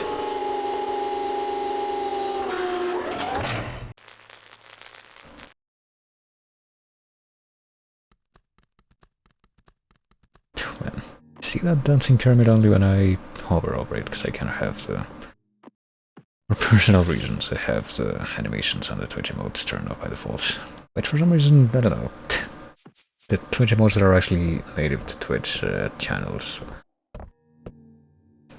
Like the first party ones, for some reason, have so far, to my perception, seem to be a lot more obnoxious than the ones that were animations and that were implemented via BTTV. But then again, I think I can only really think of a couple of examples, but the ones that I can think of, I'm pretty sure are designed to be obnoxious. Could also go back in this building, but I get the feeling that this is really not going to yield anything else. But hey, when you're starting to run a little bit low on ideas, might as well go for a few different things. I'm pretty sure that none of the stuff that we saw from this mailbox here, which I'm pretty sure is going to continue to give us infinite messages. The fifth ring turns on the radio. What? I don't think that we read that before, did we? Maybe we should like reacquaint ourselves with these messages now that we've actually had a look at more of the game world. Willie Duan, not Willie Trombone. That must be the evil twin or something tantamount. The fifth ring turns on the radio. Maybe that means the fifth ring that's in this building. Maybe we should mess with that a little more. You read too much. I've only read 3 things. That's not even a bad thing. You read too darn much. I mean, I read everything that was on the goddamn long archives hallway, so This is really nothing in comparison.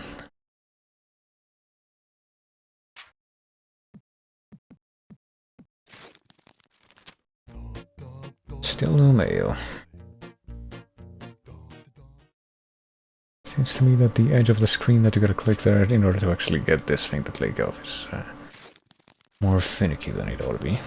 If you throw this away, I will think less of you. I will throw everything away. Maybe we're only supposed to like yank the 5th ring once, and then my head has a hole in it. That will be enough to turn on the radio. Yeah, because I don't think we really messed with any of the rings in here, except for... Actually, no, that's completely false. We did try all of the rings in this room that's up here at least once, but maybe we're supposed to turn them back off. 2 bricks of clay.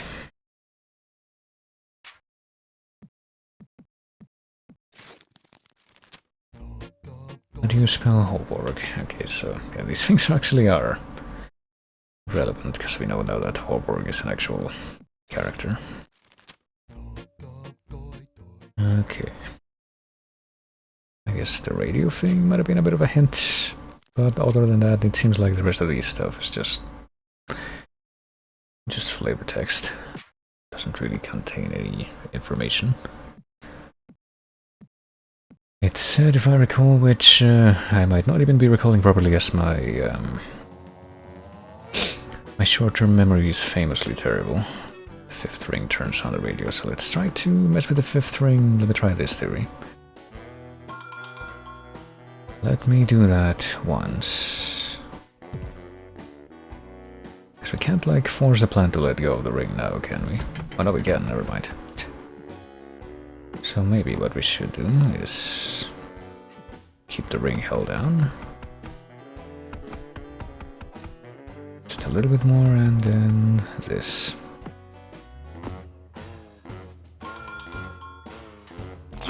Oh. Or maybe we can't actually do that, never mind. Yes, yeah, the 4th ring is the one that opens the door, and apparently the 4th ring is also the only one that'll actually be... Like, that's actually allowed to have its rope yanked all the way down. When we swing on that. Guess I'll do this one more time. And get eaten by the plant one more time. And maybe even remind myself what the button on the door is supposed to do, because I'm pretty sure that we didn't actually, push this.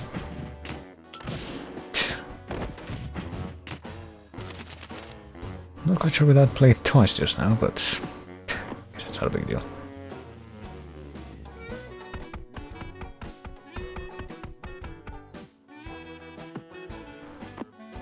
Seems like this is the one that's the only one that actually can be held down by the plant. So let's take a look at whatever state the radio is going to be in now. Remind me where the radio is myself. It's down the cave. It's actually going to be a bit of a freaking roundabout thing to get to where the radio is. I think it was down the cave anyway. Yeah. That's where this door is, which is open now.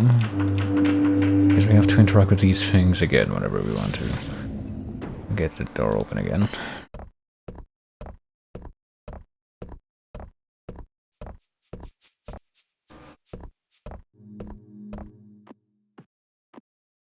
But yeah, if we find the radio the same, I think I'm just gonna officially be kind of stumped, which will compel me to resort to a little bit of an auxiliary, but I suppose we'll have to see what happens.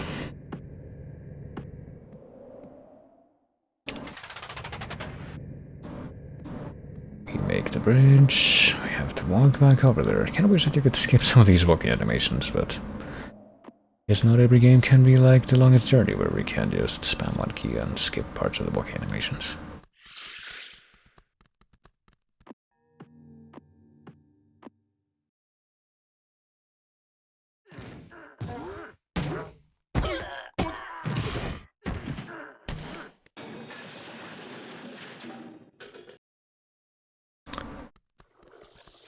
It's not this way, it's to the left when you come down the stairs.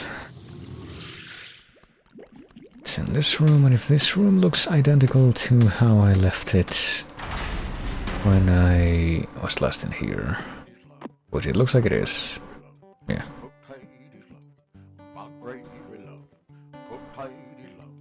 I'm afraid that that pretty much means that I don't really know what I should be doing at this point. I'm just kind of stumped. I think I might have an extra, what's it called? An extra disc that I haven't watched in any of these video player things. So I guess the last thing that I probably should do is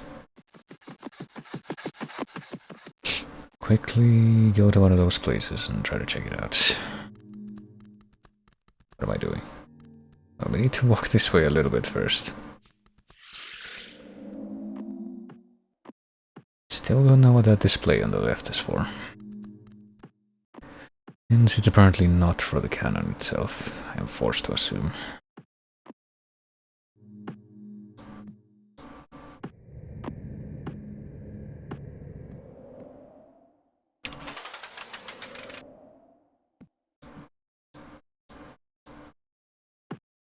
Let's get out of here. I kind of wish that one of those disc players was on this side of the world, or however you want to put that.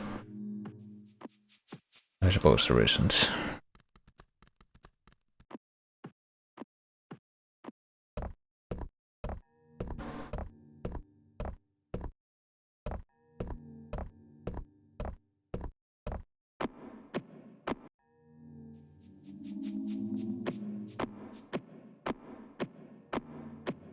And we keep moving. I think the place to...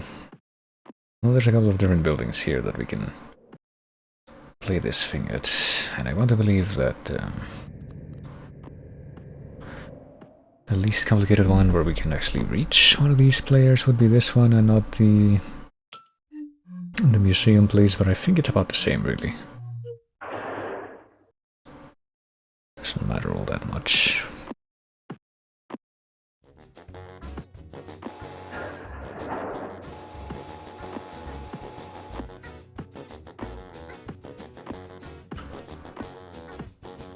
Should have at least one more to put into this thing, I think.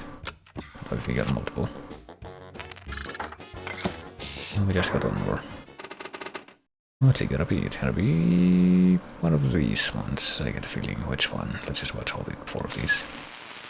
Hoborg thought this world would make him happy. It's not that one. It's not Hoborg, this one. It's this one. Hoborg happy to have a new friend. He named him Clog and welcomed him to the Neverhood. Everything you see here is yours to enjoy. You and I shall spend all our days here together. With you by my side, I'll make more... Crown! No! I mean... No, Clog. This crown is the only thing that you cannot have. Alright. I don't think that really revealed any new information to us, though, which... I think we just kind of figured that... what's gonna be shown there was gonna look kind of like that, so... I think it's time for me to resort to something a little bit unconventional about that. I get the feeling that if I end up doing more of these things, it'll probably be... it would probably be a good idea to keep handy. Which is the universal hand system. So let's see. I'm also only gonna keep going for about another half hour or so, because I'm getting a bit early, because I'm actually getting my... I don't know if it's gonna be the first or the only one, but I'm gonna get my COVID shot tomorrow morning.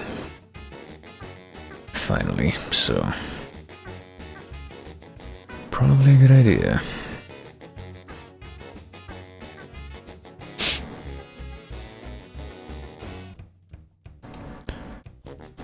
I don't know if the first thing that I saw was the purple cave.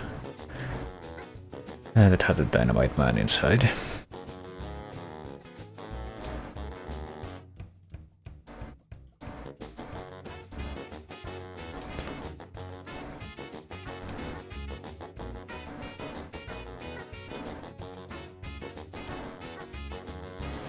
And apparently that giant crab thing that we had to blow up was called a weasel.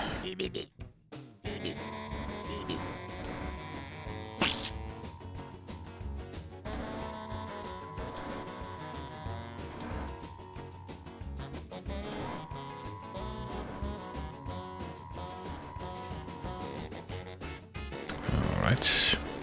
Yeah, I've gotten into the Whistle House, I've gotten into the Hall of Records. I've gotten through the... Okay, no, the purple cave was the one with the 3 buttons.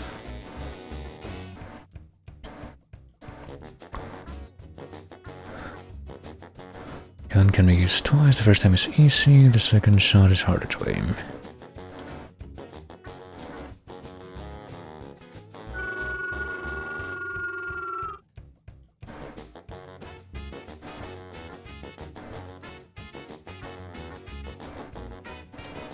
Apparently we're not supposed to use the gun for the second time yet.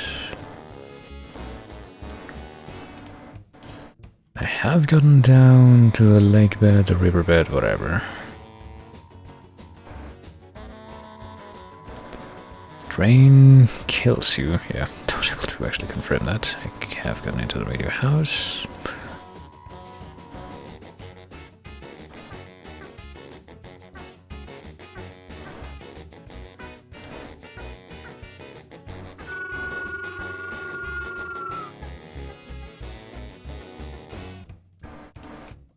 Hold on. I guess I'll try this one more time. I get the feeling that, based on the way that this little reference that I'm looking at here is phrased, there might actually have to be something like the radio looked identical. Well, I have to press this to get out now, but I guess the radio looked identical to how it did the first time I walked into the house with the radio.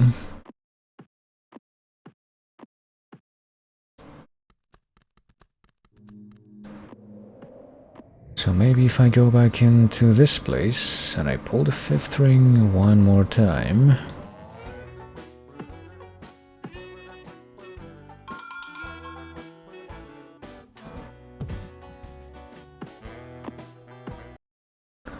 And then I immediately go back to the... well, I can't turn here. Immediately go back down to where the radio is, which is gonna require me to replicate this long sequence of things. It's not that long, but it feels a little bit longer when you already know everything that's gonna happen and you've seen this before.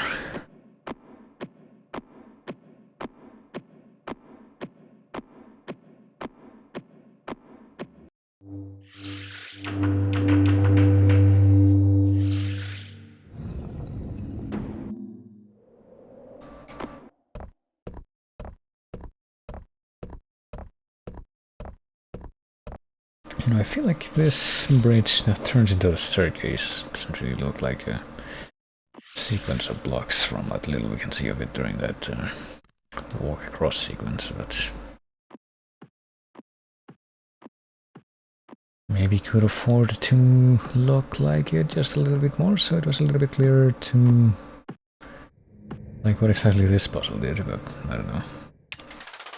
There's also the under shape of the block, so you can't see at all when you're walking over it.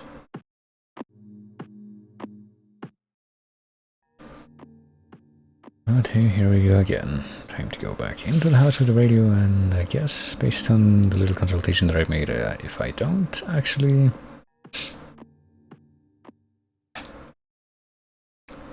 find anything different in the radio house, I will be forced to assume it's supposed to be the radio house by the fact that it has a freaking satellite dish on top. It looks exactly the same as every other time that I've been in it so far, which is like twice. I really must try to find out what the hell is different. Okay, maybe now it looks different. It's lit up. Yeah, I thought I changed this thing, but... oh shit. Okay, I can actually move something now. Okay, I think I see the difference. You're supposed to... how's that? Oh, so you can actually find... let me make a save here just for the hell of it. I can maybe access this part later at my leisure, because I get the feeling that if you can access a number of different tracks here, that obviously they will all be counted as parts of the soundtrack. Well, there may be a practical reason for me to want to check this again in the future, but for now, let's see.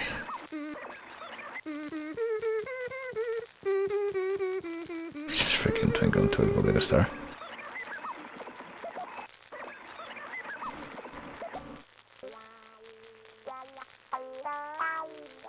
So yeah, a number of these things, and I get the feeling that now that this thing is actually lit up, we can actually make it work with in combination. Oh jeez. We can actually make it work in combination with that thing that we saw on the cliff edge when we rode the car that goes along the track.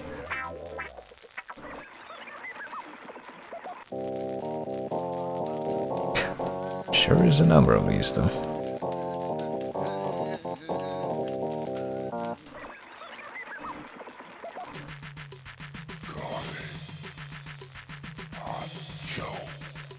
Coffee, hot Joe. Java? Yeah, that is actually what's being said there, I guess. Bean squeezer. Maybe not. Spring has sprung. Spring has sprung. Spring as hearts are glowing. Spring has come. That's bad news, you know.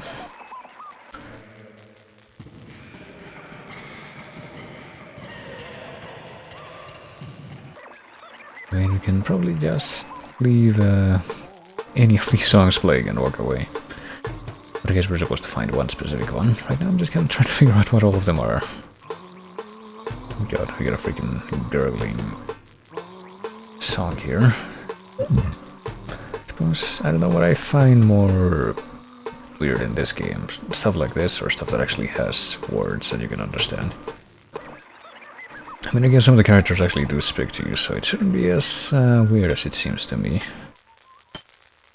I feel like whatever the right song to turn out to be might be one like that one there, but I don't know.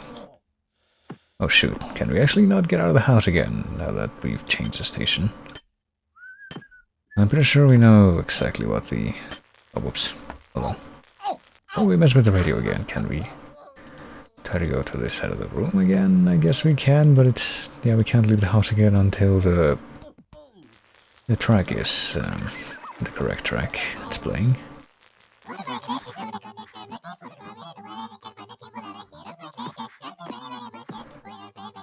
Dear Lord.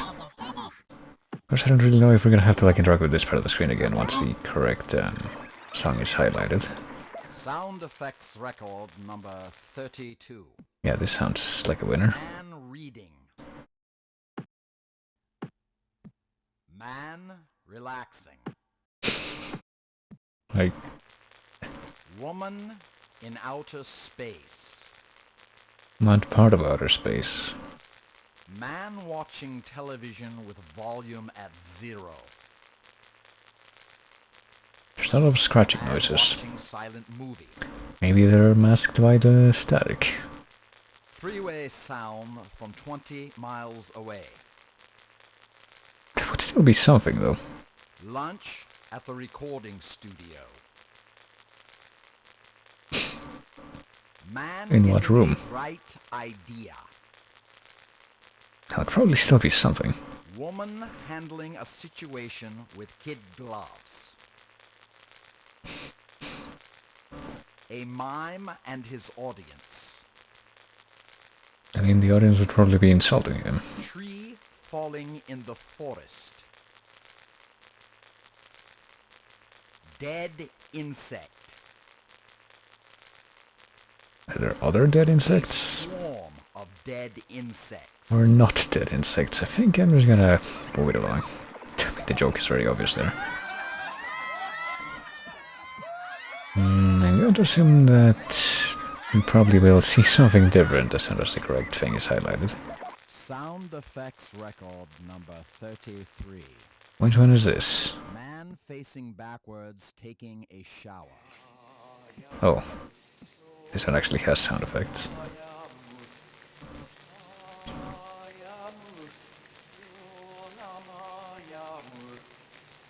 Why facing backwards though? Is that like reversed?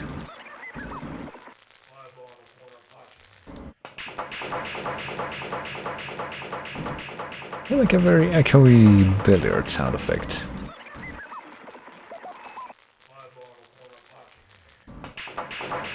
Sounds like a copy of what we just heard. What? Okay, we no longer turn it that way. Oh boy. Well, then we're gonna have to turn it back this way. Oh, does this mean that we're opening the door over here, or like something's changing? The friggin' light is changing. Didn't even notice that before. Spring has sprung. It's not spring has sprung. It sounds like the fucking coffee song. It sounds a little bit like one of the tracks from Castlevania 4, actually, now that I think about it. Just the backing part of it. It sounds like the Forest of Monsters track.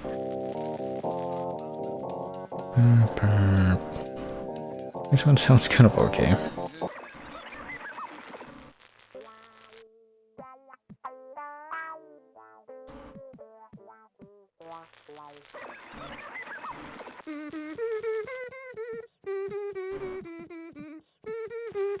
Maybe that hole that's above the door has some significance in this whole sequence, but I don't really know what that would be. Okay, there we go. I guess the one that's reversed is the one that opens this door. We solved the puzzle, and something that's farther along to the right of that. My goodness, I think I remember this track. This was one that was actually brought up in the... Oh. I mean, is this supposed to be a hint towards the fact that you can see a radio thing on the mountain, given that probably you wouldn't actually be able to? I mean, you obviously would be able to make it into this place without finding that radio thing, but...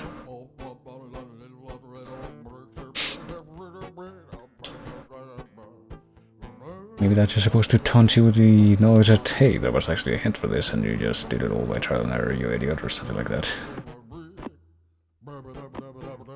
But yeah, I can vaguely hear the word operator being said in the vocals here, so that pretty much confirms that this is operator plays a little ping pong. Bobby. Get the feeling that Bobby might have gotten out. What is this thing down here?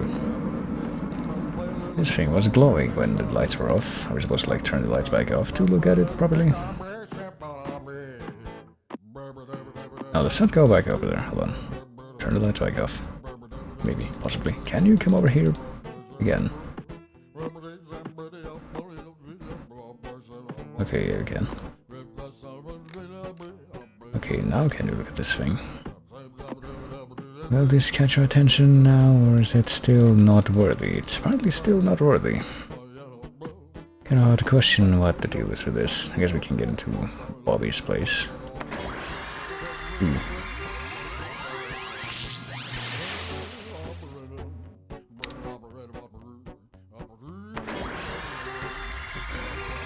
Let's see, there's 5 buttons here. And there are 5 of these. And the 2 on the left are yellow. If I press the first button, the next one will be green. So maybe if I press this one, and this one twice, and this one twice, something will happen. Well, I made the whole thing green, but I don't know if that was supposed to be what we were supposed to do. I see a little green glow here, and that makes me suspicious, and all we can do is interact with this thing again. What happens if we try to interact with that thing while the lights are on?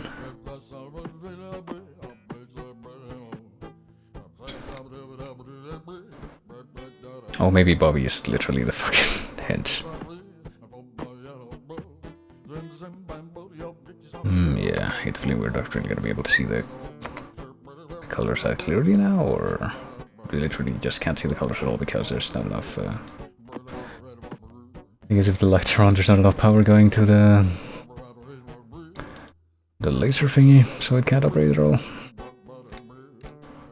But yeah, I get the feeling that Bobby is literally the hint for what colors you're supposed to use. Let's see. Are they all still green? they are, okay.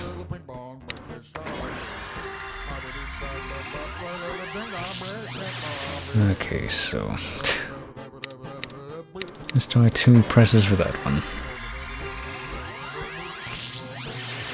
That looks purple to me. After blue is purple. After purple is red.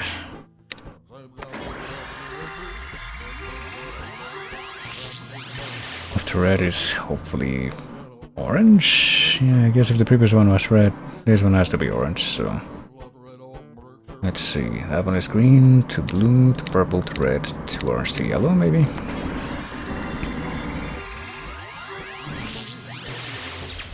Yeah, there we go.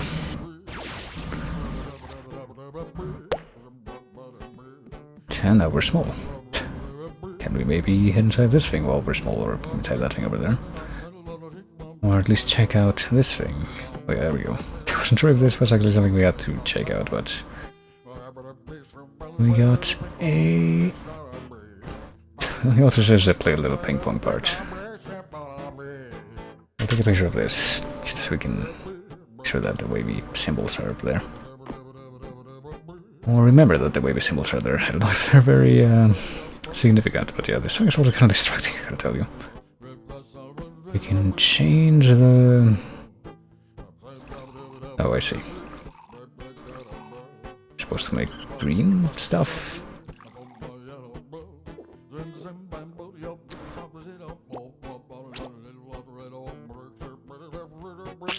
If it makes all these things together, it apparently does not have a good result. At least we handily carry that vial around with us wherever we go. If not, maybe this would be a little bit more complicated. Let's try this again. Let's see. This is just purple, yellow, and orange. So I guess if we actually do end up mixing all of these together in like equal amounts, it does end up being yellow, or not yellow, green. If we get a full dose of this, I get the feeling that it's gonna be the same thing.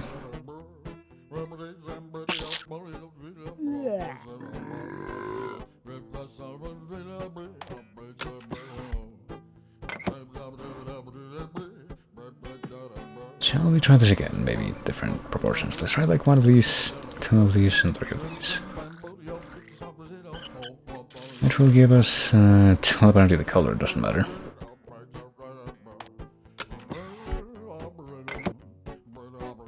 You know, it occurs to me that oh shit. It occurs to me that I think I might know what the solution is for this. Okay, so... wait, we actually did end up growing again, even though that was a complete fluke there. Let's go back to the back of this room. So I just realized, I was thinking about, like, did we find a hint for this or anything like that similar so far, and I'm pretty sure that we did. If you look at these, yeah, these friggin' things, I'm pretty sure this is supposed to be a hint. Did I get it by complete accident? They did like purple 1, yellow 2, orange 3. Purple 1, yellow 2, orange 3. I get the feeling that that is in fact the one that I did. By complete accident, because I was literally thinking I should check that hint, because I don't remember what it was. So I didn't realize it was a hint. I thought maybe those were things that we were supposed to interact with directly, but...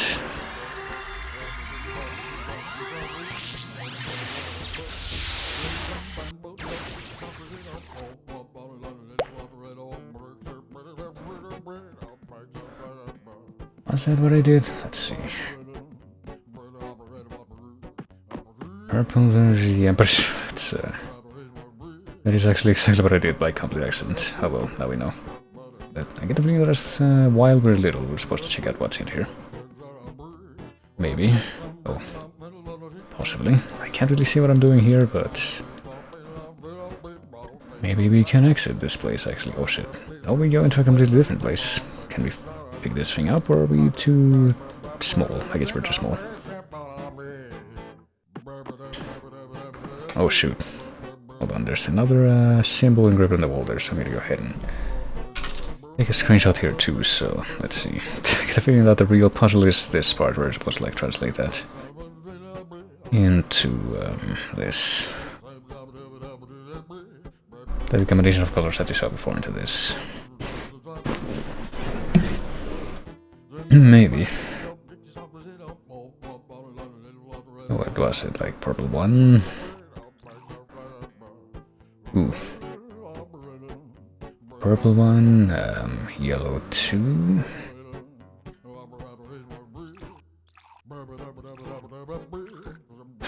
And orange 3. How do you make orange though? Do you make 1, 2, 3, 1, 2, 3? I guess, maybe, possibly. Will this work at all? Does that mean that that's supposed to be pure red?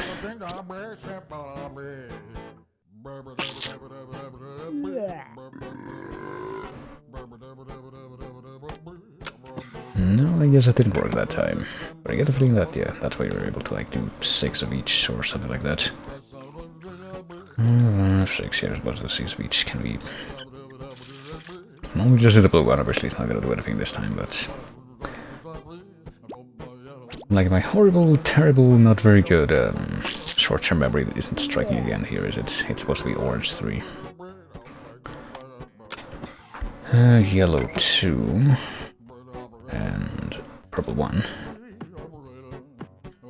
So it's purple 1 would be this, which would make purple 1. Yellow would have to be this one mixed with this one, not with red. That's probably what I messed up.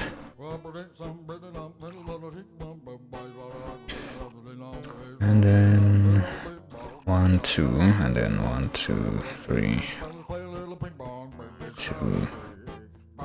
Actually, no, I think I messed it up again because it's supposed to be like blue and, yeah, blue and green make yellow, but then yellow and red make orange, so it's, yeah, I messed up the proportions. What if I start with orange? I feel like that probably would be a good idea.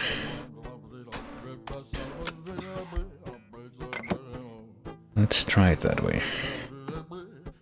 Okay, so it's supposed to be 3 oranges, so 3 of these, and 3 of these to make 3 yellow. And then 1, 2, 3 to make the oranges, maybe. Maybe it's supposed to like duplicate it. In order for the, like... Oh god, I don't know, that would make it even more complicated though, like... I don't think that would work if you had to duplicate it, because you have to mix them around. So let's try it like this. So I have 3... Yeah, this part is all the 3 orange. And then 2 yellow would be 1, 2... 1, 2... 1, 2... What am I doing? I messed it up. I wasn't supposed to use that one at all for the yellow.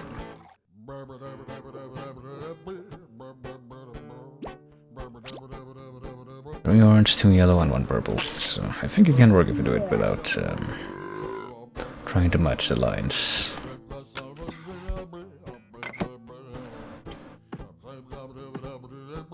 Okay, one more time.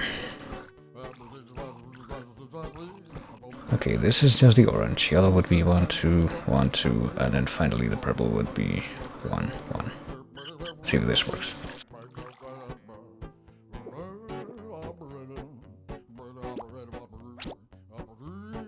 So far it doesn't look like it. My logic just not work. I guess it didn't. Did I mess it up completely? Hold on. Let me see if I can step out of this area real quick.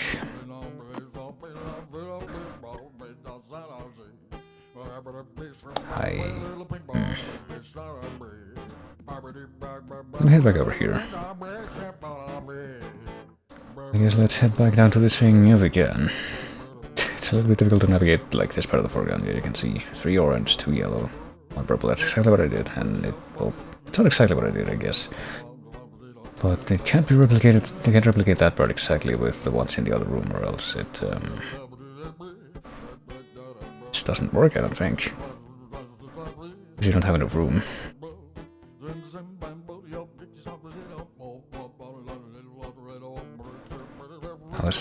I was wanting to get back to this room just to see if I could see another set of these things, or you can only look at one of them.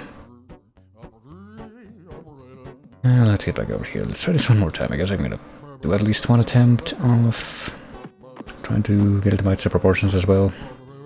I get the feeling it's not gonna work, but might as well.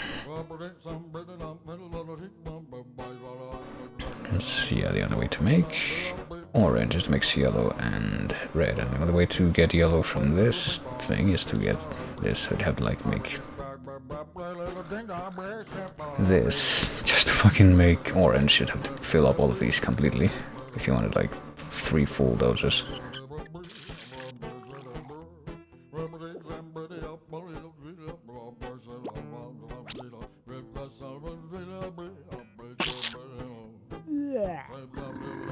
But just to say that I tried it, let's try doing that first and then do like the rest of it. Which would be 1 purple and 2 yellow, so...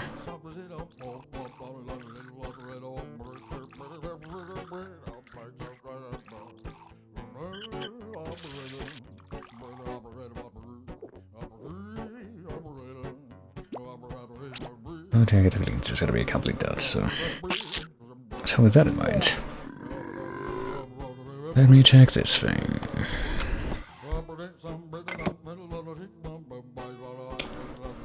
How can I enlarge upstairs with the radio house? There's a little lab in this room with columns just for this purpose, there is. I figured that there might be like a separate hint that I didn't realize was there. Didn't realize was there, like you could simply look out a different window and see a different set of pipes and you would see a different set of colors or something like that, but apparently not.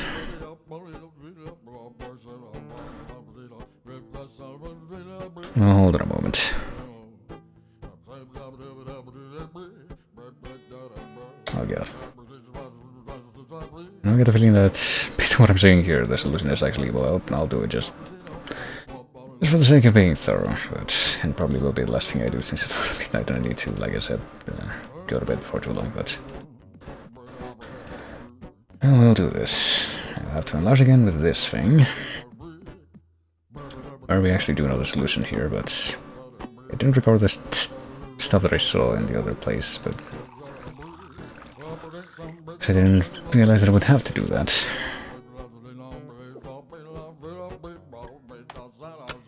But it seems that the set of vials that you can see when you ride the car that goes in the modern mall is in fact a separate set of colors, and that actually corresponds to the ones in the room that I was just in. But of course, I guess the only way that I thought about that at the time is this looks like an item that you can actually grab at some point. If you figure out how, but no. It seems that was not it. Okay, gotta remember the song that sounds like it's backwards, which is... let me see exactly where it is. Which is between the X and the triangle thing, is the one that opens the door.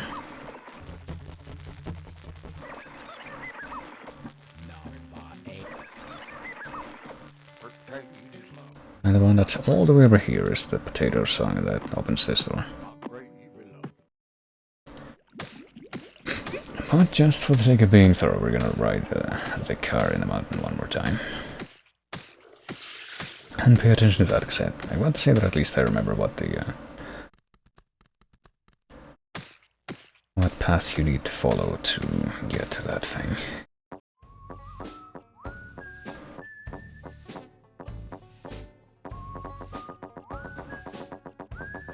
Go all the way to the right and I think take the lower... is it take the lower path? I think it is take the lower path. I was thinking of like a big spiral sequence heading through the button that helps open the door in the cave, but that was the other like mountainside rail thing that we found before this one. So take the first fork in the road. I think that one is gonna like circle around and go down. And the pipe mixture that we're looking for is gonna be somewhere along the path here. Here, there we go. Fucking god.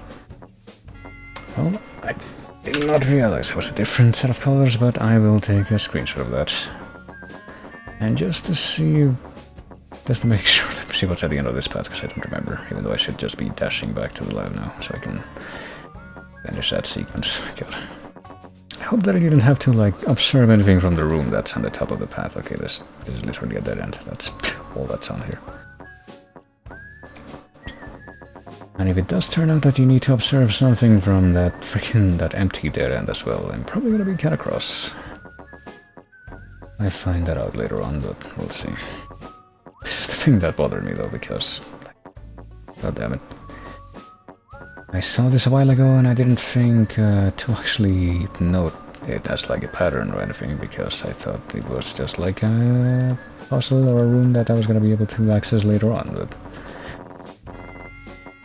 I suppose theoretically I should have known better, question mark. Let's see.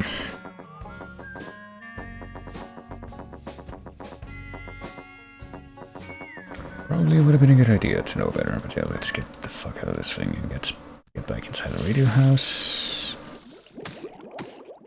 And let's actually solve that part of the puzzle. I cannot tell you, I'm not like... That is one part of this game that I'm not really a big fan of so far, where they make you go to an entirely different location. It's gonna be a bit of a trip, just to be able to see a clue that you missed. Or to activate something that you missed for a puzzle that's like right in front of your face. I mean, I suppose that's technically a very Myst-like thing to do, specifically Riven-like, but... I don't know, I feel like it works a lot better in that game, having the dynamic thing. Also have tried to go to the other part of the mountain where you can see like the radio hit, whatever it's supposed to look like. I looked at it already, I also did not actually note it. I suppose I know a little bit better now though. So let's repeat this whole sequence. At least I've heard this track enough to the point where I will never forget it at this point.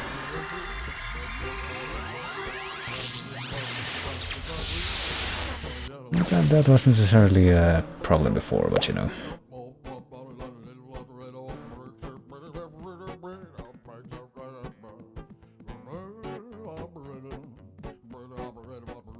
Alright, here we go. Just gotta get up here to this hole in the wall, go up here, and now we can actually reference the screenshot that I took to figure out the correct sequence. It's right here. Well, you can't see it, but I can see it. And I click up of it. I can't see it anymore, but now I can. There we go. So this thing needs to be filled up all the way. And this thing needs to be filled up almost all the way.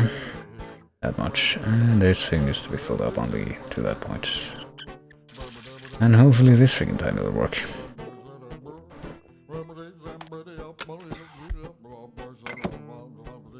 Oh yeah, we didn't have our eyes blow up, so that's, I guess, the indication that it actually worked that time.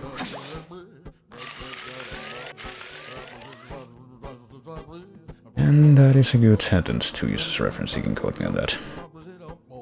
But hey, now that we're actually here, maybe we can look at stuff. Before we look at stuff though, I get the feeling that we should actually make the effort to pick that thing up. I don't know what that just did. Oh, okay. Never mind, I see what that just did. But yeah, we need this disc. I would like to acquire the sticks. Yeah, you can also quote me on that. That is perfectly comprehensible. Okay, so I guess this must be the one of the characters that we read about that was like the giant that had the 3 spikes protruding from his chest, so... I suppose if we assume that... I guess these are all the beings that were created by the, like, god relay guy or whatever that had the crowns. This guy too. Even though I couldn't be able to tell you exactly what like the name of each one is. This is the only one that has an actual button that you can push, I guess, in the statue. I see the one that's all the way on the right. There's apparently something else even farther to the right, but... I guess if you actually pay enough attention in the Hall of Records, you can actually tell like which one of these guys are supposed to match up to each name, but... I feel like I obviously did not pay that degree of attention. And I guess we can't look at the guy all the way in the back because he's covered up by the overlap by the ladder, which we need to click on to make it to the next place, so... Oh well. Oh hey, and I was about to say something like, I think the last thing that I want to do for now is find one of these places where you can play the videotapes.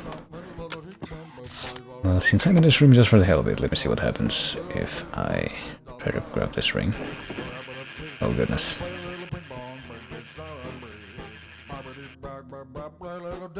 I suppose I was tempting fate a little bit by doing that. Okay, note to self, do not do that again. Or at least, if I am gonna do that again in the future. I should at least make a save before I do that. I just had to bring that on myself up. I suppose that shows my aptitude with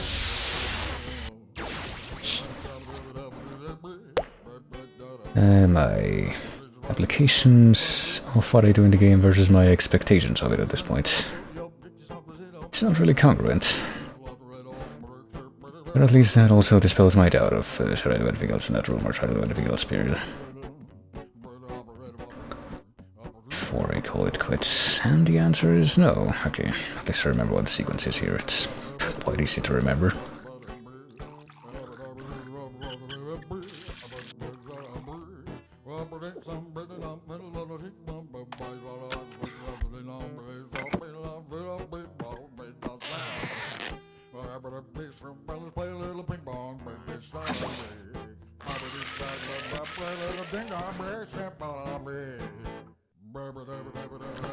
And let's just get the hell up there.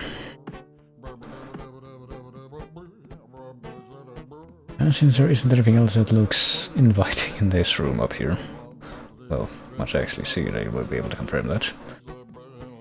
Other than that thing up there and the thing in the floor, which are quite clearly joined to one another from what we were able to see. I'll just go ahead and add these two double up discs that we acquired in these two rooms right here in this vicinity, and I guess we can actually have the full sequence up to this point now. Let's see. Let's just start watching from here and watch to the end. To have a new friend, he named him Clog, and welcome him to the Neverhood. Everything you see here is yours to enjoy. You and I shall spend all our days here together. With you by my side, I'll make more Crown! No! I mean, no, Clog. This crown is the only thing that you cannot have. I am ruler of this world, the Neverhood, and a ruler needs his crown. Surely you can understand that. Now go and explore your new home, while I go back to my throne room to plan some more people to make. So, Holborg go to make more friends, and Clog start thinking bad things. Sitting in the throne room, Holborg start thinking about who he make next. Okay, so I guess the pig just producing What? My crown! indeterminate number of beans from his crown to like create more people. Like, I guess maybe that actually speaks to the actual significance of the crown. I guess we're also gonna make a new save to call things off here. Like, this one's gonna be called, oops, I don't know, it feels adequate. Considering a number of things that we've just seen in pretty much rapid succession, so we can also delete, I guess, a save if we want, but I'm gonna do that right now. Oh goodness, I was wondering what the about thing was gonna be about, but you can also turn the music off, but why would you want to play without this music, honestly? Will the music be at least a little bit different if we go into this room in the background, or will it pervade throughout this entire... Oh, okay, this does shut the music off, but I wonder what this thing could be, but we're only gonna get to find out today, unfortunately.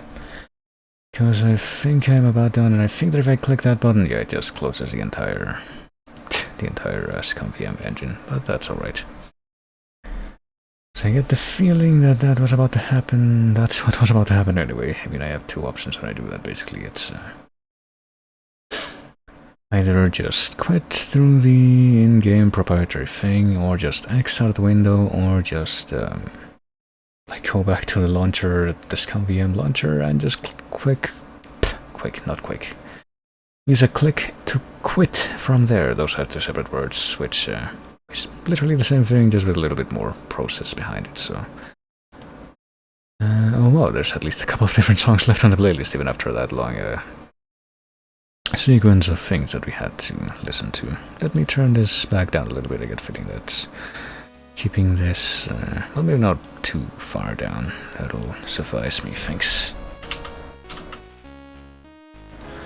As we play this out,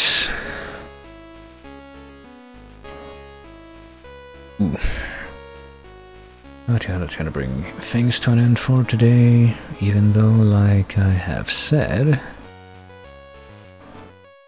I probably will end up streaming... Oh shit. Probably will end up streaming a little bit earlier tomorrow, and by a little bit I mean I really have no idea when, but hopefully at least to the point where you can tell that it's earlier than usual tomorrow, when ostensibly I am able to get the copy that I ordered of Neo 2 in my hands, as you may already know, if you've looked at the schedule, which is also now in one of the panels underneath the stream if you haven't seen that yet. I mean, I don't even look at these all that often. But yeah, if you're not in the Discord, you can also access that through the panels, and I have started to post the schedule for my streams there, as of pretty much just a couple days ago, so there's that. But yeah, I'll probably be playing that for the rest of the weekend also. But do not fret, cause I will also be back to the Neverhood next Monday, no matter what happens at any rate. And then probably spend a few good more days playing Neo 2, because at this point I don't really know exactly how long that game's gonna be, but I have some pretty good feelings about it after playing the demo, so we'll see tomorrow for sure. But for now, like I said, that's probably gonna be time to we'll turn this back on. It's actually relevant again. And see if the time is right to maybe throw a quick raid at somebody. Let's see. I wonder who that could be. If it is somebody.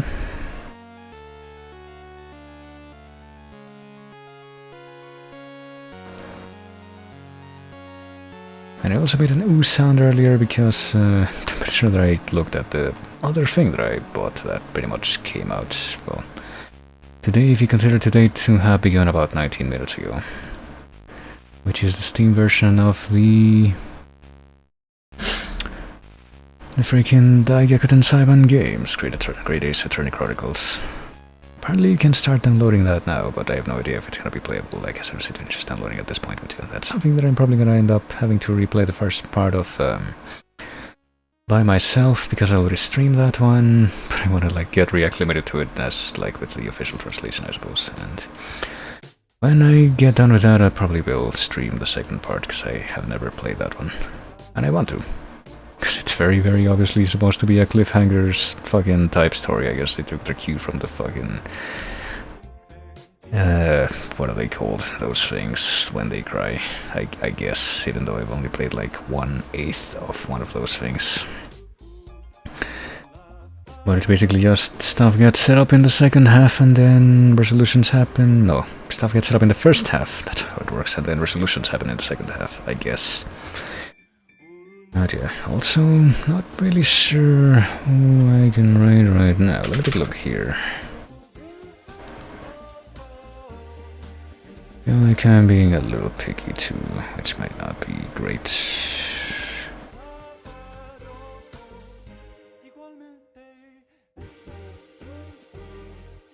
Why don't I try something a little bit different today? I guess we haven't really done anything like this in the past, but why don't we try throwing a quick raid at these peeps, whom we also know...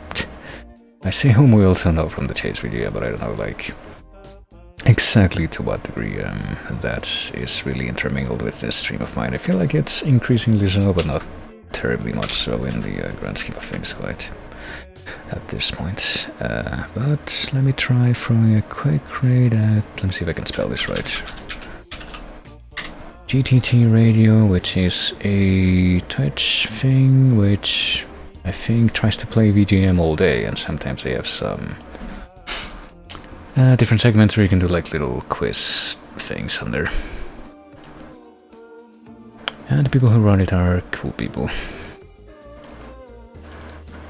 But yeah, that's what's on the horizon for now, and so that I don't just keep looking until I actually get timed out by that, I will say once again, the rest of the week will probably be Neo 2, unless something bizarre happens, which it shouldn't, but I always say that, and it doesn't always preclude that from happening. But at any rate, what I hope happens, which is what I have planned on the schedule, is on the panels and on my Discord, like I said. which will be Neo 2 for the rest of the week. And then next week we get to keep playing Neverhood and maybe finish it, and also probably keep playing Neo 2 and so on and so forth until something actually shifts the paradigm, which might happen sooner than you think. But until now I will say, or until that happens I mean, which is not happening right now. I'm just vomiting words right now, but which is why I should stop. But yeah, you'll take it easy. I thank everybody for coming like always. Thanks for chatting, always great whenever people chat, and I will see you later.